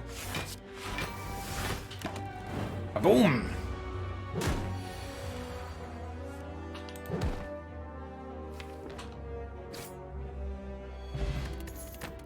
Ornamental Fan gives us block if we play 3 attacks in 1 turn, which makes me want an Anger here. 0 cost attack. Helpful.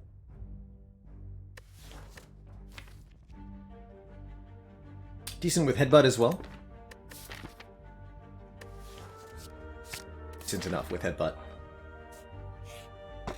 Just has a Letter Opener, doing AoE damage if we play 3 skills in 1 turn. Hard to do now, but maybe later. The bomb was a Niao reward, yes. Yes, it was. I think I have to rest here. Especially if I want to go for another elite, which I think that I do. I'm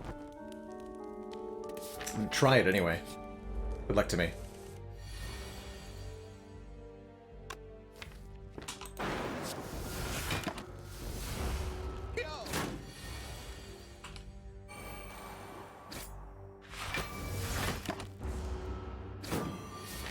Burner could definitely help me with that elite we're gonna deal with. Mental fan here.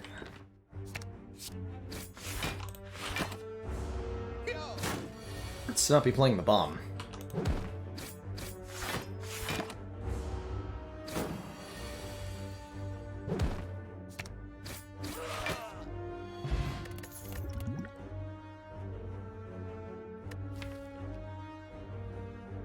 Okay. Now let's take power through. A powerful 1 energy block card I think is exactly what we need to get the bomb down safely sometimes. Case in point, here.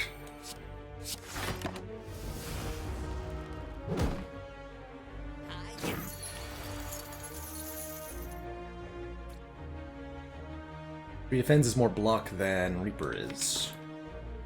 Get full value out of this dex pot, too.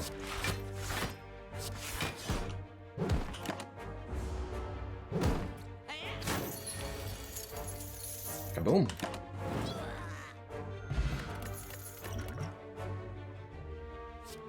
Metallicize is okay for a little bit more survivability. Looks like we have enough mediocre powers already, though. Feel the need to add another unupgraded one.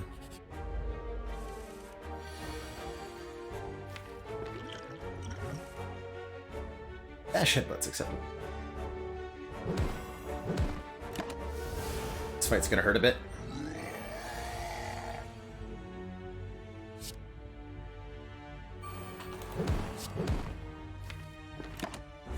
Fortunately, Burner was not lined up. I guess I'll use the elixir.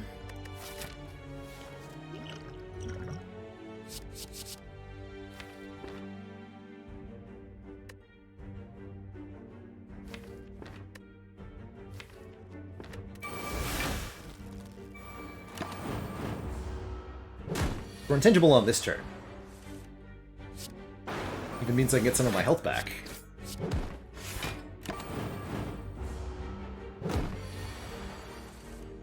Not bad.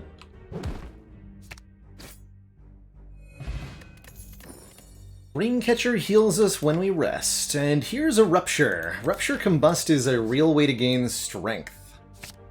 So I guess I'll take that. Try to fight another Gremlin Knob? Sure. I've got the bomb on turn 1 this time, so this should go a bit better.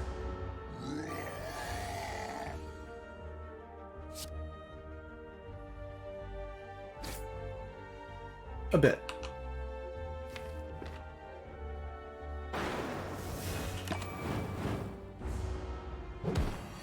Knob wants a rematch? Well, I got bad news for the Knob.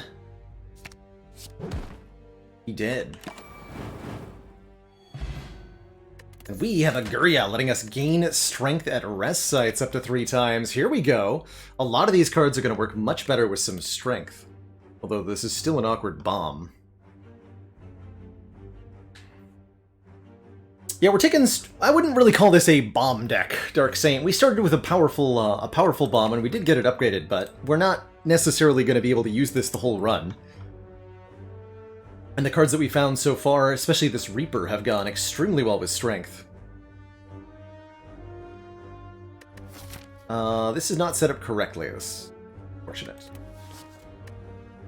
I want this Feel No Pain. Not really. I think I want any of this.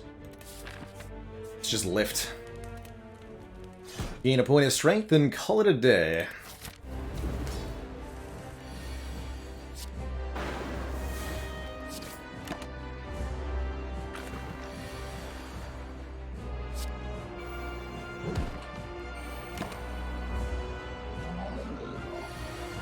Slime Crush.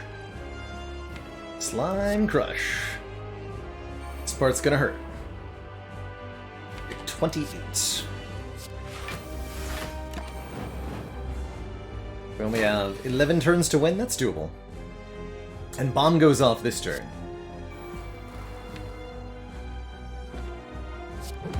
So you are being splut. Splorted. That means I'm allowed to take the bomb here. Let's take anger.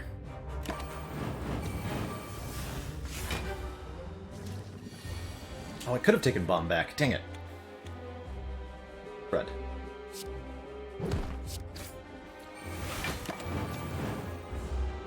Might die here. Hooray, I didn't die.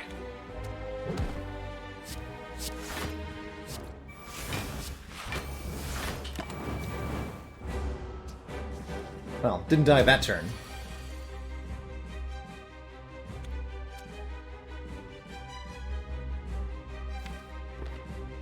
I might be dead very shortly, though. Because we didn't headbutt bomb. We have intangibility next turn. 30 is not a split. No, wait, we are dead. Well, dang. Wait.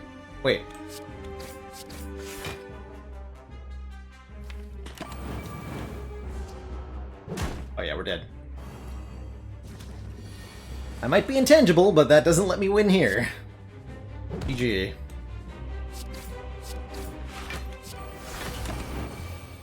GG. Hero Shook, thank you so much for the Prime sub and the 9 months. So, what did I learn from this one? Don't take bomb from Niao and Ironclad? That's part of what I learned. Should have taken the violence. We would have had a much better time. Should have headbutted bomb. I think we could have had a pretty good Act 2 if this deck could get a corruption in it. But I do think the rupture was a bit of a mistake, ultimately. GG. GG. Every time I take rupture, I die. That's some kind of message to me. I think. I'm gonna run it back on him. And then probably end the Spire section after that.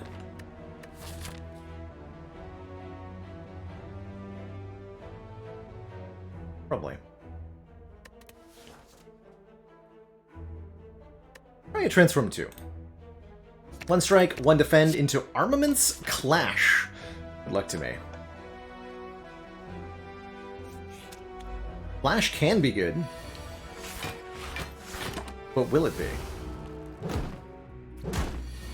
Be greedier with Reaper? No. No. Should have skipped the Reaper. I should have killed this guy, too.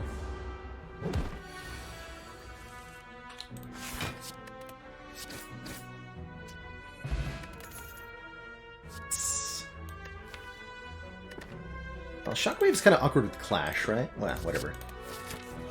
Good stuff.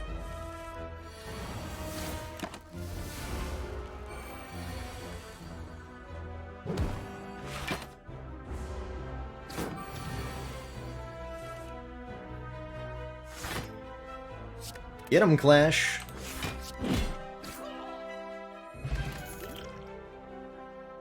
Take some damage. Twin strikes fine by me. Watch your run didn't die, Zayugo. The previous Ironclad run just died. 12 cards. Bash them to keep them. Ooh, Impervious. No luck, unfortunately. We pick up a second copy of Bash against our will. Deeply unfortunate. Oh, the double bash. Unless we get a Snecko Eye, in which case maybe that's helpful.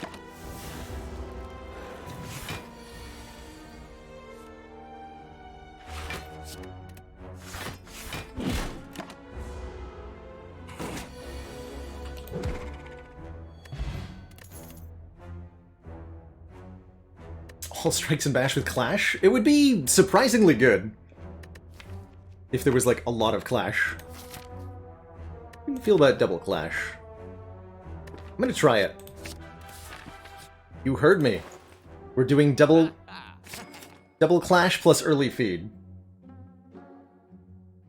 That seems good. Have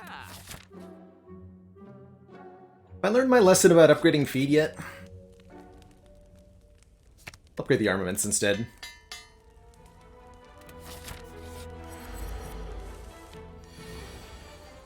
For example, here I can play either Bash or Clash. We should play Bash.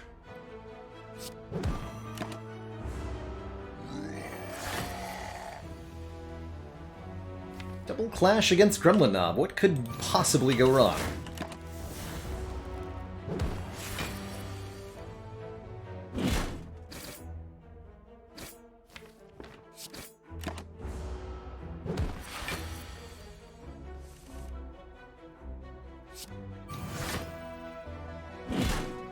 Nom nom nom.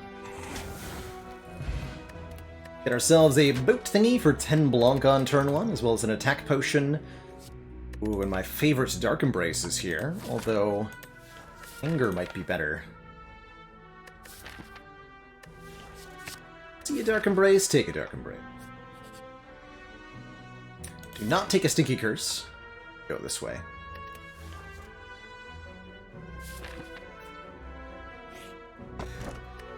Two upgraded skills. On Shockwave. Yeah.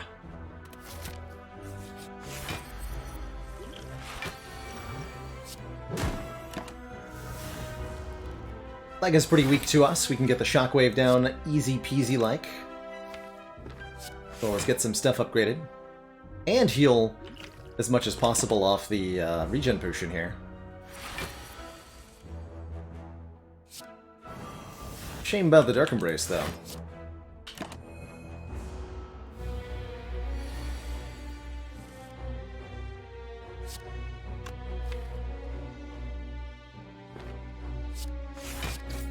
Get that Dark Embrace for now. It's unwanted.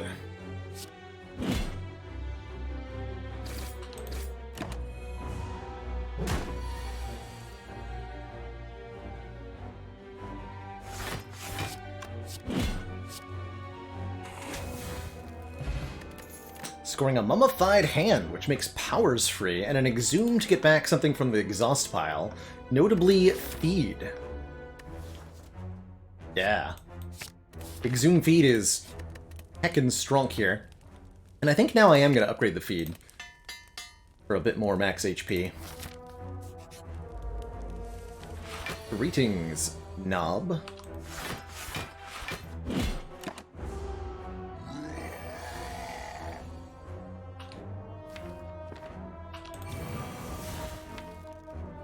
We'll attack potion next turn, maybe?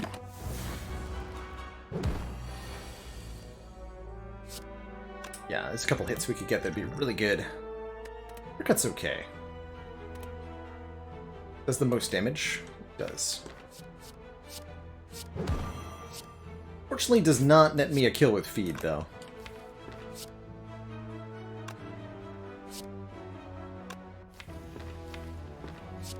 Get rid of Dark Embrace instead. It's Mummy Hand. Take 21 here and win. Should have played that Feed.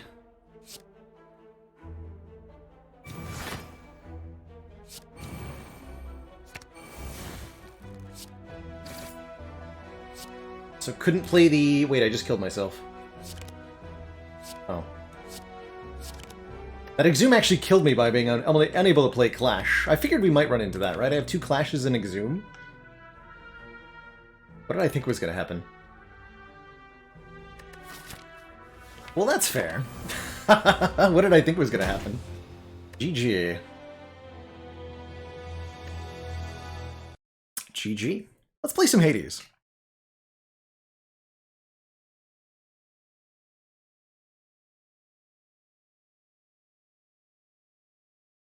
Feeling greedy? Oh yeah.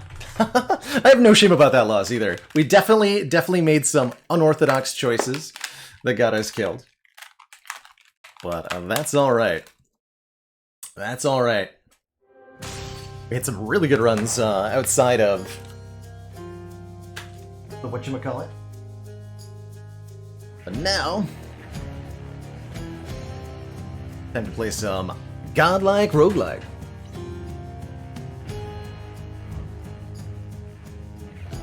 And probably update my title.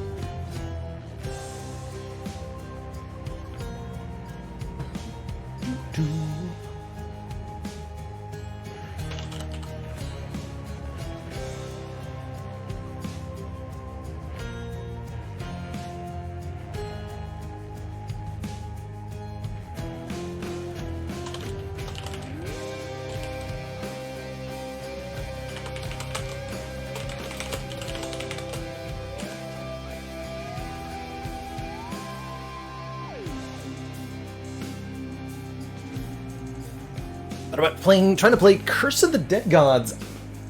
I have tried that a little bit. Curse of the Dead God to me mostly feels like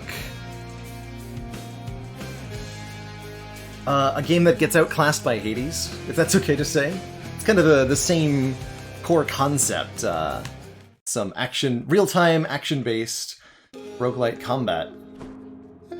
But I far prefer the delivery of this game, Hades, to I'll buy that. what Curse of the Dead Gods has to offer. So last we played, we'd been told to invite all the gods of Olympus to a feast here in the underworld, so that we can finally rid ourselves of the deception. More Better heard all the cool kids use the Gilgamesh fists. Could use the fists. Well, sure. We have the Claws of Enkidu, whose dash upper can maim foes. We've got this big melee attack swipe, and we can inflict a maim status effect on enemies by doing an uppercut, which causes them to... what does maim exactly do?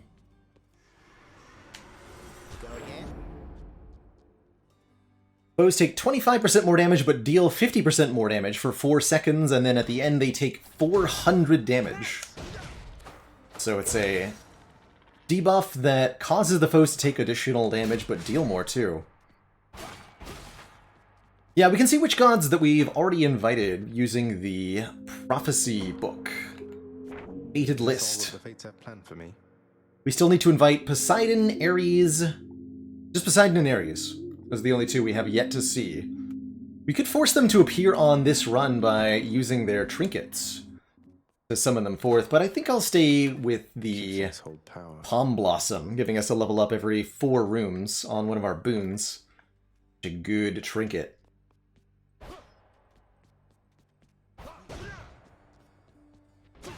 I'll hang up to that.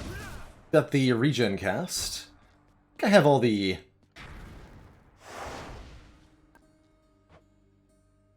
settings that I want. All right. So let's dive right on into a run. Elysium. It isn't for the good, it's for the great. Great kings or killers, oft one and the same. They left their mark upon the world. Shall you? I'll leave my mark, all right. Speaking of, there's Poseidon. All right, here goes. In the name of Hades, Olympus, this is an official message. Uncle Poseidon, hope you can make this out. So we only need Ares now. What's this, nephew? Why isn't this a note? Or part of one addressed to me, but it appears there should be other pieces for the others here. Ah, it's like a sunken treasure then, which means I must seek its mysteries at once. Oh, sorry, I can fix that, Darkseid. One sec.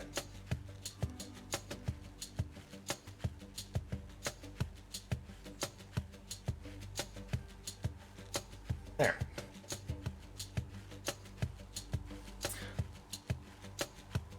Early Flood Dash? Or, sorry, Tidal Dash or Flood Shot? I'm not going to take a Tempest Strike, although knockback on our basic attacks sounds pretty hilarious. And that's right, these give you more dashes. I should have switched to the other dash. Let's take the... Actually, I have more dashes? Let's take Tidal Dash. Because we have a lot of dashes, so I can dash 4 times with this, Back to dust. with this aspect. Poseidon's Tidal Dash does damage and an AoE plus knockback whenever we dash, and it's pretty substantial, especially in the early game.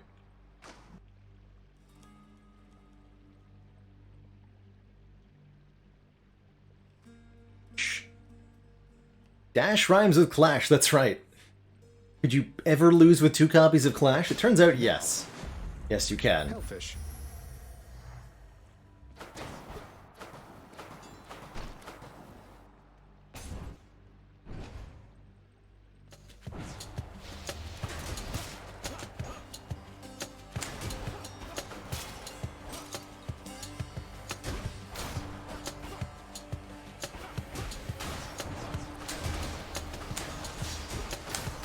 Note to self, don't step on spikes.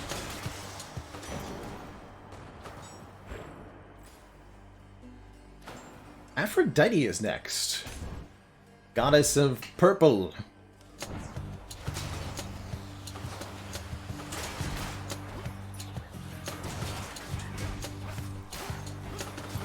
that's right, you can rapidly dash too with this.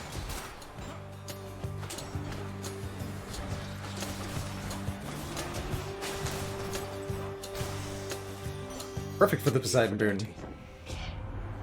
Dearest, I've known many gods and godlings through the ages, and I have to say, you're quite intriguing, even for our kind.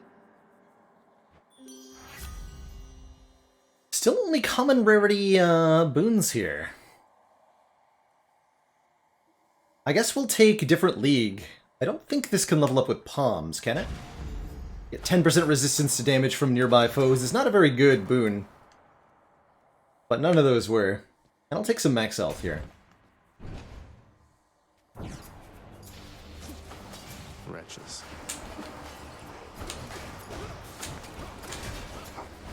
Ouch. That to myself.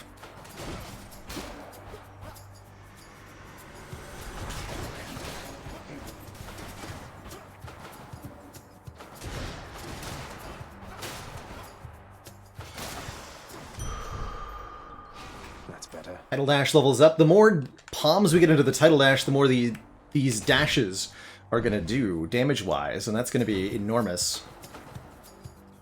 I don't think I've maxed out every single relationship Heligonian. There's got to be a few that we have not maxed. Probably look at the journal for that.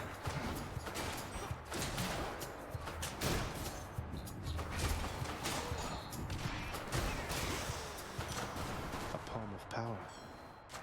The power of Olympus. Oh, this can level up. Well, I want to keep putting palms into Tidal Dash, now doing 71 damage. And counting. Only $51. That does not make for a very good shop.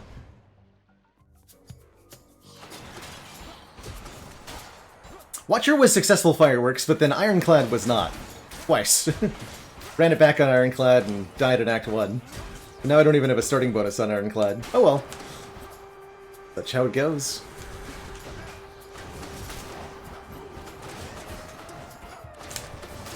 Oh, these dashes are so good, man! And a higher rarity blessing from Athena or a visit to Sisyphus. We'll take a boon from Athena. I could also reroll this into a different god. But I kind of like the idea of deflecting melee attacks here.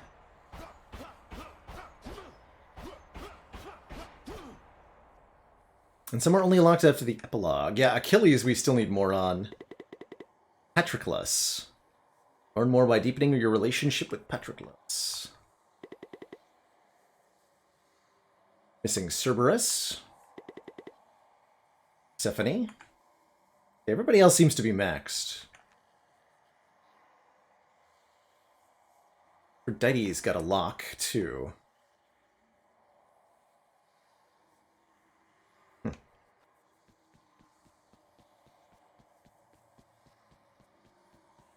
Okay, we'll take Athena's boon.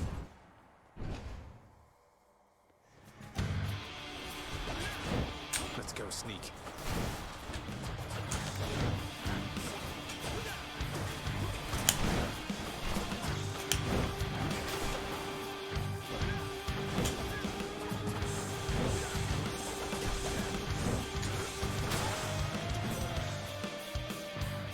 you get. That's fun. May the light and fury of Olympus guide you from the dark, cousin. I've a token of it for you here. I was hoping we'd see Athena's Aid, although Phalanx Shot is pretty good too. Gain a call meter that briefly makes us impervious, deflecting all attacks. I think this is extra good with our...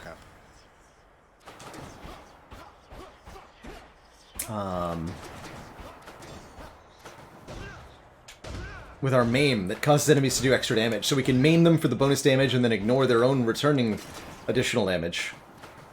This is an Erebuscade. If we can complete the challenge within without taking damage, we'll gain 50 max HP. Or we can take a Daedalus Hammer. I'm gonna go for the I'm in. perfect fight. Let's hear it. One scratch and all your efforts will be lost. Oh, that's right. You can't dash during the uppercut animation. That's right. I tried to do that. It's a long animation to commit to. Of course, now I'm gonna slaughter everything else without taking any hits. Got you. Oh well.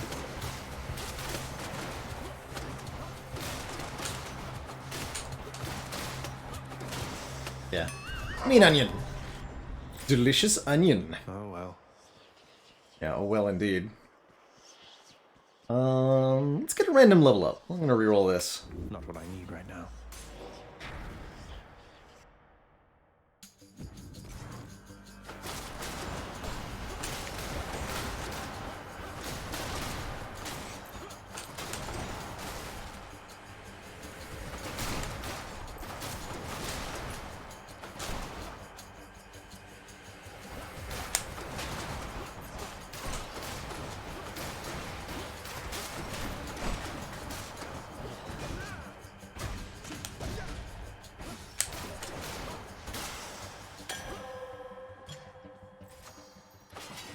One more level up on the title dash. Good.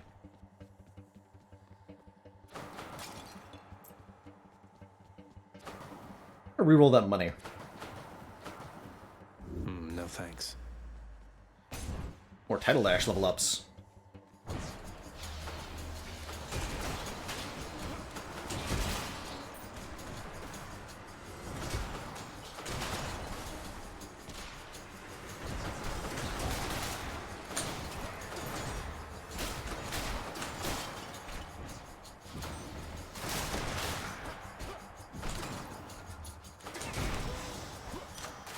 Oh yes. One goes to 88. Now let's start leveling up Athena's Aid for the bonus duration on that. Since we're kind of at the point where the title dash doesn't gain much more damage. We'll take some max HP just fine.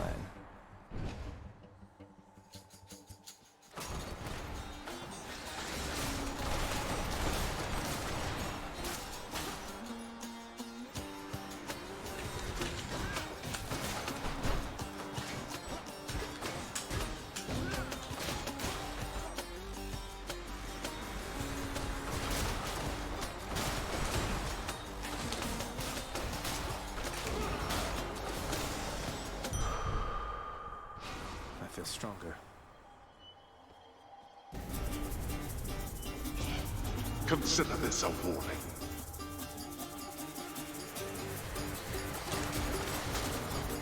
Sisyphus! Holding now.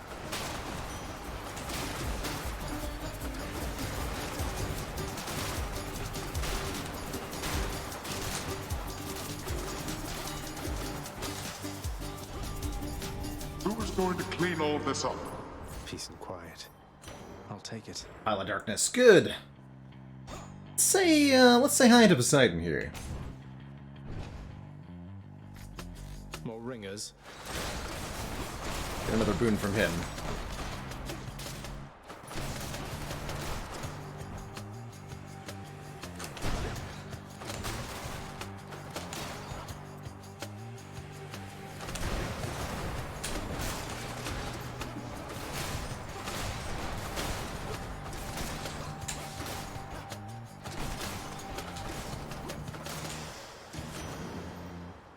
In the name of Hades. Ooh, our boons with knockaway effects also rupture foes, dealing 20 damage every 0.2 seconds when they move, up to a total of 300 damage if they keep moving. And that attaches to our title dash, so we're constantly afflicting it on foes. I think another palm level up as well. Hopefully leveling up the Razor Shoals to be even more damage. Good enough to eat. Yes, 20 to 26. Make that bleed damage huge, please. I think our first boss is going to have a bit of a nightmare against us. I'm back, ladies. Symphony.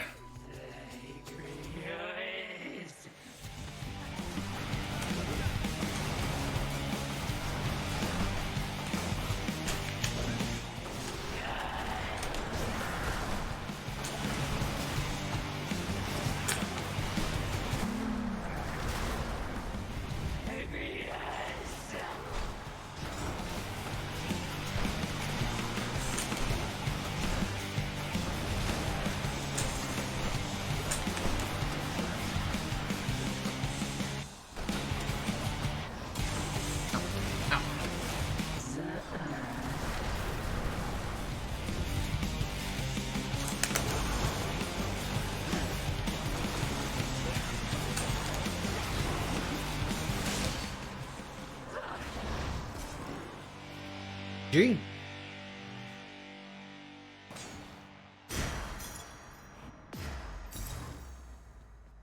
Titan blood, get.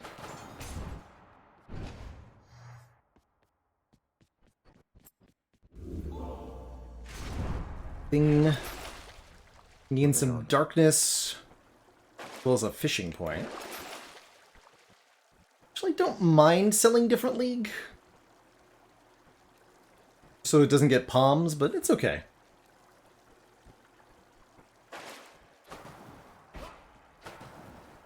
How I did it personally, Mead Mug, I used the hidden aspect of Rama with the bow.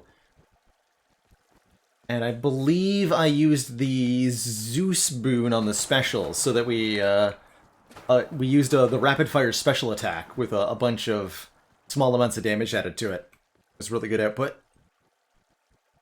IBEXRL, thank you so much for the 3 months. Sorry to hear about your internet, but glad you were able to find your way here anyway. Let's keep our money. I'll just go on up. Clear.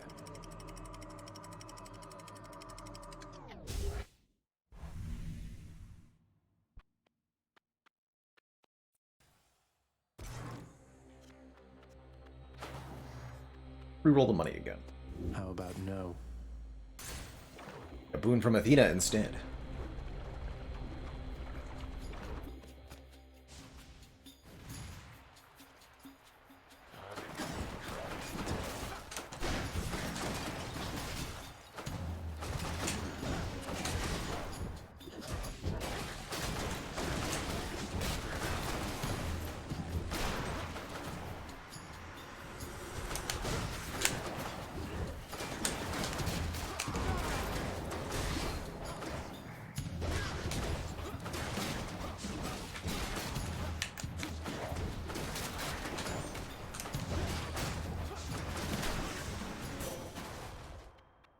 In the name of Hades.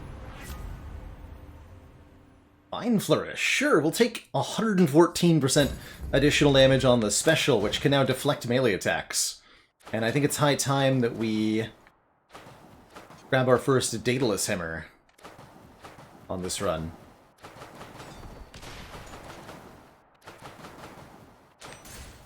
Off we go. So modify our weapon in certain ways to make it a lot better. And Thane is here.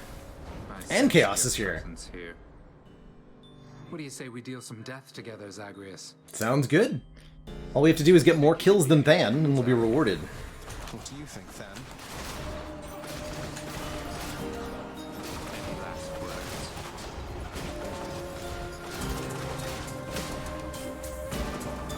Stay dead.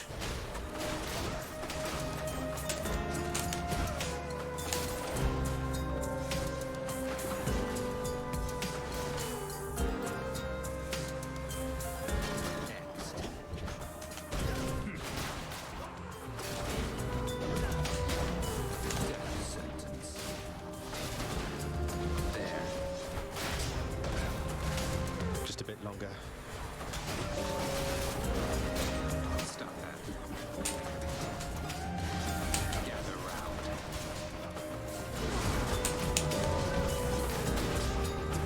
You. Folly? Why, if it isn't Master Thanatos. Sisyphus? Oh, I like that Than had a reaction to that. Farewell.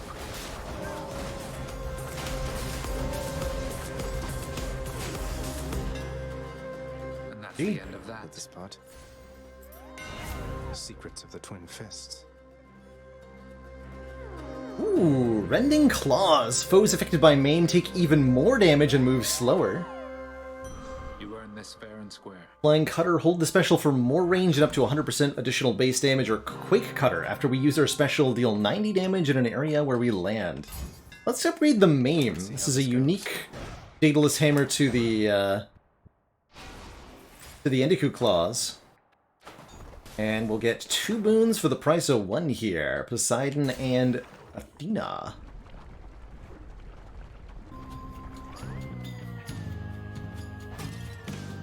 Makes sense that you can't use Than's summon while he's in the area.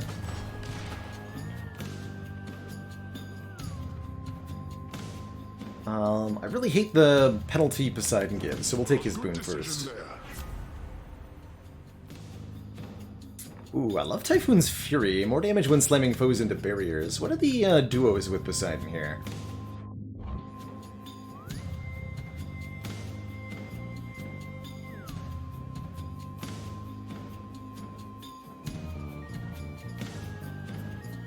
Typhoon's Fury qualifies me for second wave.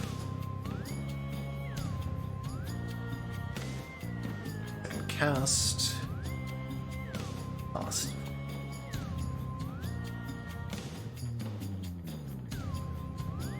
Tidal Dash doesn't count for that, for Sea Storm. Interesting.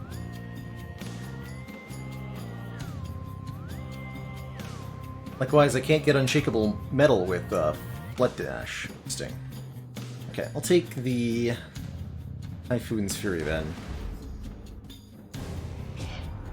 I knew there was a possibility that you would side against me once again, but your doing so never ceases to amaze, cousin. Well, that's that.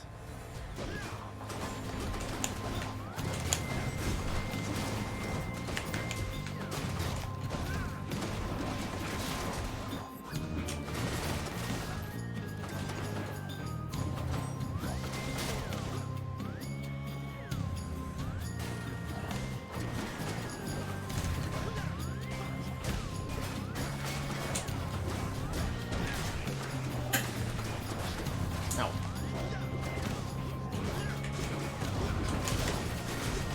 Your time.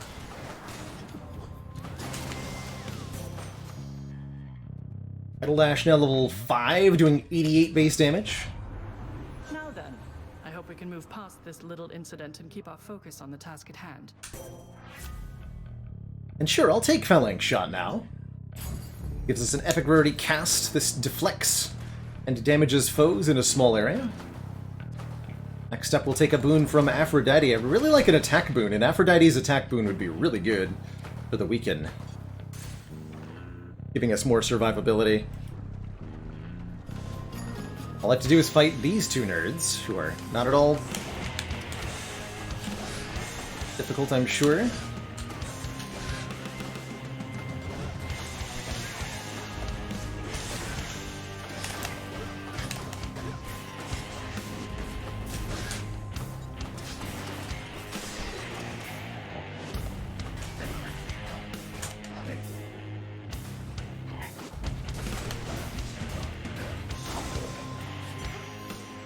Bye, you two.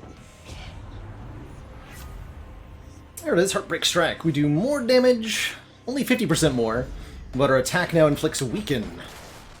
Oh man, and we get to invite Ares if we can complete the gate. Give it a shot. Pain. Again, can't take a hit here or we'll lose the bonus. The blessing that we're gonna get. Welcome to Erebus. Expect this is gonna go badly, but we'll see.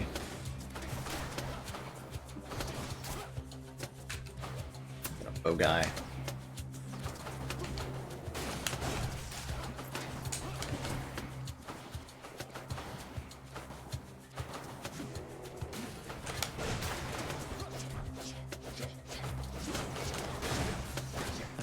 What? You failed. How did that hit me? Nonsense. I declare nonsense.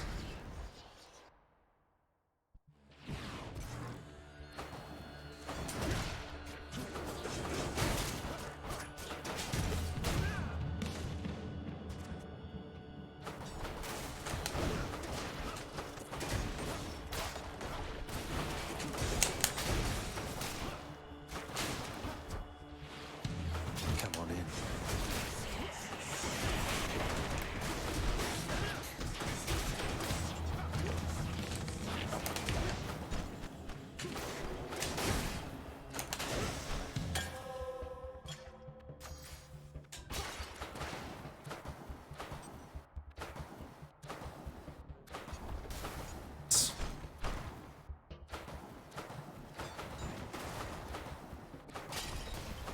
Looking around for golden urns here.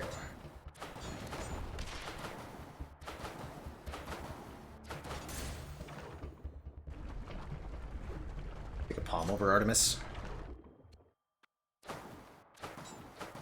Hydra's certainly not going to know what hit it. The gods. Keep upgrading that. Razor Shoals, 30 bleed.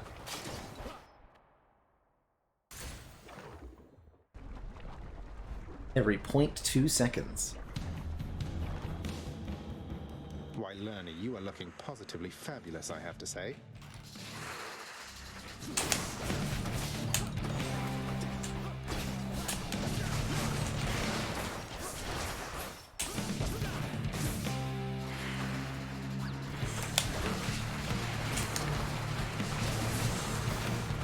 Ow.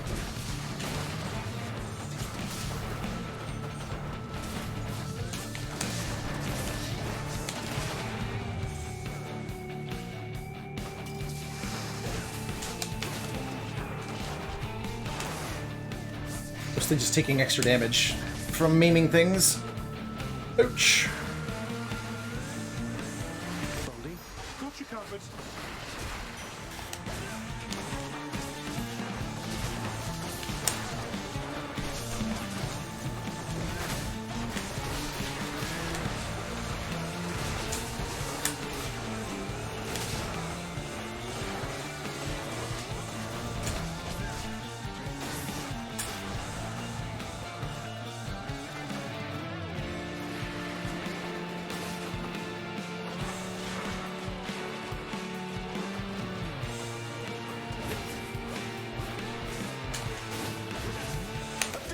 As you wish.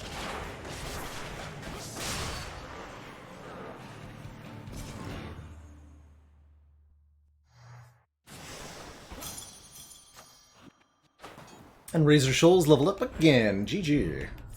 Vast riches.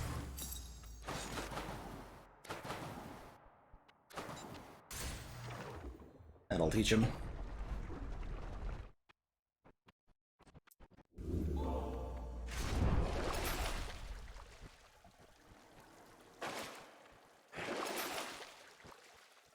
Gold for 25 health. I'd rather do the reverse transaction of that. Let's take none of the above. Closer. Check. Keep our eyes peeled for Ares.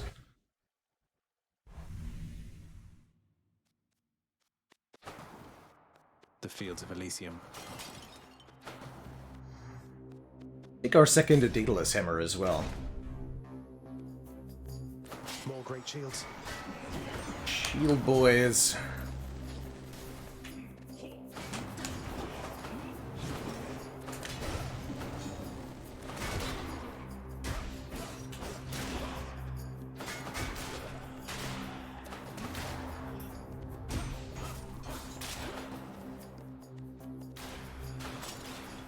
Shield guys are immune to attacks from the front, but we got a couple ways around that.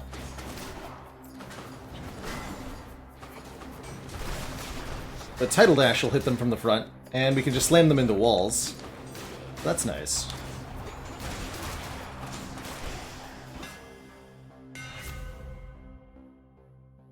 I use health per chamber, Refined Bean. While using your attacker special, you are sturdy, take less damage, and we cannot be interrupted by tanking damage. Actually, quite like that. Colossus Knuckle. That feels better. So we get a brief shield while we're attacking now. And that'll stack with our other forms of mitigation, too.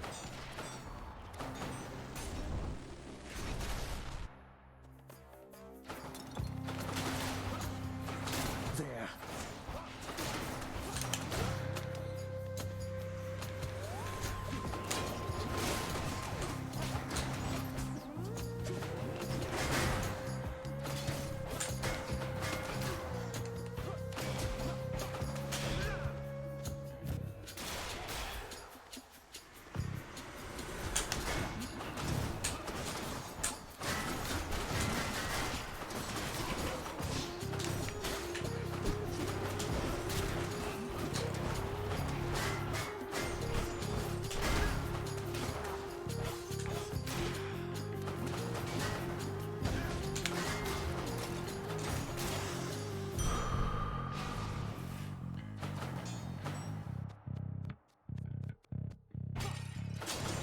I think the health per chamber is better as long as you're working towards bounties.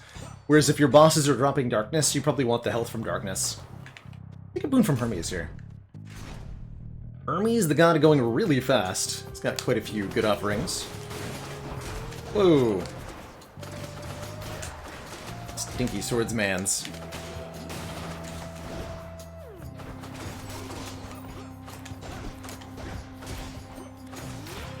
Another Erebus-gate. We go 3 for 3 on failures?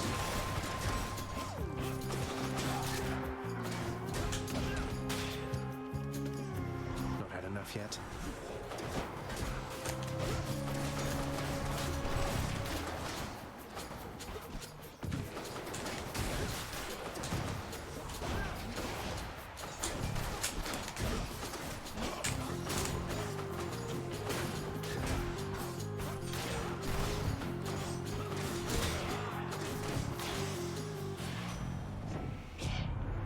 How about we pick the pace up just a little, cuz? Or maybe by a lot? Whatever you've the mood and stomach for right now. 10% dodge, 1 more dash, or 10% faster attacks. Take 1 more dash. Faster than ever. None of those are particularly amazing, though, because they're low rarity roll. 200 gold from the Erebus Gate? I'm not going to bother. Let's instead go to a shop here.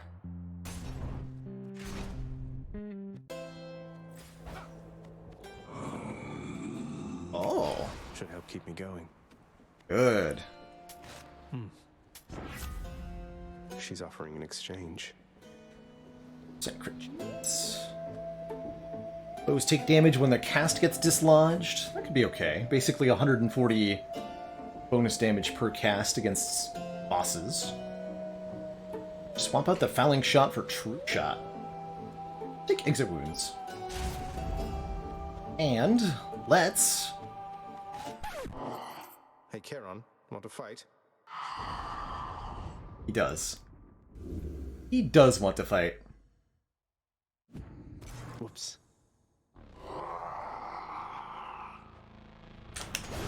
Think you can beat me, Charon?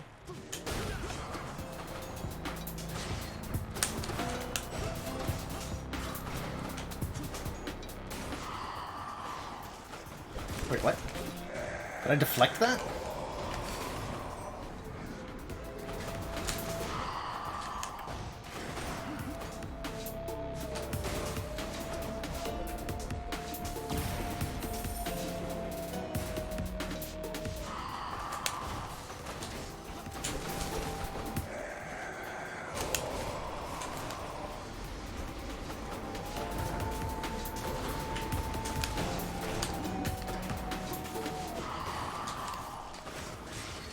I can deflect that. Yes.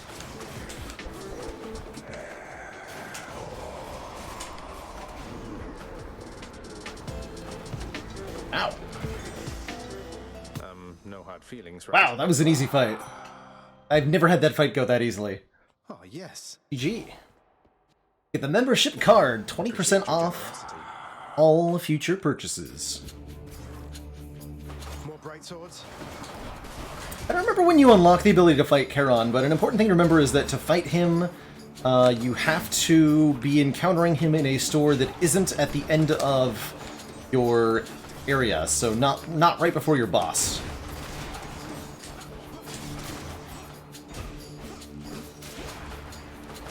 One's regenerated. And I think it's a random chance He's fully recovered. within those parameters.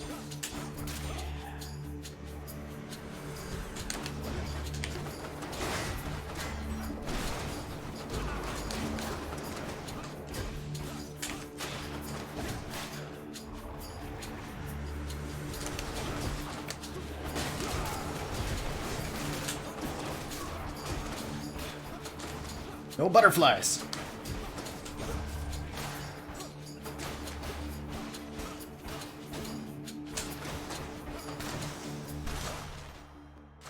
Gods grant me strength. Keep making that rupture stronger, I guess. Seems okay. Do I feel like more boons from Athena will help me? No.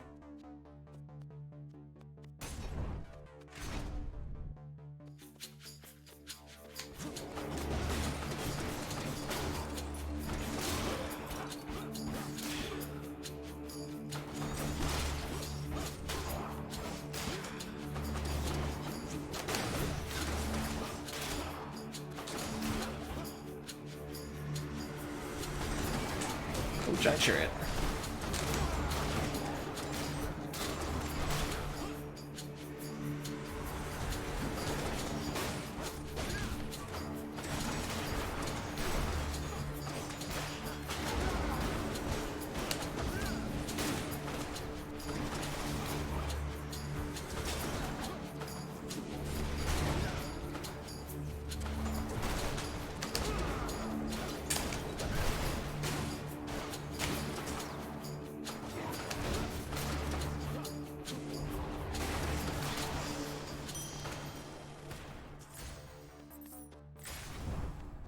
Another 2 boons for the price of 1. Cool. Something I need. We'll even take the Yarn of Ariadne to upgrade the rarity of the next boon that we pick up. The 20% discount applies to the Wells of Charon as well. Boons for coin. So we get a 20% discount on those. As before, I think I'll take from Poseidon first.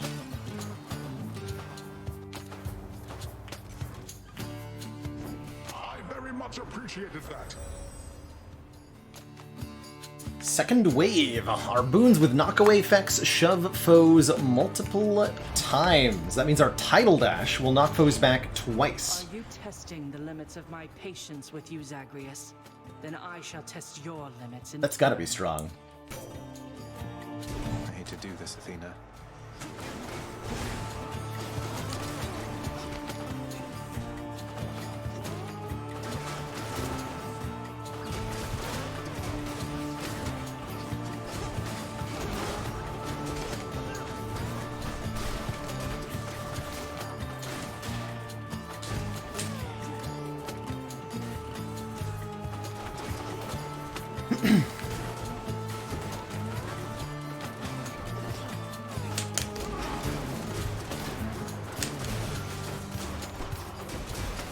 No.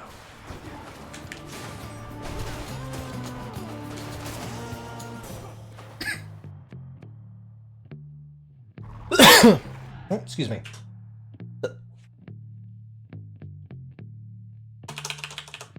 Why am I... Oh, I understand.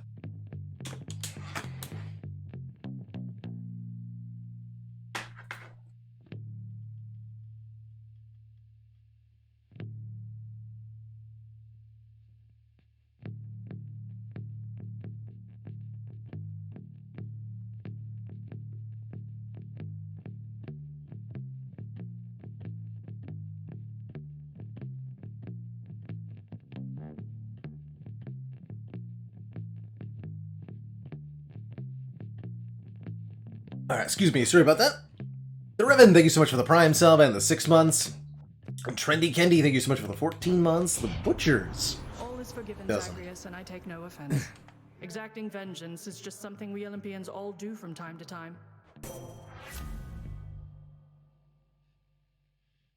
Need more Death Defiances. Let's take reduced trap damage. That'll definitely help me in sticks. And potentially against Hades, too, since some of his attacks count as traps. I guess I'm going to a shop. That's good, we get a 20% discount. No need to thank me, mate. And a fishing spot.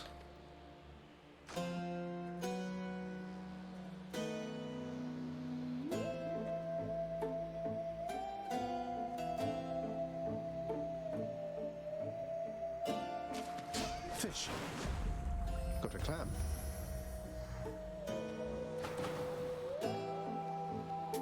Don't spend it all in one place, mate. Ooh, more duration on weak will be good. 5 seconds longer. Sure.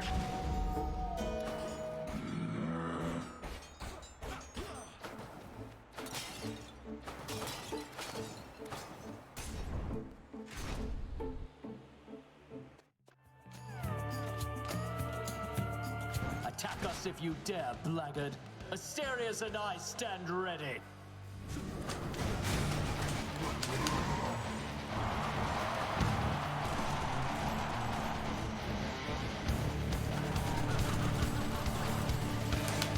Come, monster. Attack with everything you have.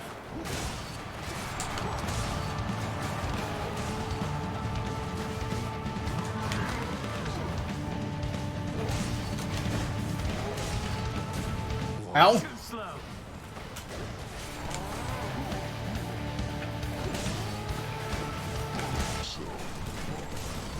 So it has come to this. I think not.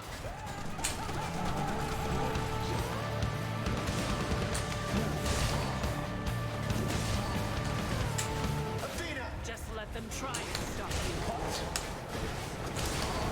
Foul demon, we shall thwart your each and every trespass in Elysium.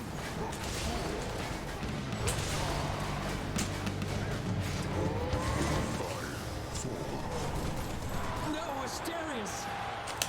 You and me, King. Don't get run over by the chariot. Try all you like. All the bleed damage, though.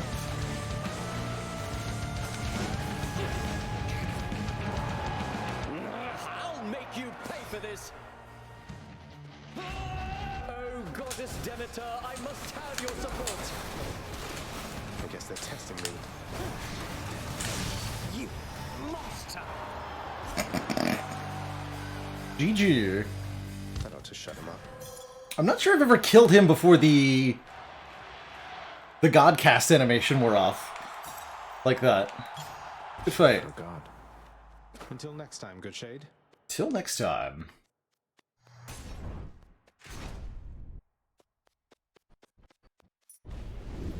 You made short work of Theseus, I take it, boy.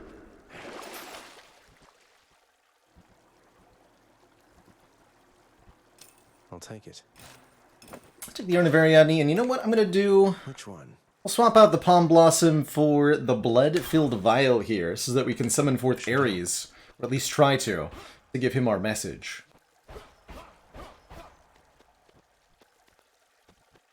Bottom all up. To the surface. Yes. Onwards. Indeed, Bionel, I think they'd find him pleasant company. He fit right in with Zeus and the like.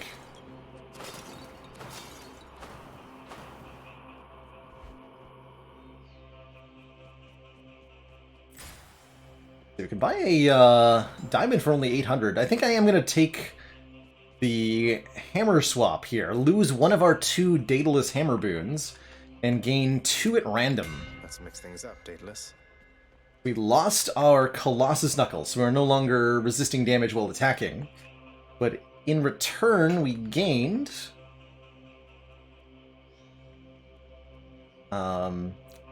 Concentrated Knuckle. Our attack deals 5 more base damage for each consecutive hit to a target, and whenever our special slays foes, restore 2% of our max health.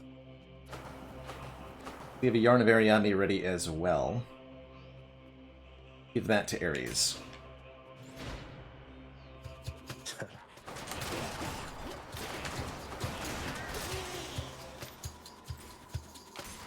Absolutely destroy everything with our dashes in these areas.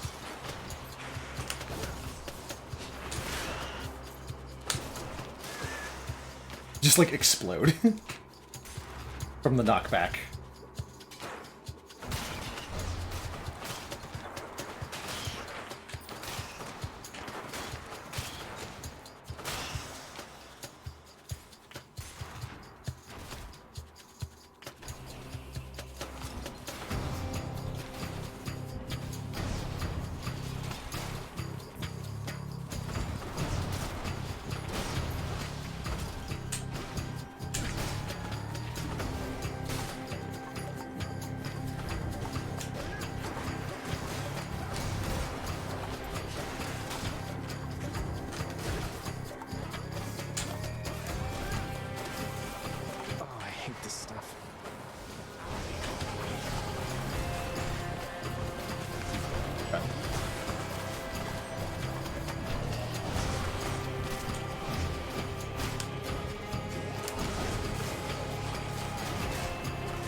Room.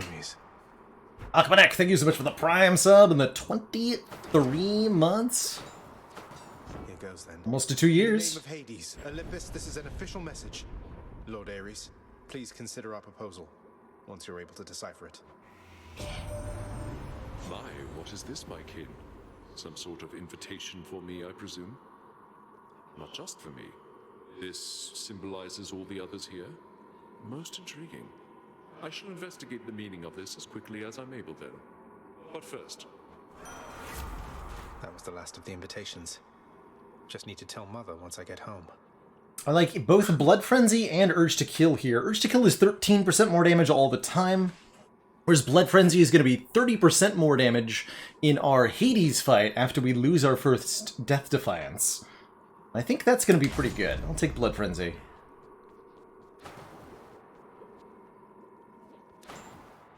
Going back. And we'll try to max out everything here. Not gonna need that much money, so let's re-roll the money. Let's see what else. Into another boon from Ares, sure. Now I can take Urge to Kill. Feel good about it.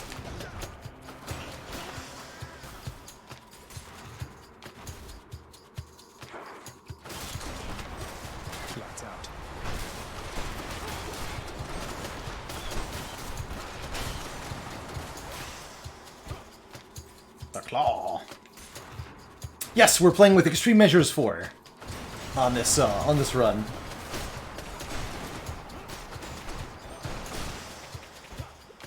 So that's going to be a fun challenge at the end.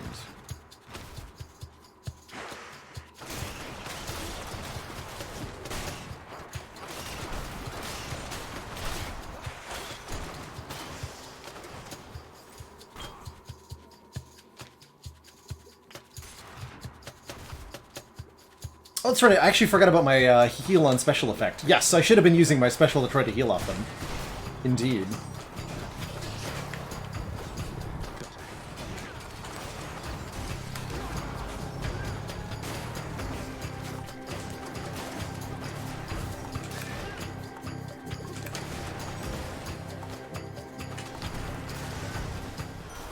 Hello, Lord Ares. There's Urge to Kill with Epic Rarity. 16% more damage. Got a couple bully uses, too. Passageways.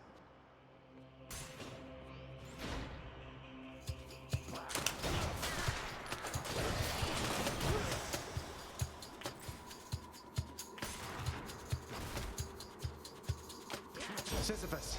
Oopsie.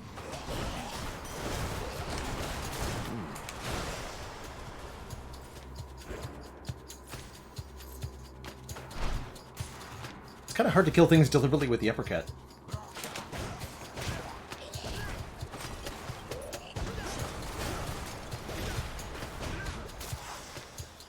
Died of his own poison. Didn't count.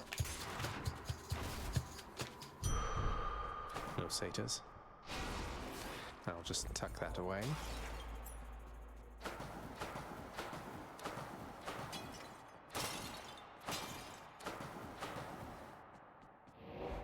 Our fountain heal. Let's start upgrading some stuff.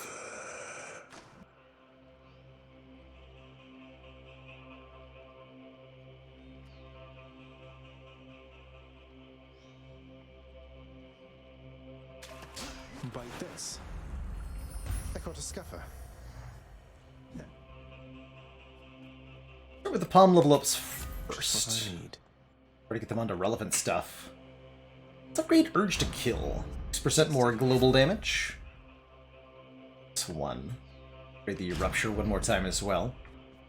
And I need more money for both of these, so let's try to get that.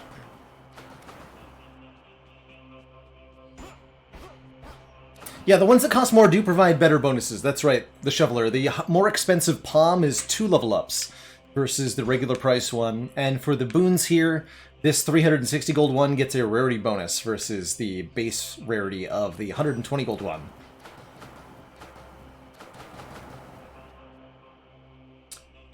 Roll this Palm. We'll keep it as is.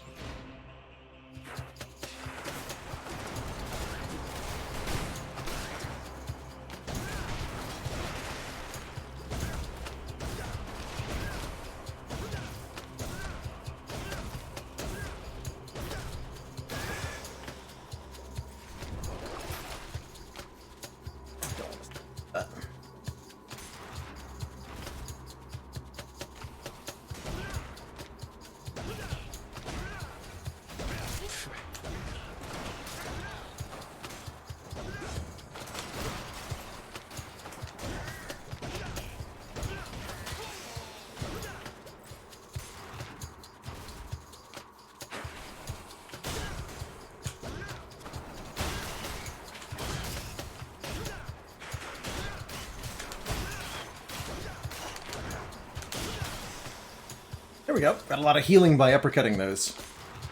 Good.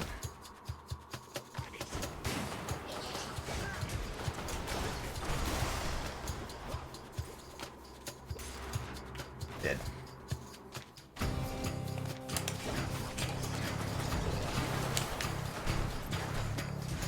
Whoa! Poison.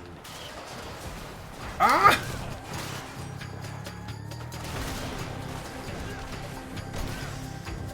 Ow. A palm of power.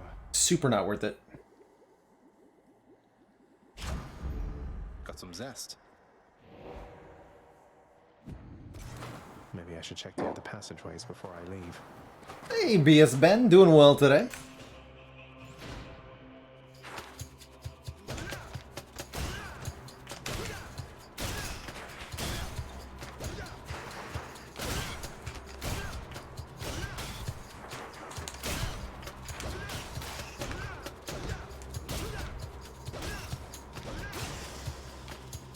Deflected.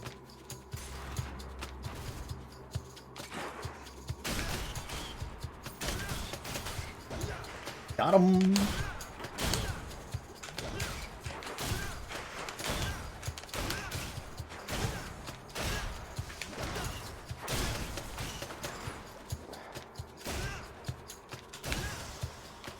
Full health every time.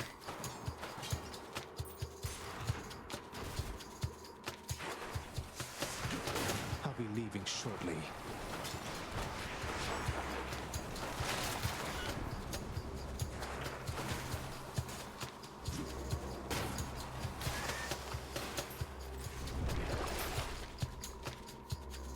Special damage. Sure, I guess I'll take both of these. Bonus damage against undamaged foes and bonus special damage will both help against our boss.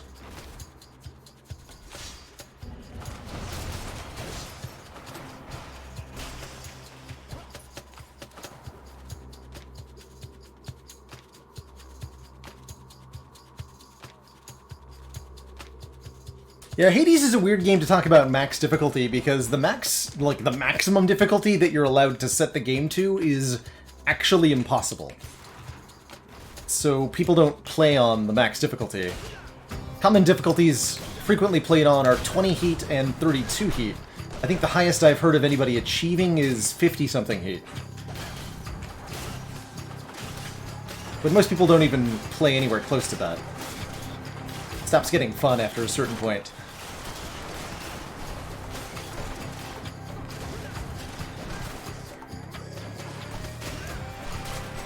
Okay.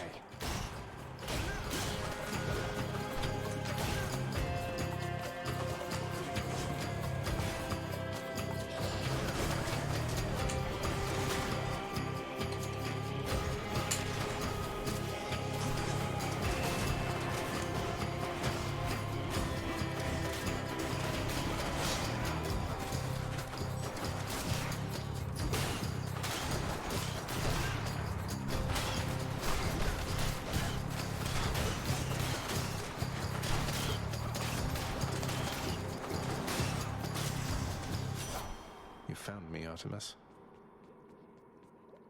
Her record is 60, dang!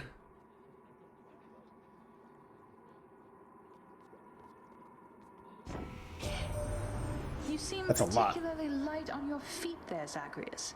I'd figure Hermes himself was speeding you along, except I've not seen him about in been a while, really. Take the 2% chance for critical damage. It's not much, but it's something. Like that more than I like the... Time to hunt.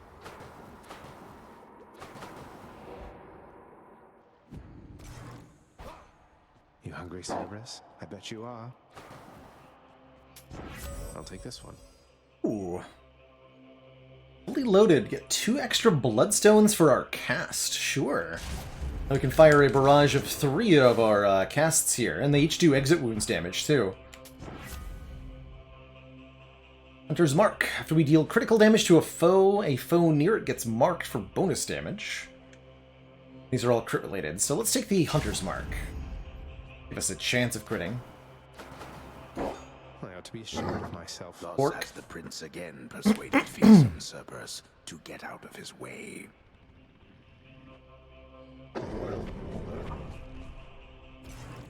I owe you one, boy. Library.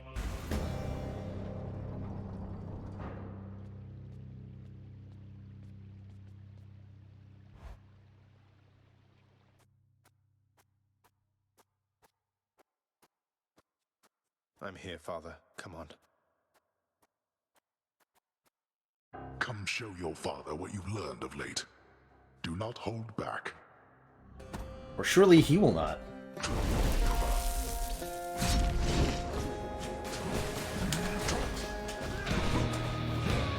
Zacharias?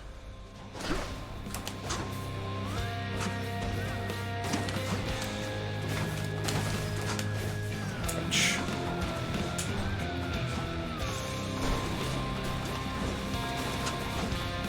Darkness.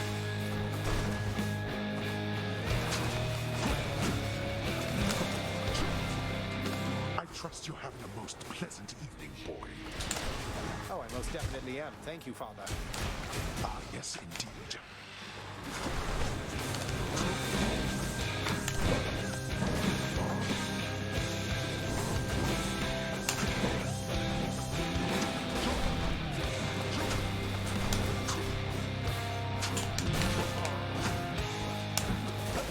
Become unstoppable. Darkness.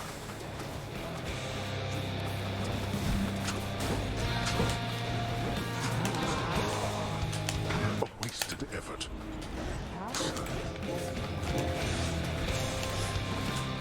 Oh, I'm hit.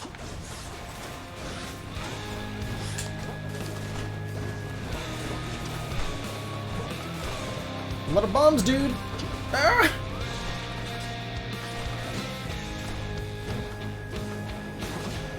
Darkness.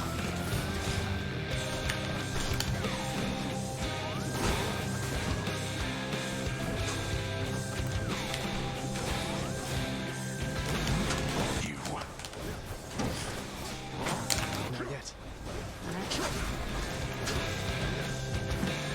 darkness.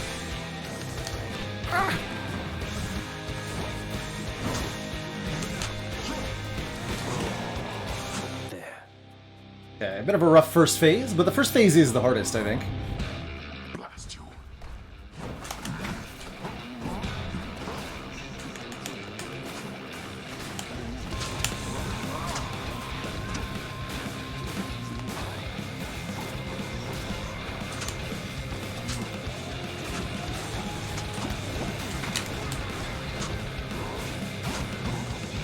Die already.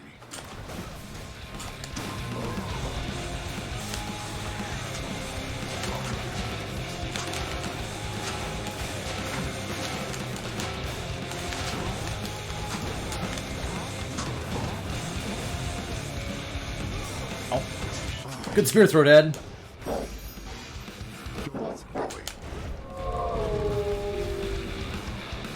Oh. Not fair.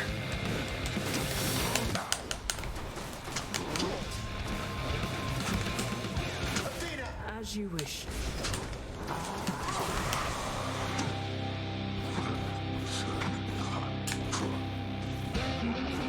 I can still fight.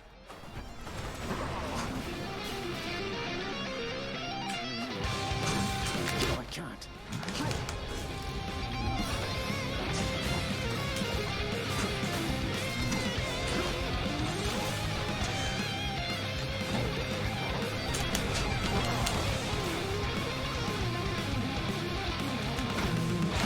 Got you.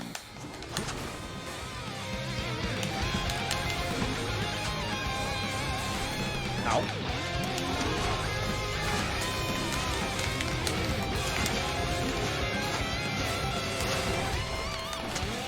Darkness.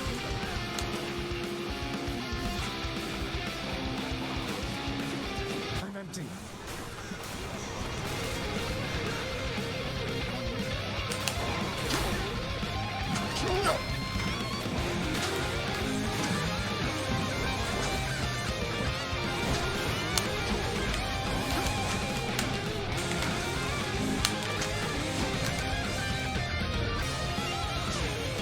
It's my last chance. GG. For a student of Achilles, I fear that you surpassed even his skill by now. GG. Well The fight. done, boy. Say hi to Hypnos for me. By my father's name. In the name of someone very sore right now. GG. Amid the wondrous, ever-springing garden of Persephone, Prince Zagreus discovers a greenish plant of some sort, supple-skinned and covered all in spines. A bit too small to see, until it is too late. In by the sticks. But we got all the invites out. It's time. Feels like it's been a while, everybody. Huh? Mother. Zagreus. You don't let anybody in or out of this place, do you, boy? Get to doggo.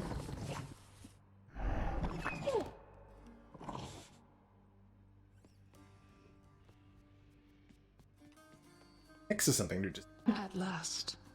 How are you and Chaos getting on lately, Nex? Sounds like they expected an awful lot from you before. That you should shine as bright as day, something like that. I can't imagine.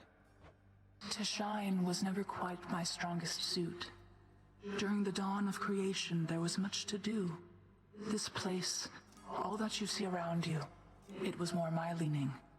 Chaos understands that better now.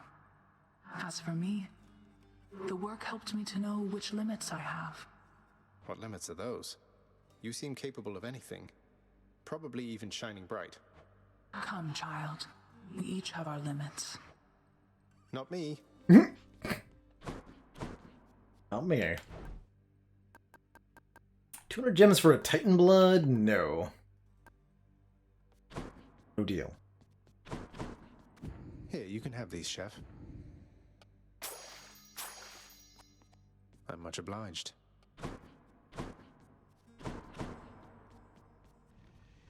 What's up, Mom? It's done, Mother.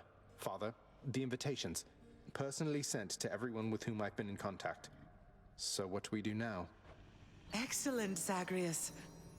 Congratulate him, Hades. On a job well done. Is Hades going to be able to do that with a straight face?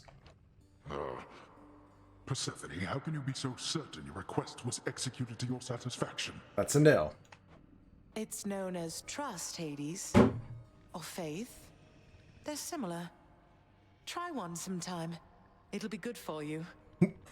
As for what we do next, why, we've a great big feast we must prepare. This house is not a suitable location for such guests. Dionysus alone shall bring ruin to this place. Or... the faith thing that you said. Yes, good. Now then, we have a lot of work to go around. So why don't we call everyone on staff and let them in on this, and dole out suitable responsibilities, all right? All right. All right. All right? All right. Thus did all of Olympus journey deep into the underworld, all together for the very first time. The Queen Persephone revealed herself in all her splendor, much to their surprise, and told them everything she indicated to her son. She eloped with Grim Lord Hades, she said, mothering a fire-stepping prince who sought to reconnect with his extended family. Hades and Persephone at first refused his wish, but so moved were they by his relentless struggles to the surface that at last they decided to heed their willful Zagreus and reach out, for his and everybody's sake. The Olympians listened to all this in stunned silence. Then Zeus himself began to laugh. "Welcome back into the family," he said. After the shock subsided, the festivities began. I say, big brother, you and your better half put on a positively smashing night. It's a relief for all of us, knowing Persephone is safe and sound. And mother to as noble of a son as my good nephew there. Well, little brother, the Queen and I, in turn, appreciate you all taking time out of your doubtless busy lives to come all this distance to my house. I'm certain it is very modest in comparison to Mount Olympus, but I trust that you were suitably entertained. Oh, of course, Hades. Now then, farewell, and let us keep in better touch from here.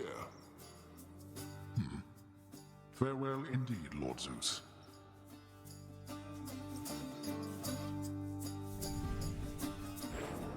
When finally the great feast ended, all the Olympians returned to their mountain abode, fully satisfied. As for the house of Hades, it required thorough cleansing, from the rafters to the floor. Such revelry, of course, is unbecoming of the name of Hades, and the fearsome reputation of the underworld. For if mortals were to have no fear of death, then they would have no fear of anything at all. A well-kept family secret, then, this would live on to be. Family reunited. Good job, everybody. I'd say that went about as well as could have been expected. And the cleanup wasn't all that bad. For the most part. Well, fortunate Uncle Zeus seemed to catch on right away and went along with it. But this whole elaborate tale you spun... I remember how hurt I felt when I found out Father lied to me about you. Now we're lying to Olympus. What if they find out? Even if they don't, I don't like it. Zagreus, I may not be an expert, but here's what I've come to understand about how families work. At least our own. The thing is, how we speak to one another is even more important than the words we use. I think, deep down, everyone in our family knows this. The words of wisdom. How we speak to one another is more important than the words we use. Your tone, your intention. A lot to it. You're saying they all knew you weren't being perfectly honest and went along with it anyway. I guess the pomegranate thing in particular was a bit of a stretch. The common ground in our family is that we want peace. Besides Ares, though even he would rather the conflict occur elsewhere. That elaborate tale, it's less a deception and more a concession. A way of saying, let's move on from the past and start anew. No hard feelings. You don't have hard feelings? What about Father? What about Demeter? Well, let's see. My hard feelings are nothing next to the joy of having my son in my life. Your father never imagined his relationship with me could be out in the open. And my mother, she's just glad I'm alive. And Uncle Zeus is glad things didn't turn out worse for him. I get the sense he acts a bit impulsively at times and deals with the consequences later. Yeah, that sounds like Zeus. What can I tell you, Zagreus? We're family. You've said it yourself to me before. We're stuck with one another. That any of us like each other in the slightest. It's a wonder and a blessing, I think. Yeah, I know what you mean. Thanks, Mother. Think I'll be heading out again soon. See you when I get back. Sounds good. I'll see you then. Prophecy fulfilled.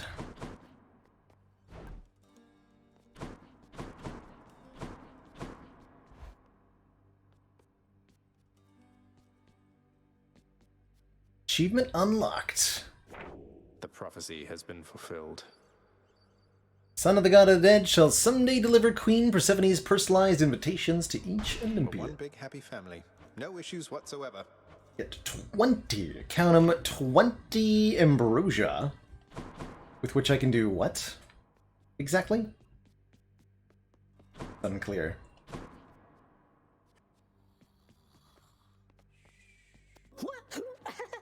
Hypnosis, something new to say. Interesting. Your mother's very clever, Zagreus. I always thought you got that from your father. Now I'm not so sure. So all is well with the Olympians again? For now, I think it is. But you know how they are. How we all are, I guess. Huh. Yes, indeed. Well then, I guess enjoy it while it lasts, as mortals sometimes say. I'll see you out there. Bye, Than. Hello?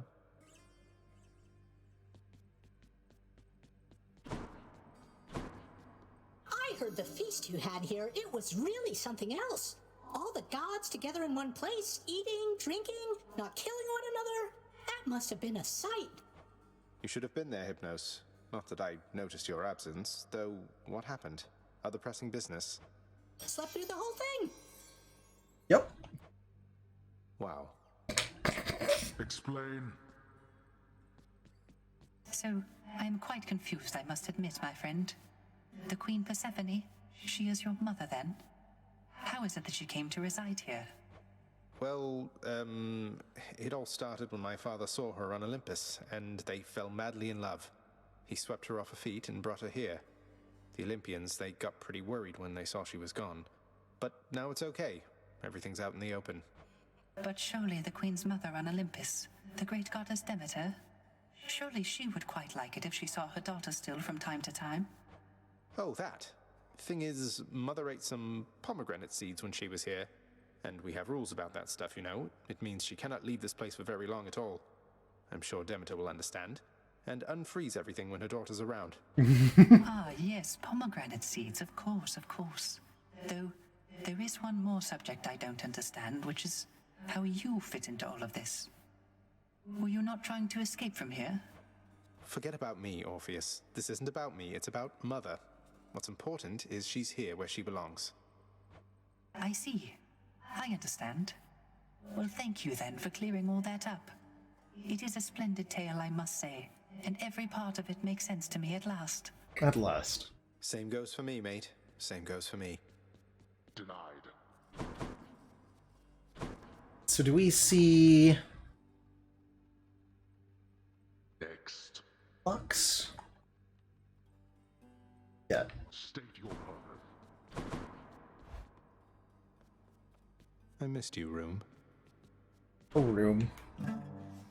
That is a sound.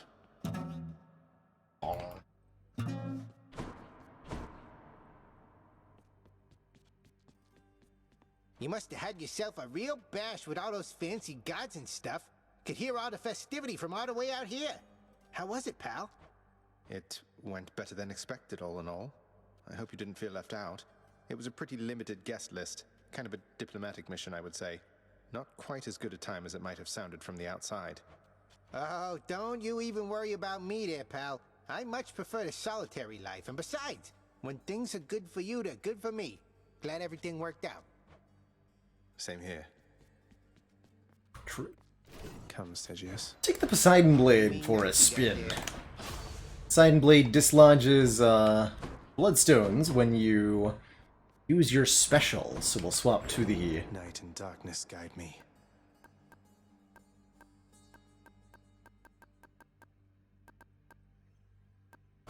Infernal Soul.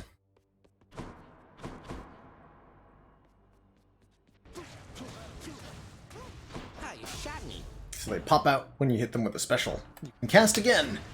As well, this sword provides a bonus to your cast damage, so it's all about the cast builds. Take it for a spin, shall we? Do your worst, Father.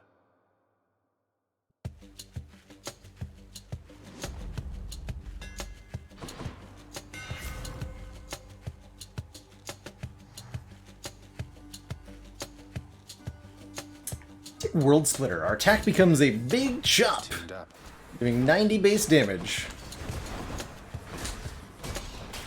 That's what you get.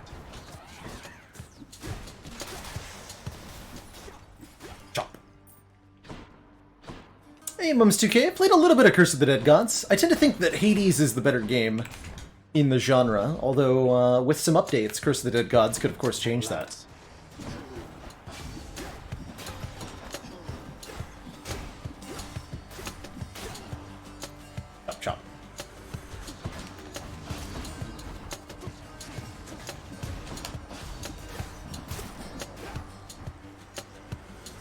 Just had the full release, gotcha.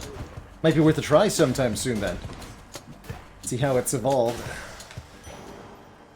And just for something different too, right? Ooh, we don't want the Ares cast, because that's not a thing.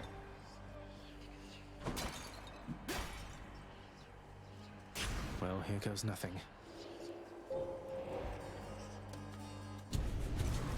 Yeah, I've got a key for it, so I might as well check it out. Let's see if you're as skillful as you think.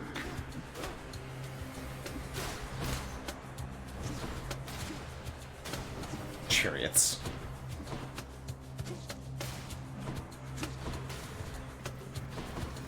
No.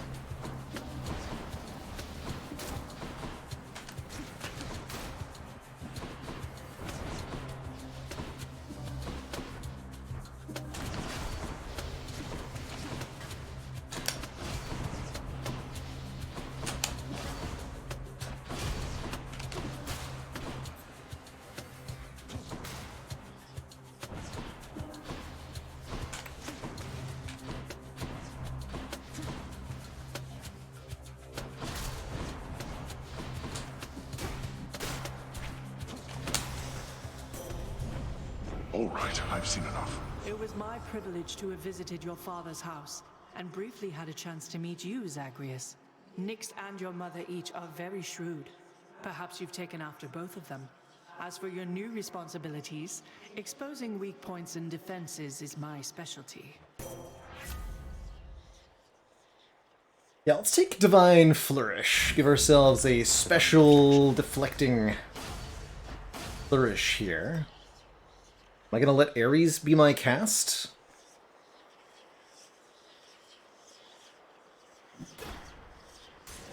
Often take boons from Ares. Let's see what he's got today.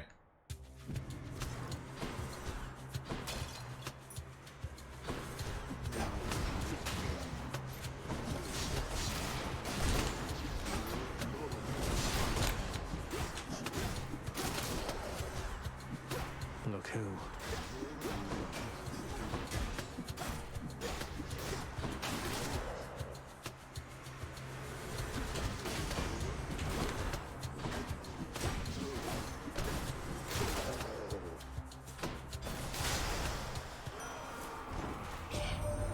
I wish to tell you once again I had a splendid time during our recent shared festivities, my kin. At last, I've finally seen your death-filled realm firsthand. I learned a great deal. And I look forward to learning more from our successful collaboration, Epic rarity slicing shot? Let's do it. Our cast sends a Blade Rift hurtling ahead, doing 24 damage every, like, half second or something. And we're going to level that up as many times as we can. I mean, his cast does not lodge, that's right, but it does a ton of damage. Don't go back.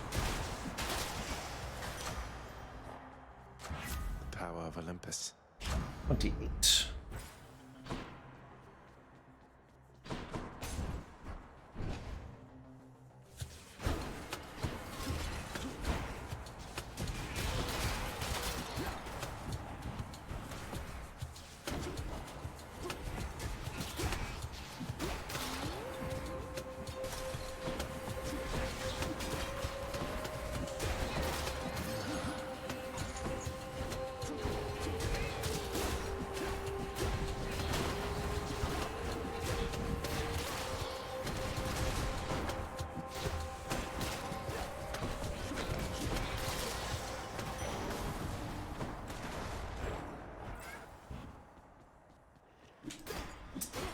Are you ready from Zeus or a Chaos Gate? I think a Chaos Gate here. There could be more Bloodstones or bonus cast damage down here.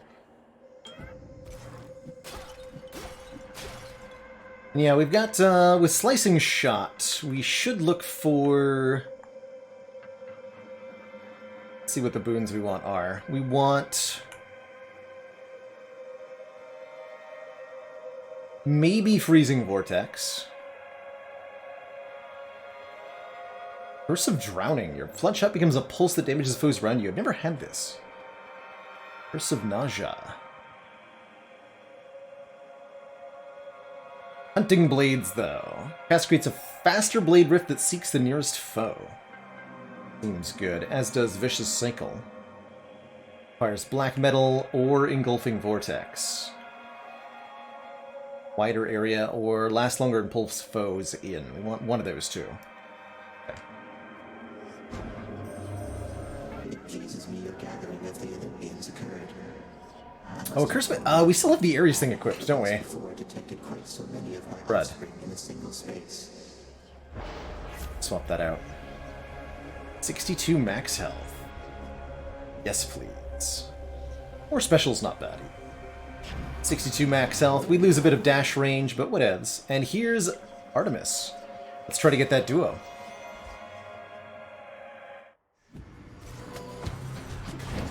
Come on, sneak.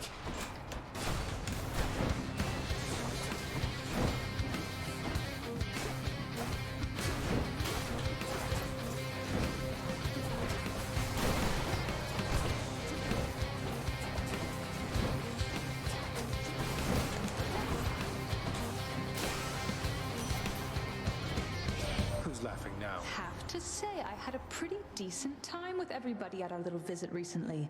Met you, Uncle Hades, even Great Achilles. Still don't quite appreciate you tricking us, but I can get over it eventually. Where does he count for this?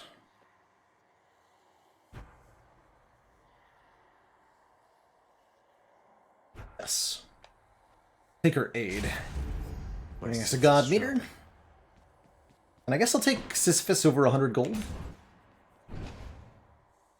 We can get the Boldy Blessing and say hello. Hey, Prince said, my understanding is the Queen herself is back.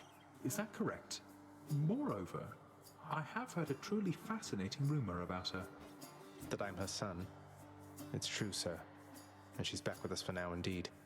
I think we're all still getting used to it, but it feels good having her in my life. That's wonderful to hear. I'd always heard good things about that one. No wonder such a quality runs in the family. Funny. Good choice. All right. Hey, Boldy, how's everything of late? Fair enough. 5% cast damage. Nice. Farewell, Highness.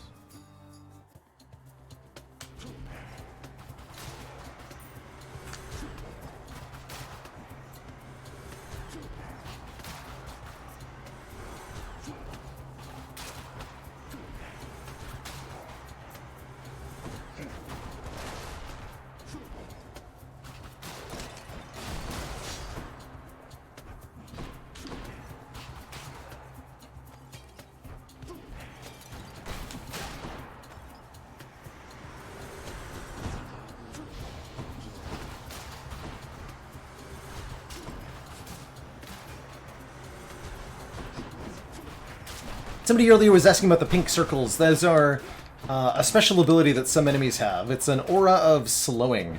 Your dash range is reduced significantly if you're inside the pink circle. That's something. 2 boons for the price of 1. Do Good. not so much as think about it.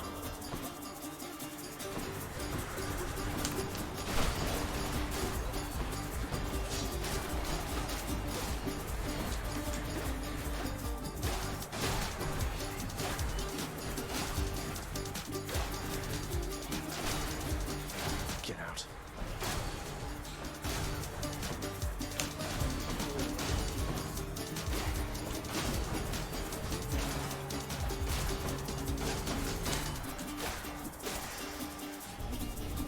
Idiots.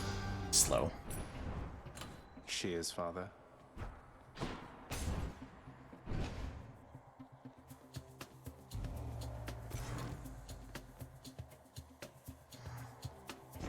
No pleasing Could have taken all upon Olympus, I Artemis suppose. first. But I'll happily take Divine Dash. Our dash deals damage and can deflect. Aha! I knew you'd pull this old maneuver, Zagreus, and I am ready for you now. She won't let this go.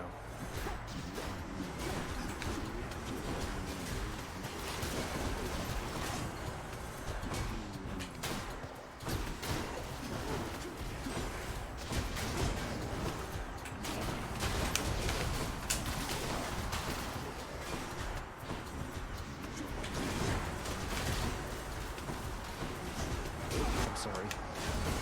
Go, Sisyphus. Holding now.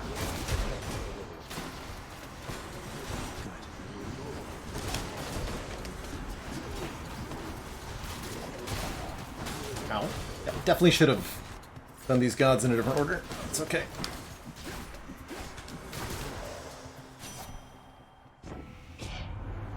You know what? I decided not to kill you, Zagreus. No sport in cornered prey, so here, get on with it. Thanks. Guess we'll take Hunter's Mark. Verify we have the Rex for this. Yes. Although I'd also like fully loaded. Pressure point, support, fire, exit routes. Okay, none of the above.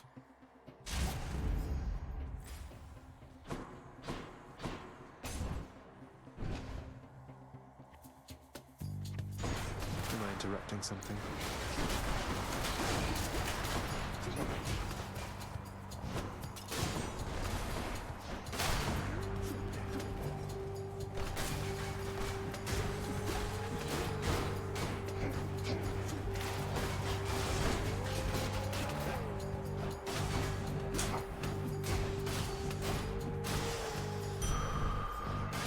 A curse of chaos has expired. And suddenly I have a ton of max health. Good. The shop.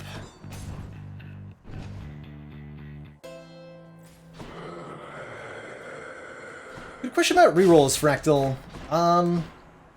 If you feel like you're not getting anything out of the chamber you're about to go into is when the reroll is pretty good.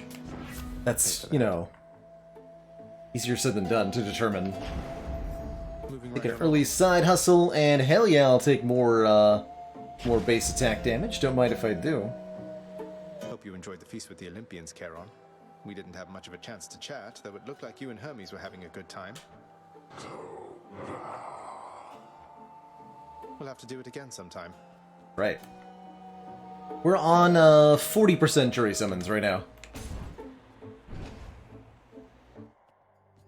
Hope I didn't keep you waiting, ladies. Ladies? Oh, sorry that you couldn't make the feast back at the house, Tisiphone. Though I don't really think it was your kind of scene. Although Ares was there, he's probably done some murders, right? Murder? Murder. Murder!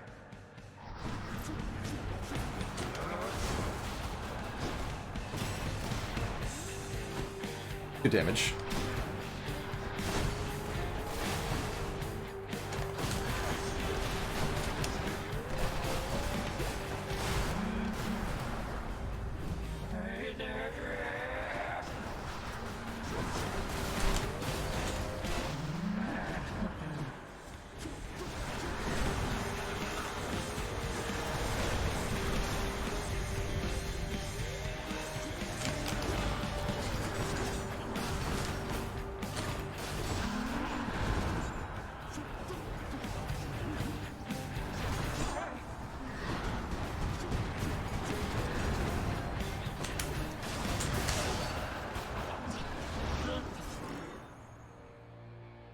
GG. Where'd the others go?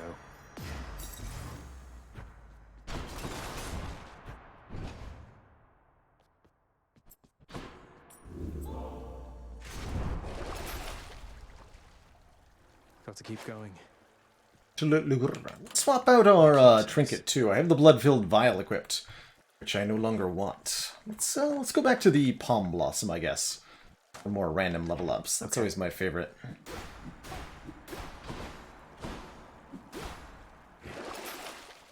And take the fateful twist. What do I get? Braid of Atlas for more cast damage for a little while. That's gonna be good. Go then. Check.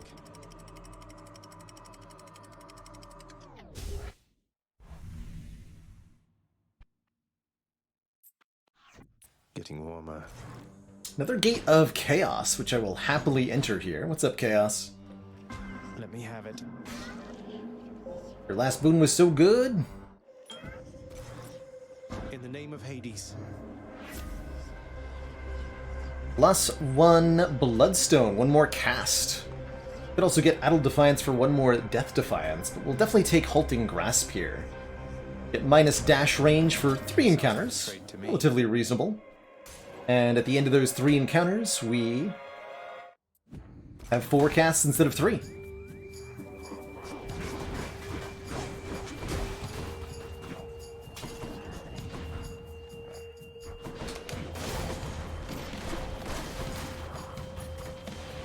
Come.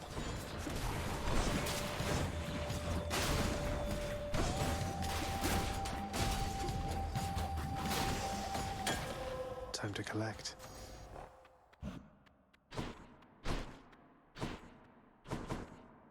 For example, here I'm going to reroll this money into something else. By the 3 fates. Easy does it.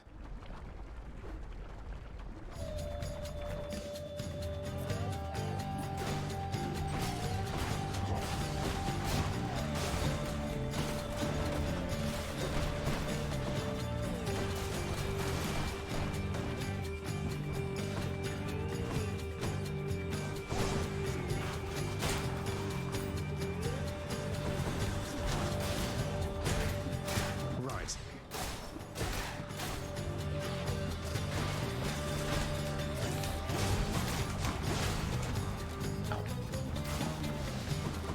Sisyphus? Gangway!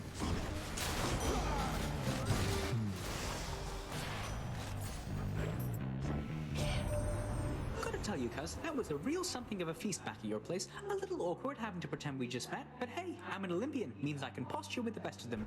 Good times, cuz. Glad it all worked out. Common rarity. I guess Second Wind is pretty good at common rarity. 30% dodge and move speed for 10 seconds after using our call. I guess 20% move speed would be okay too. Time to go. Take the Second Wind.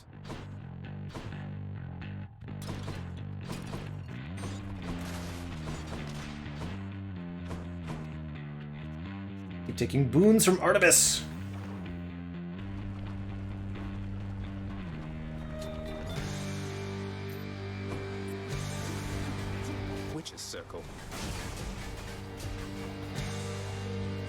Which circle? This circle.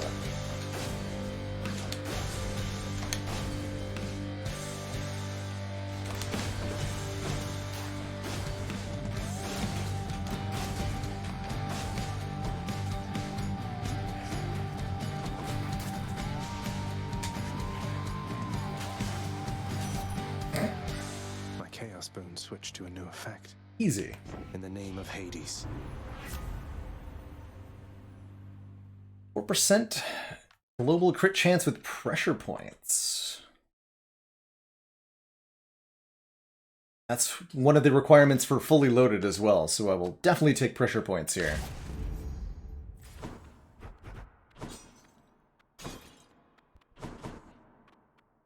We roll this as well. Something else. That's fine. Might not be useful, but...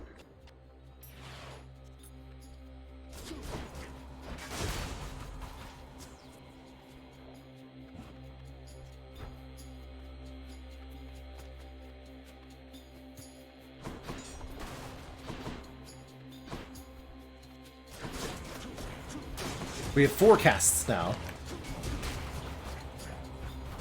Thanks to Master Chaos.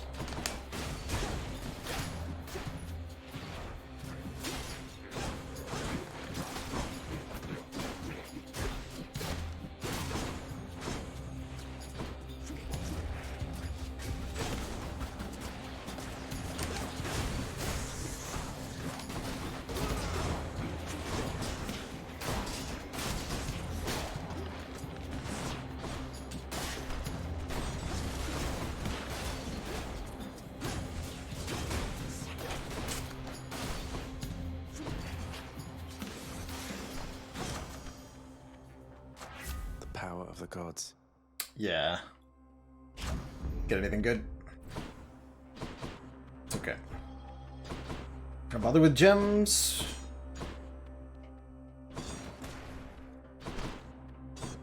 What else we got? So I think what happened there, Mums2K, was that our Chaos Boon wore off, so we got the extra Bloodstone, and that probably reset our count or something. Come on. Let's see how quickly we can work this up. Let's see indeed. Looks like that.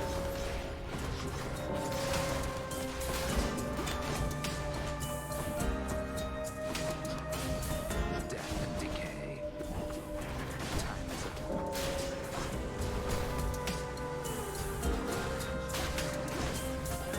Stay out of the way. How about you? I can't. All must die. You are next.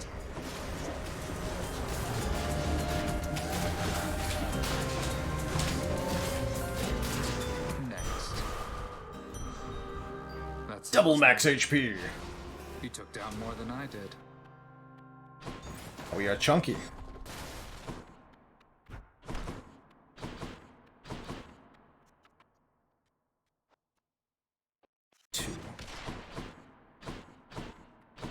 Yep, I've lost to Thanatos a couple times, Lessel. If your damage output doesn't match up well against the enemies that you roll, it can be a really hard encounter. 350 is enough for shop to be kind of worthwhile.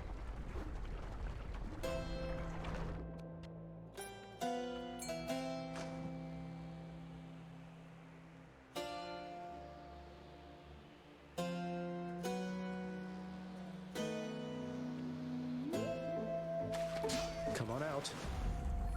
Another crustacean.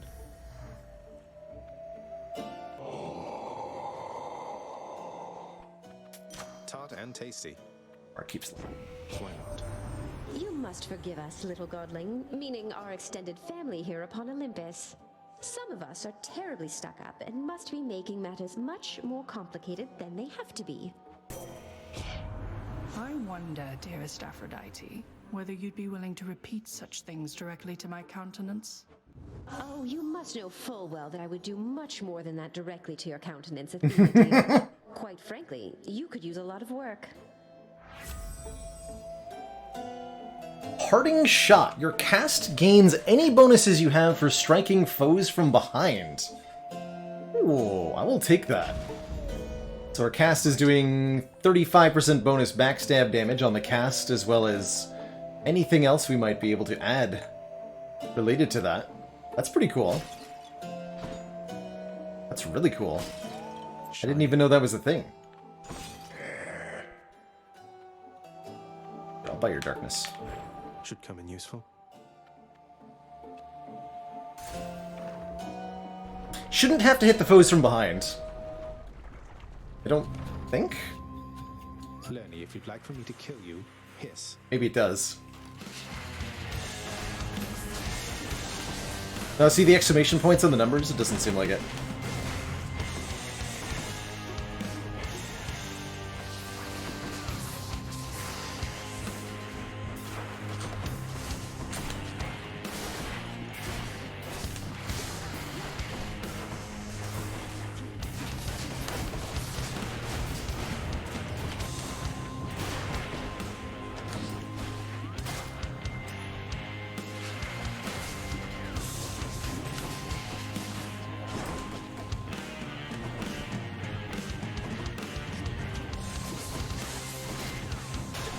I do.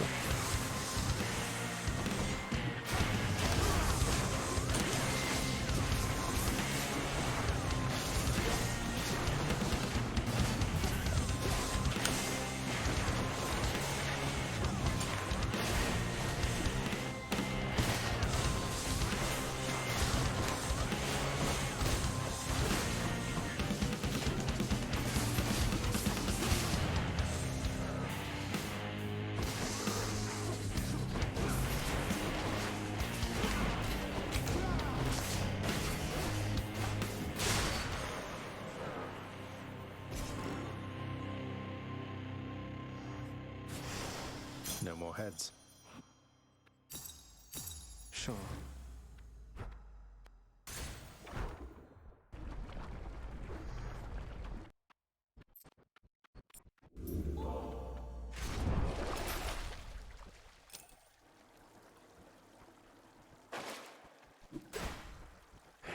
Should I take the trade? I could sell it for 440 gold if I don't think it's going to do anything. We'll keep it. Onward. And check.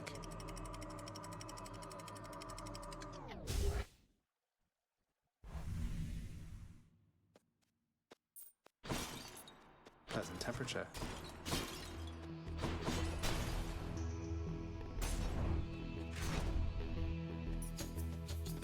Have a hammer boon? Remember.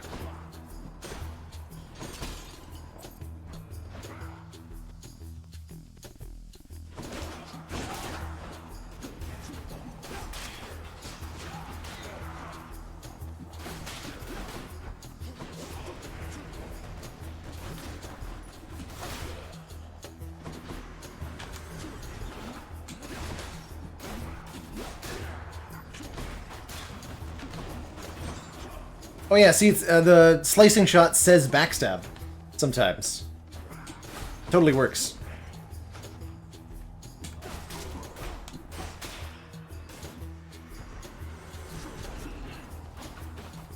See that on the shield guy?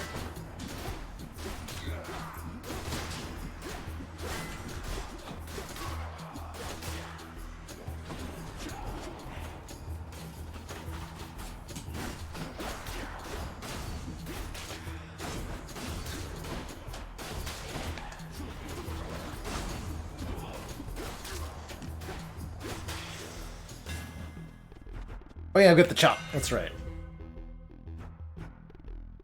And now it's a chop that shoots a piercing wave, doing 30 additional damage.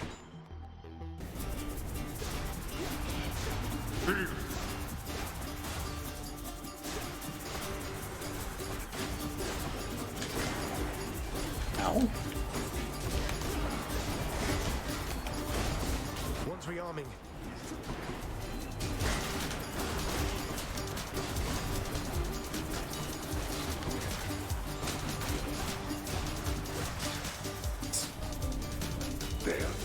Satisfied?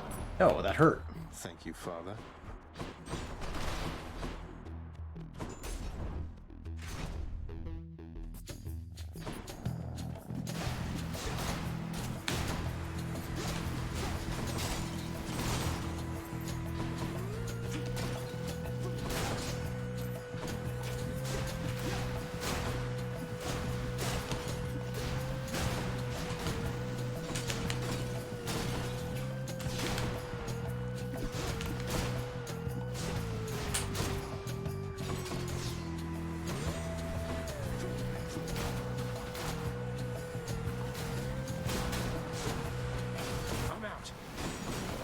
Oh god.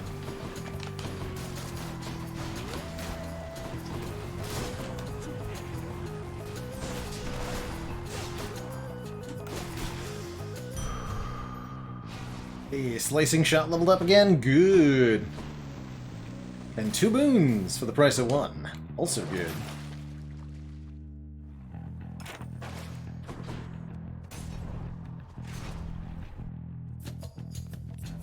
They're making me choose. Choose this one. Oh, dearest, you've no idea what a delightful time I had while visiting you recently. So many new sights and sounds and smells, why, it was wonderful. And you are burdened with a big responsibility, aren't you? Mind if I lend my graces to you still from time to time? Not at all. In fact, give me stronger weak effects. 10% more damage reduction on our weak is fine. Fabulous. If you had given due consideration to this matter, then I doubt you would have chosen this outcome. Didn't have much choice. Let's give her a show. No.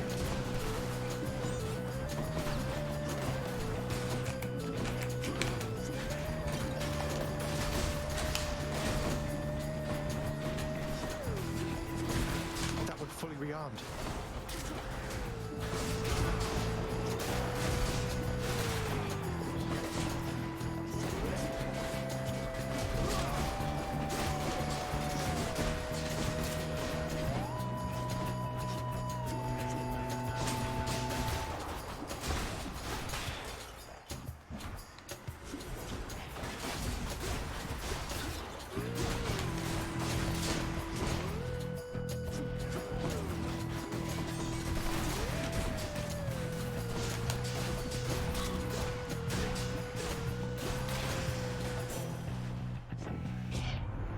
We've better things to do, I think, than fight amongst ourselves over a matter such as this.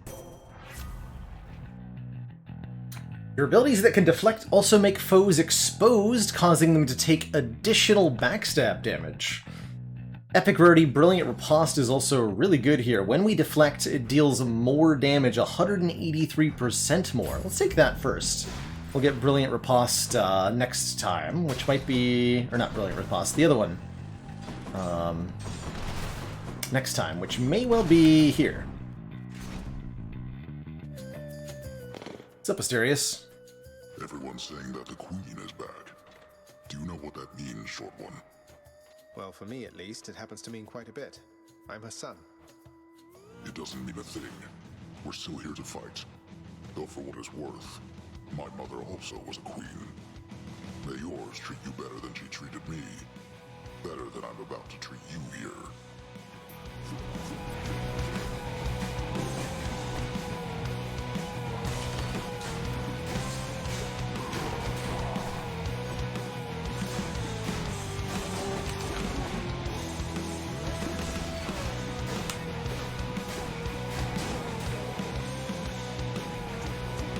Not yet.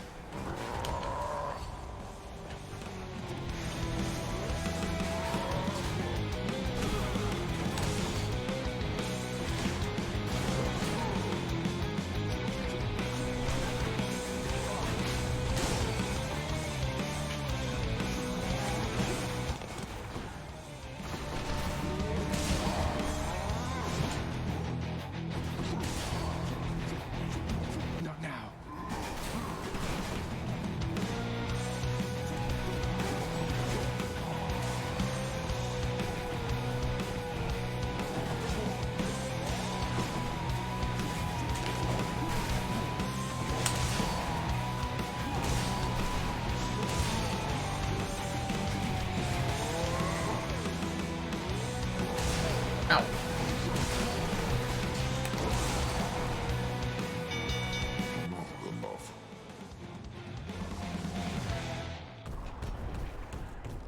Got him again. In the name of Hades.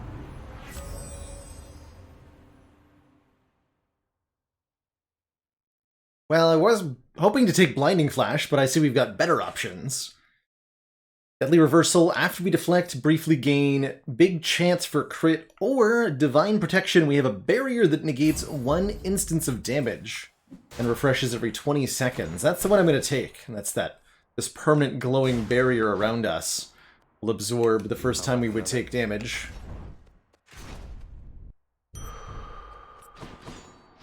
Feeling stronger. Fountain Chamber's nice. Just to like deepen my relationship with Patroclus or whatever, I don't want to.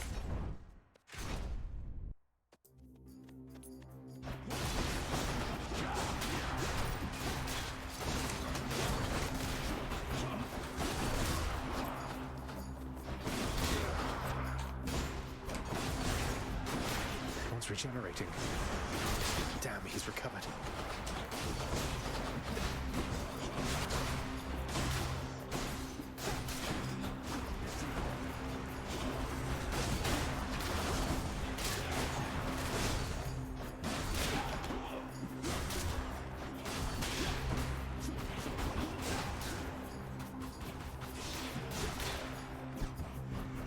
Next.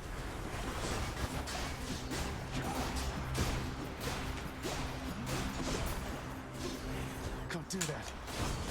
Artemis! I hear you. Firing.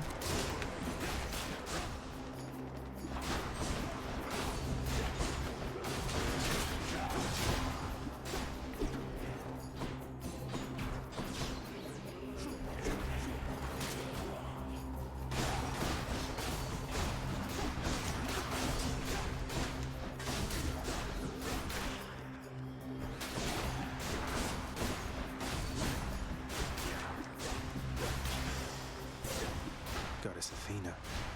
In the name of Hades.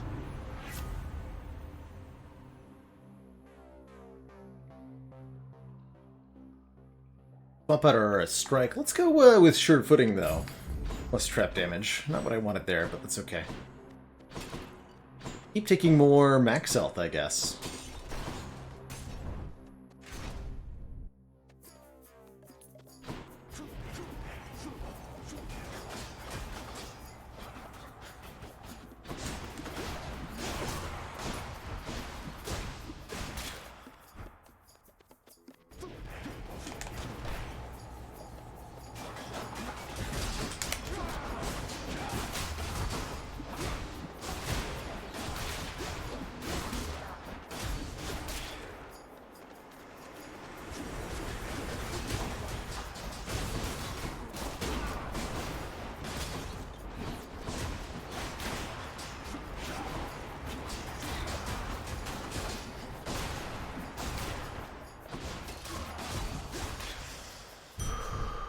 Gods.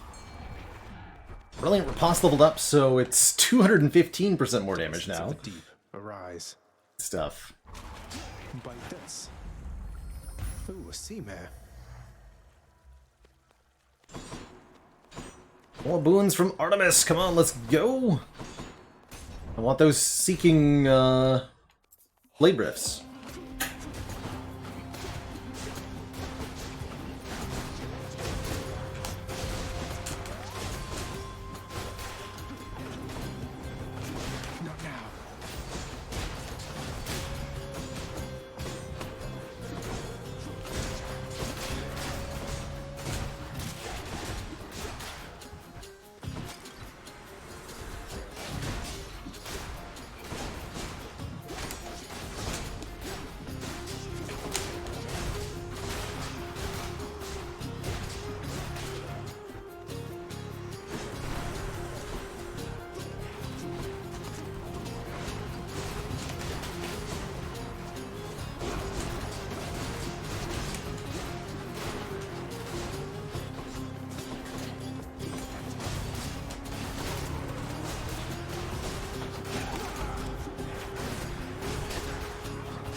Big chop.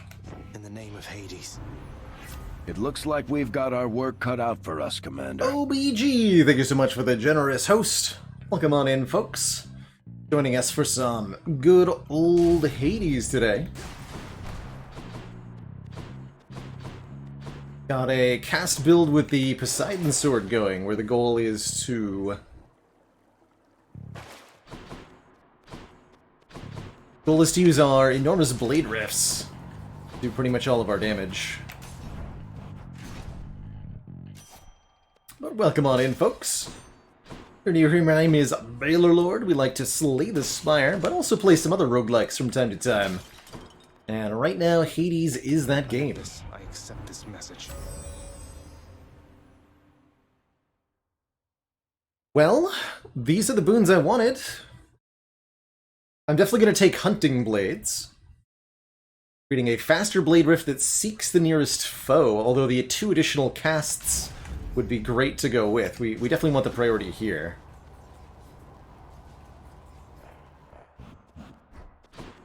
We'll take those Hunting Blades, and hopefully we can get fully loaded in Styx. You again? Have you yet heard, monster? The Queen Persephone is back to rule the underworld in all her terrifying grace.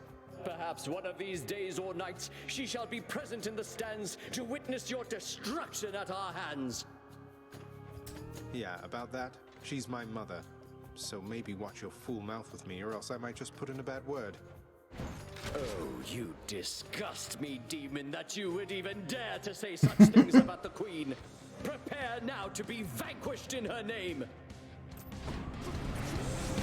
Can't do that. Oh my god.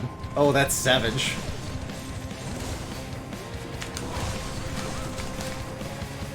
Undeserving fiend, all which you think you have achieved was merely handed you.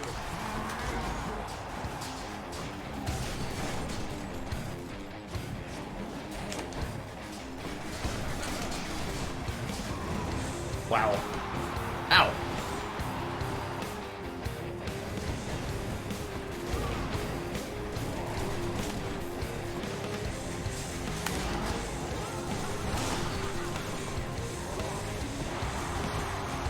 Such a spectacle, is it not?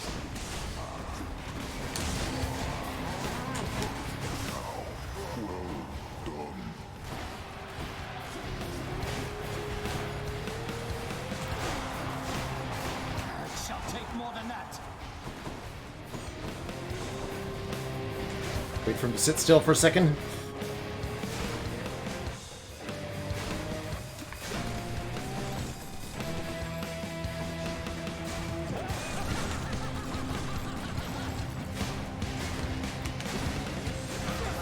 That works too. Why did it explode? Gods above, lend me your strength.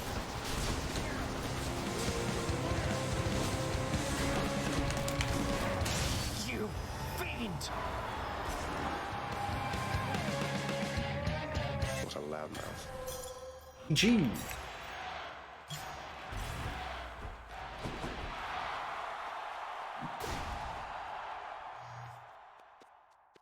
Thank you for your support, my shade. Yeah, imagine with 2 more casts, no kidding. The finest of Elysium all failed to thwart your way. Sure did. So close. Yes.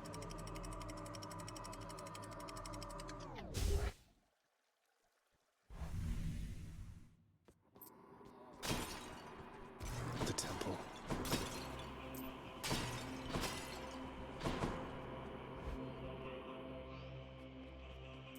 More boons from Ares. Sata tunnels. Yes, 1.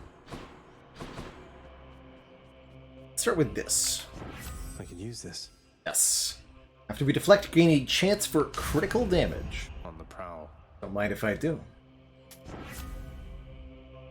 And we'll take bonus damage against weak too with Sweet Surrender. 20% additional damage to foes that are weakened. Not going to take the hammer swap here because I could get Cursed Slash and that would reduce my max health by 60%, which I would be very upset about. Take a boon from Ares.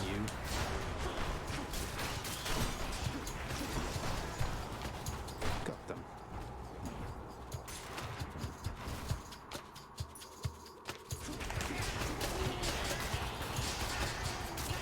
Wow.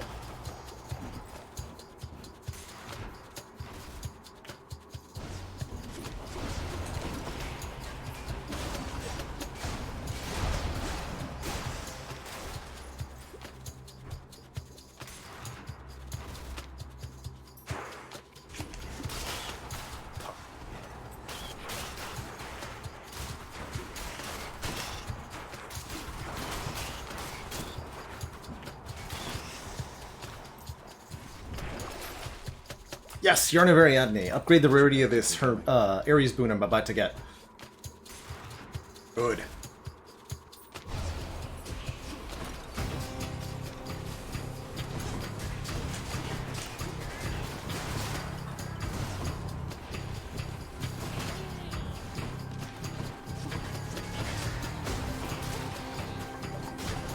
Do the worst.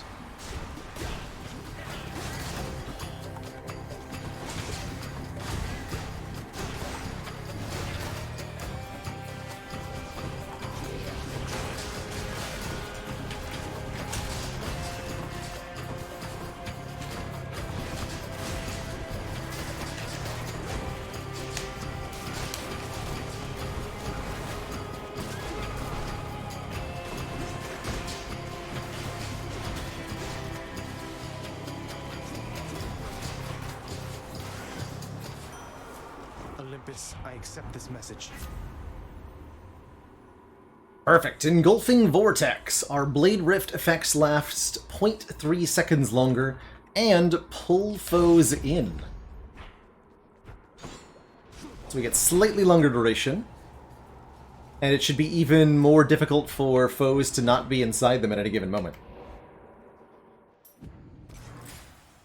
Good. Trying to reroll the money? Yeah, try to reroll the money into another Ares. Hear me on my authority. Now we got Athena instead, that's fine too.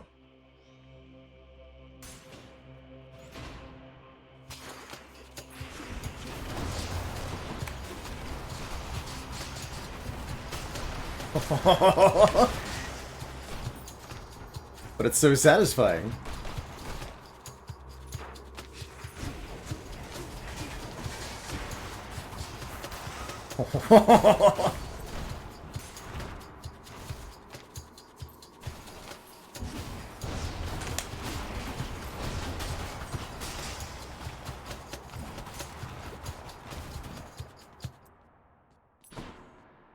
Disgusting. Cerberus will love it. Interesting. Shield is nice. Reflect when we take damage, or we can get more health off our Death Defiances. Last Stand is essentially 14% times 3, 42% of our max health against the final boss, so another 150 or so. Let's take a Holy Shield. The Shield of Light. Yeah, what's our Hunter's Mark at right now? Level 5? 88% more critical damage. 88% additional crit chance to anybody who's marked. Pretty much guaranteed crits. Now for a chat with Cerberus. Cheers, mate. Hey, and level up that slicing shot 2 more times. Stock up for the road ahead. Heck yeah. Give me more max HP as well. Keep going through all the chambers. I'm really enjoying this build, so I don't see any reason to stop right now.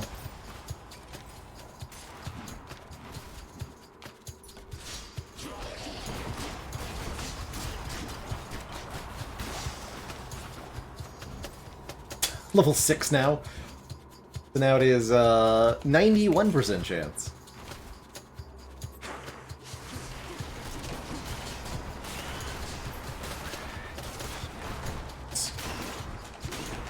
Like that.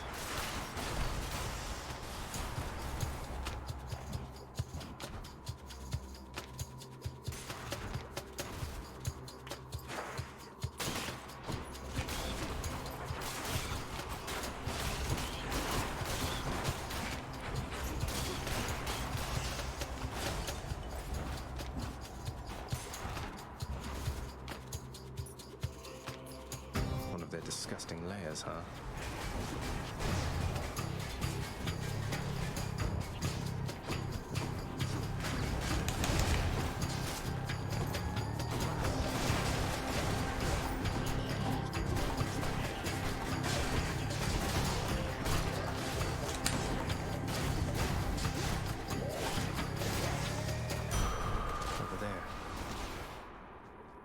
The Shiz! Thank you so much for that Prime sub. Welcome to the council, and thanks for the support. I can leave or explore more tunnels. More. Try this way. Getting huge money off the side hustle, after all. Not yet. Scrubbing for the crazy defect run earlier today? Why, thank you. That was a pretty fantastic one. If I do say so myself.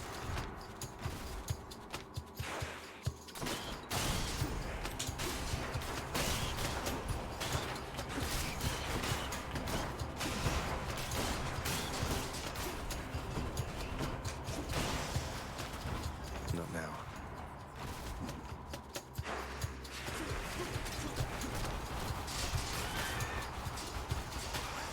Oh my god. Wow. Okay then.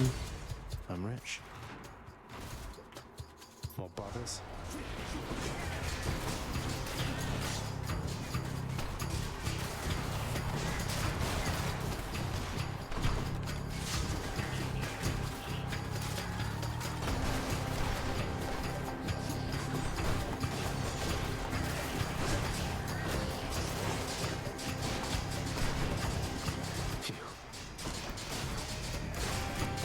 Critting himself with poison.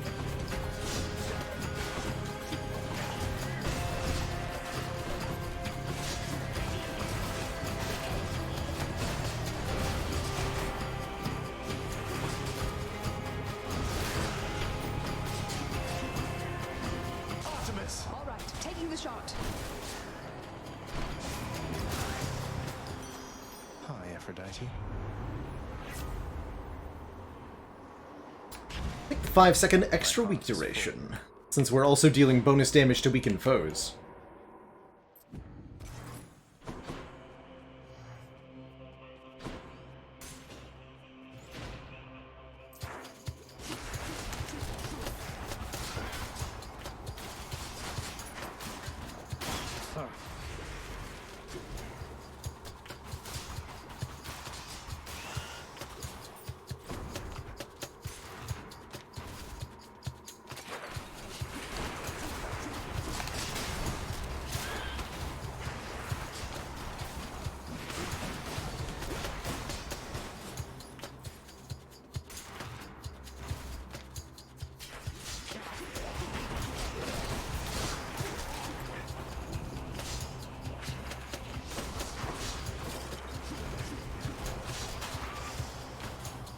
Can't.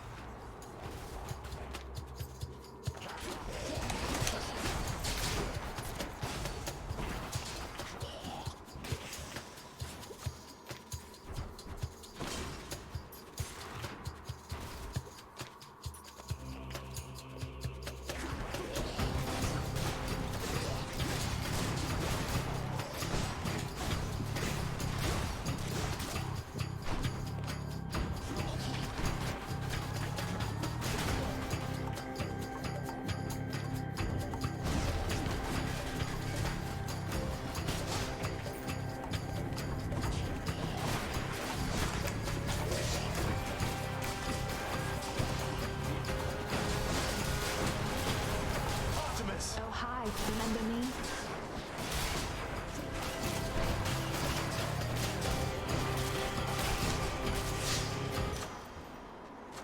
Delicious. More percent on our pressure points seems good. Man, pressure points, if you were able to give it like 10 pomegranates, would be very strong, huh? Big global crit chance. This was able to afford this diamond. Almost. Should come in useful. Instead, we'll take 2 more levels on the slicing shot. 39 base damage is good stuff. Can't wait to see what this does to Hades. After deliberating briefly, Cerberus concludes that yes, he shall accept the sack. Bye for now, boy.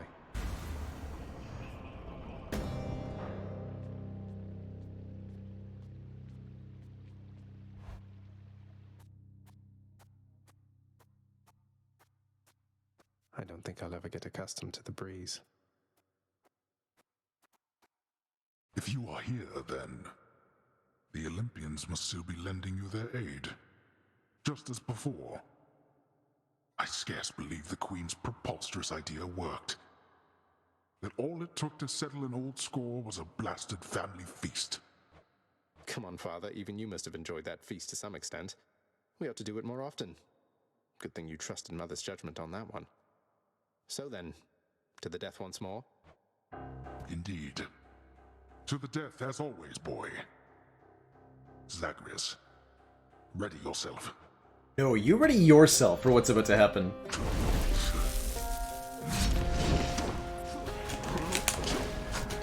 Prepare.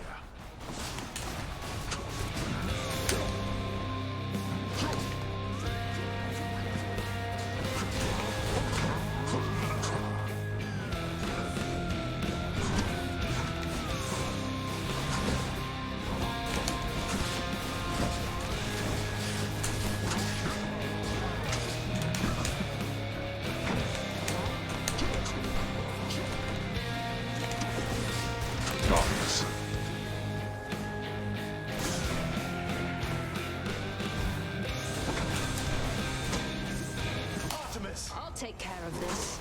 You'll need more arrows than that. I have more arrows than that. Easy on you, boy. I think we both know the answer to that one. That we most certainly do. All right then. Got you.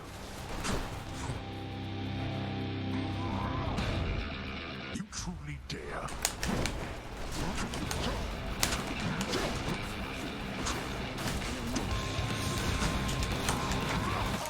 Picked up their scent. All you dead souls are mine.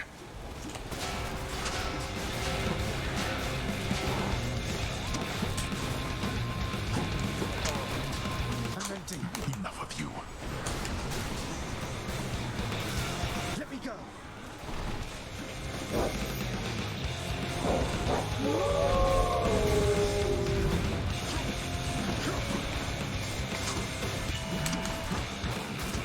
Not again.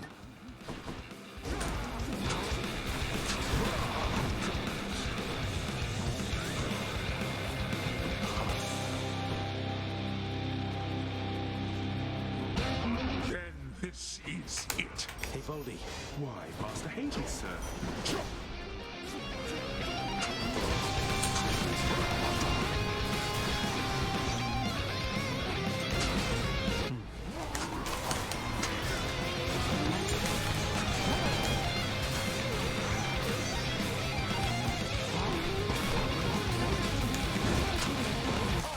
Right, taking the shot. How? You owe this victory to all your relatives. I'm pretty sure I owe this victory to Ares and Artemis, and that's it. GG. Quite strong. Got you. In my father. GG. Wow. That was a good one. Very strong cast build. You'd love to see it. Level 7 slicing shot with all the duos you can decathlete. of. Decathlete. That's our title for the run. GG. Can't do that. GG. Imagine that Prince Zagreus experiences some sort of joyous outcome for a change, in contrast to the arbitrary and unfortunately painful death he shall experience now.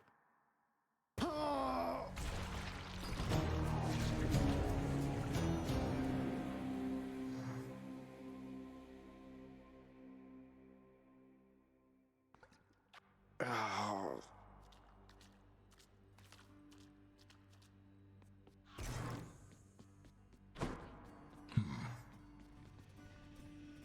So now that the festivities are over with, it's back to work like this, the same as ever. Do you have any idea what happens when you announce the underworld as a queen, boy? Damn it. Zagreus, I mean. You become inundated with well wishes from every blasted shade that wants something. You're responding to well wishes? Aw. Don't you think some of your subjects are sincerely happy for you? The work, nevertheless, has to be done. It was a privilege to meet your relatives at last, child. Athena, Ares, and the rest. Confronted face to face, they were much more agreeable than I expected.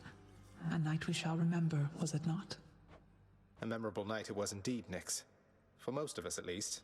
Dionysus, he won't remember any of it, I don't think. But it was really good to see everyone having a good time. Getting along as though they didn't hold a grudge. So then we're clear, I think. Persephone told them everything they needed to hear. Sometimes that is the only way with family. Though the Olympians, they are prone to their misunderstandings, are they not? This state of kinship may not last eternally. Well, let's enjoy it while it does, I guess. Guess so. A sound idea.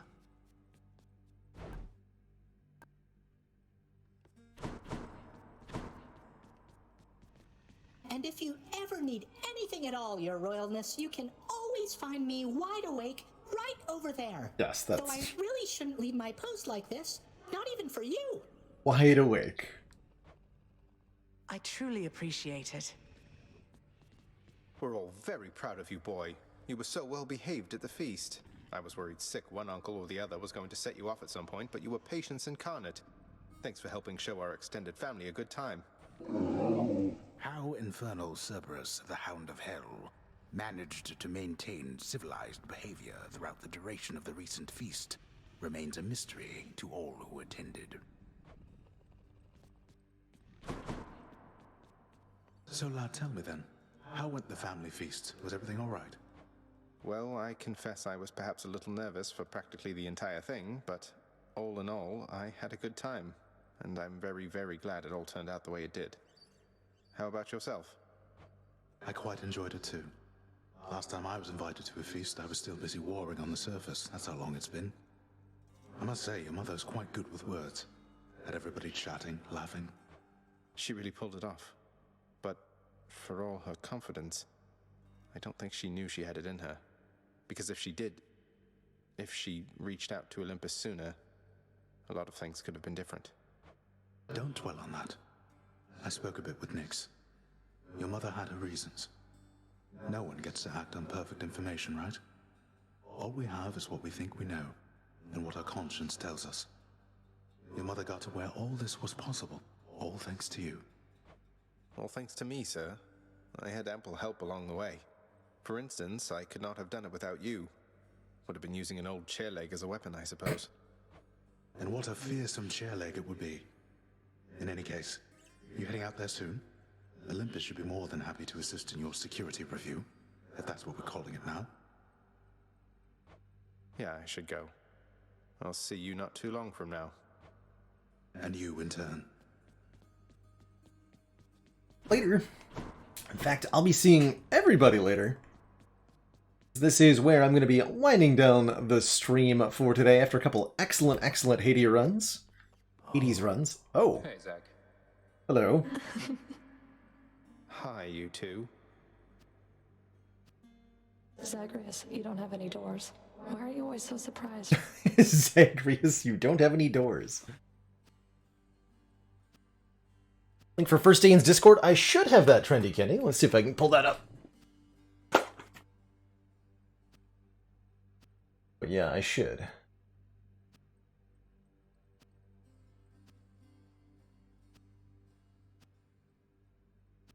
Right there.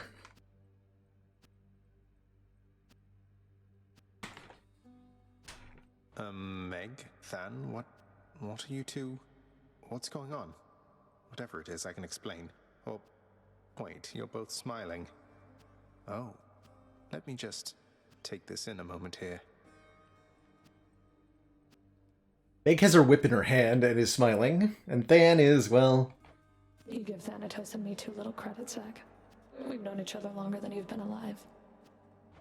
I'd say we know quite a bit by now, all things considered. Isn't that right, Megara? Can't you see we're off duty right now, Zagreus?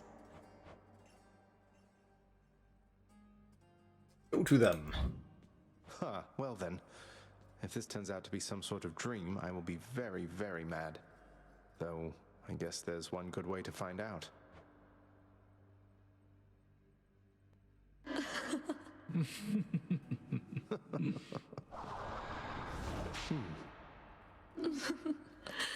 Wow. Whew, well now, where was I? Well, I think we've reached an understanding here. I should be off. Until the next one, Zach. And Thanatos. Bye, Zach. Phew, well, that was... Sure was. Let's celebrate with some harp playing.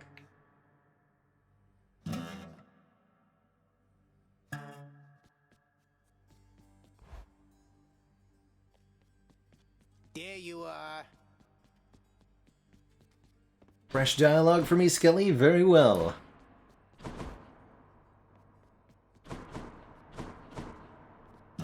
I won't harp on that experience, and we'll call it a day.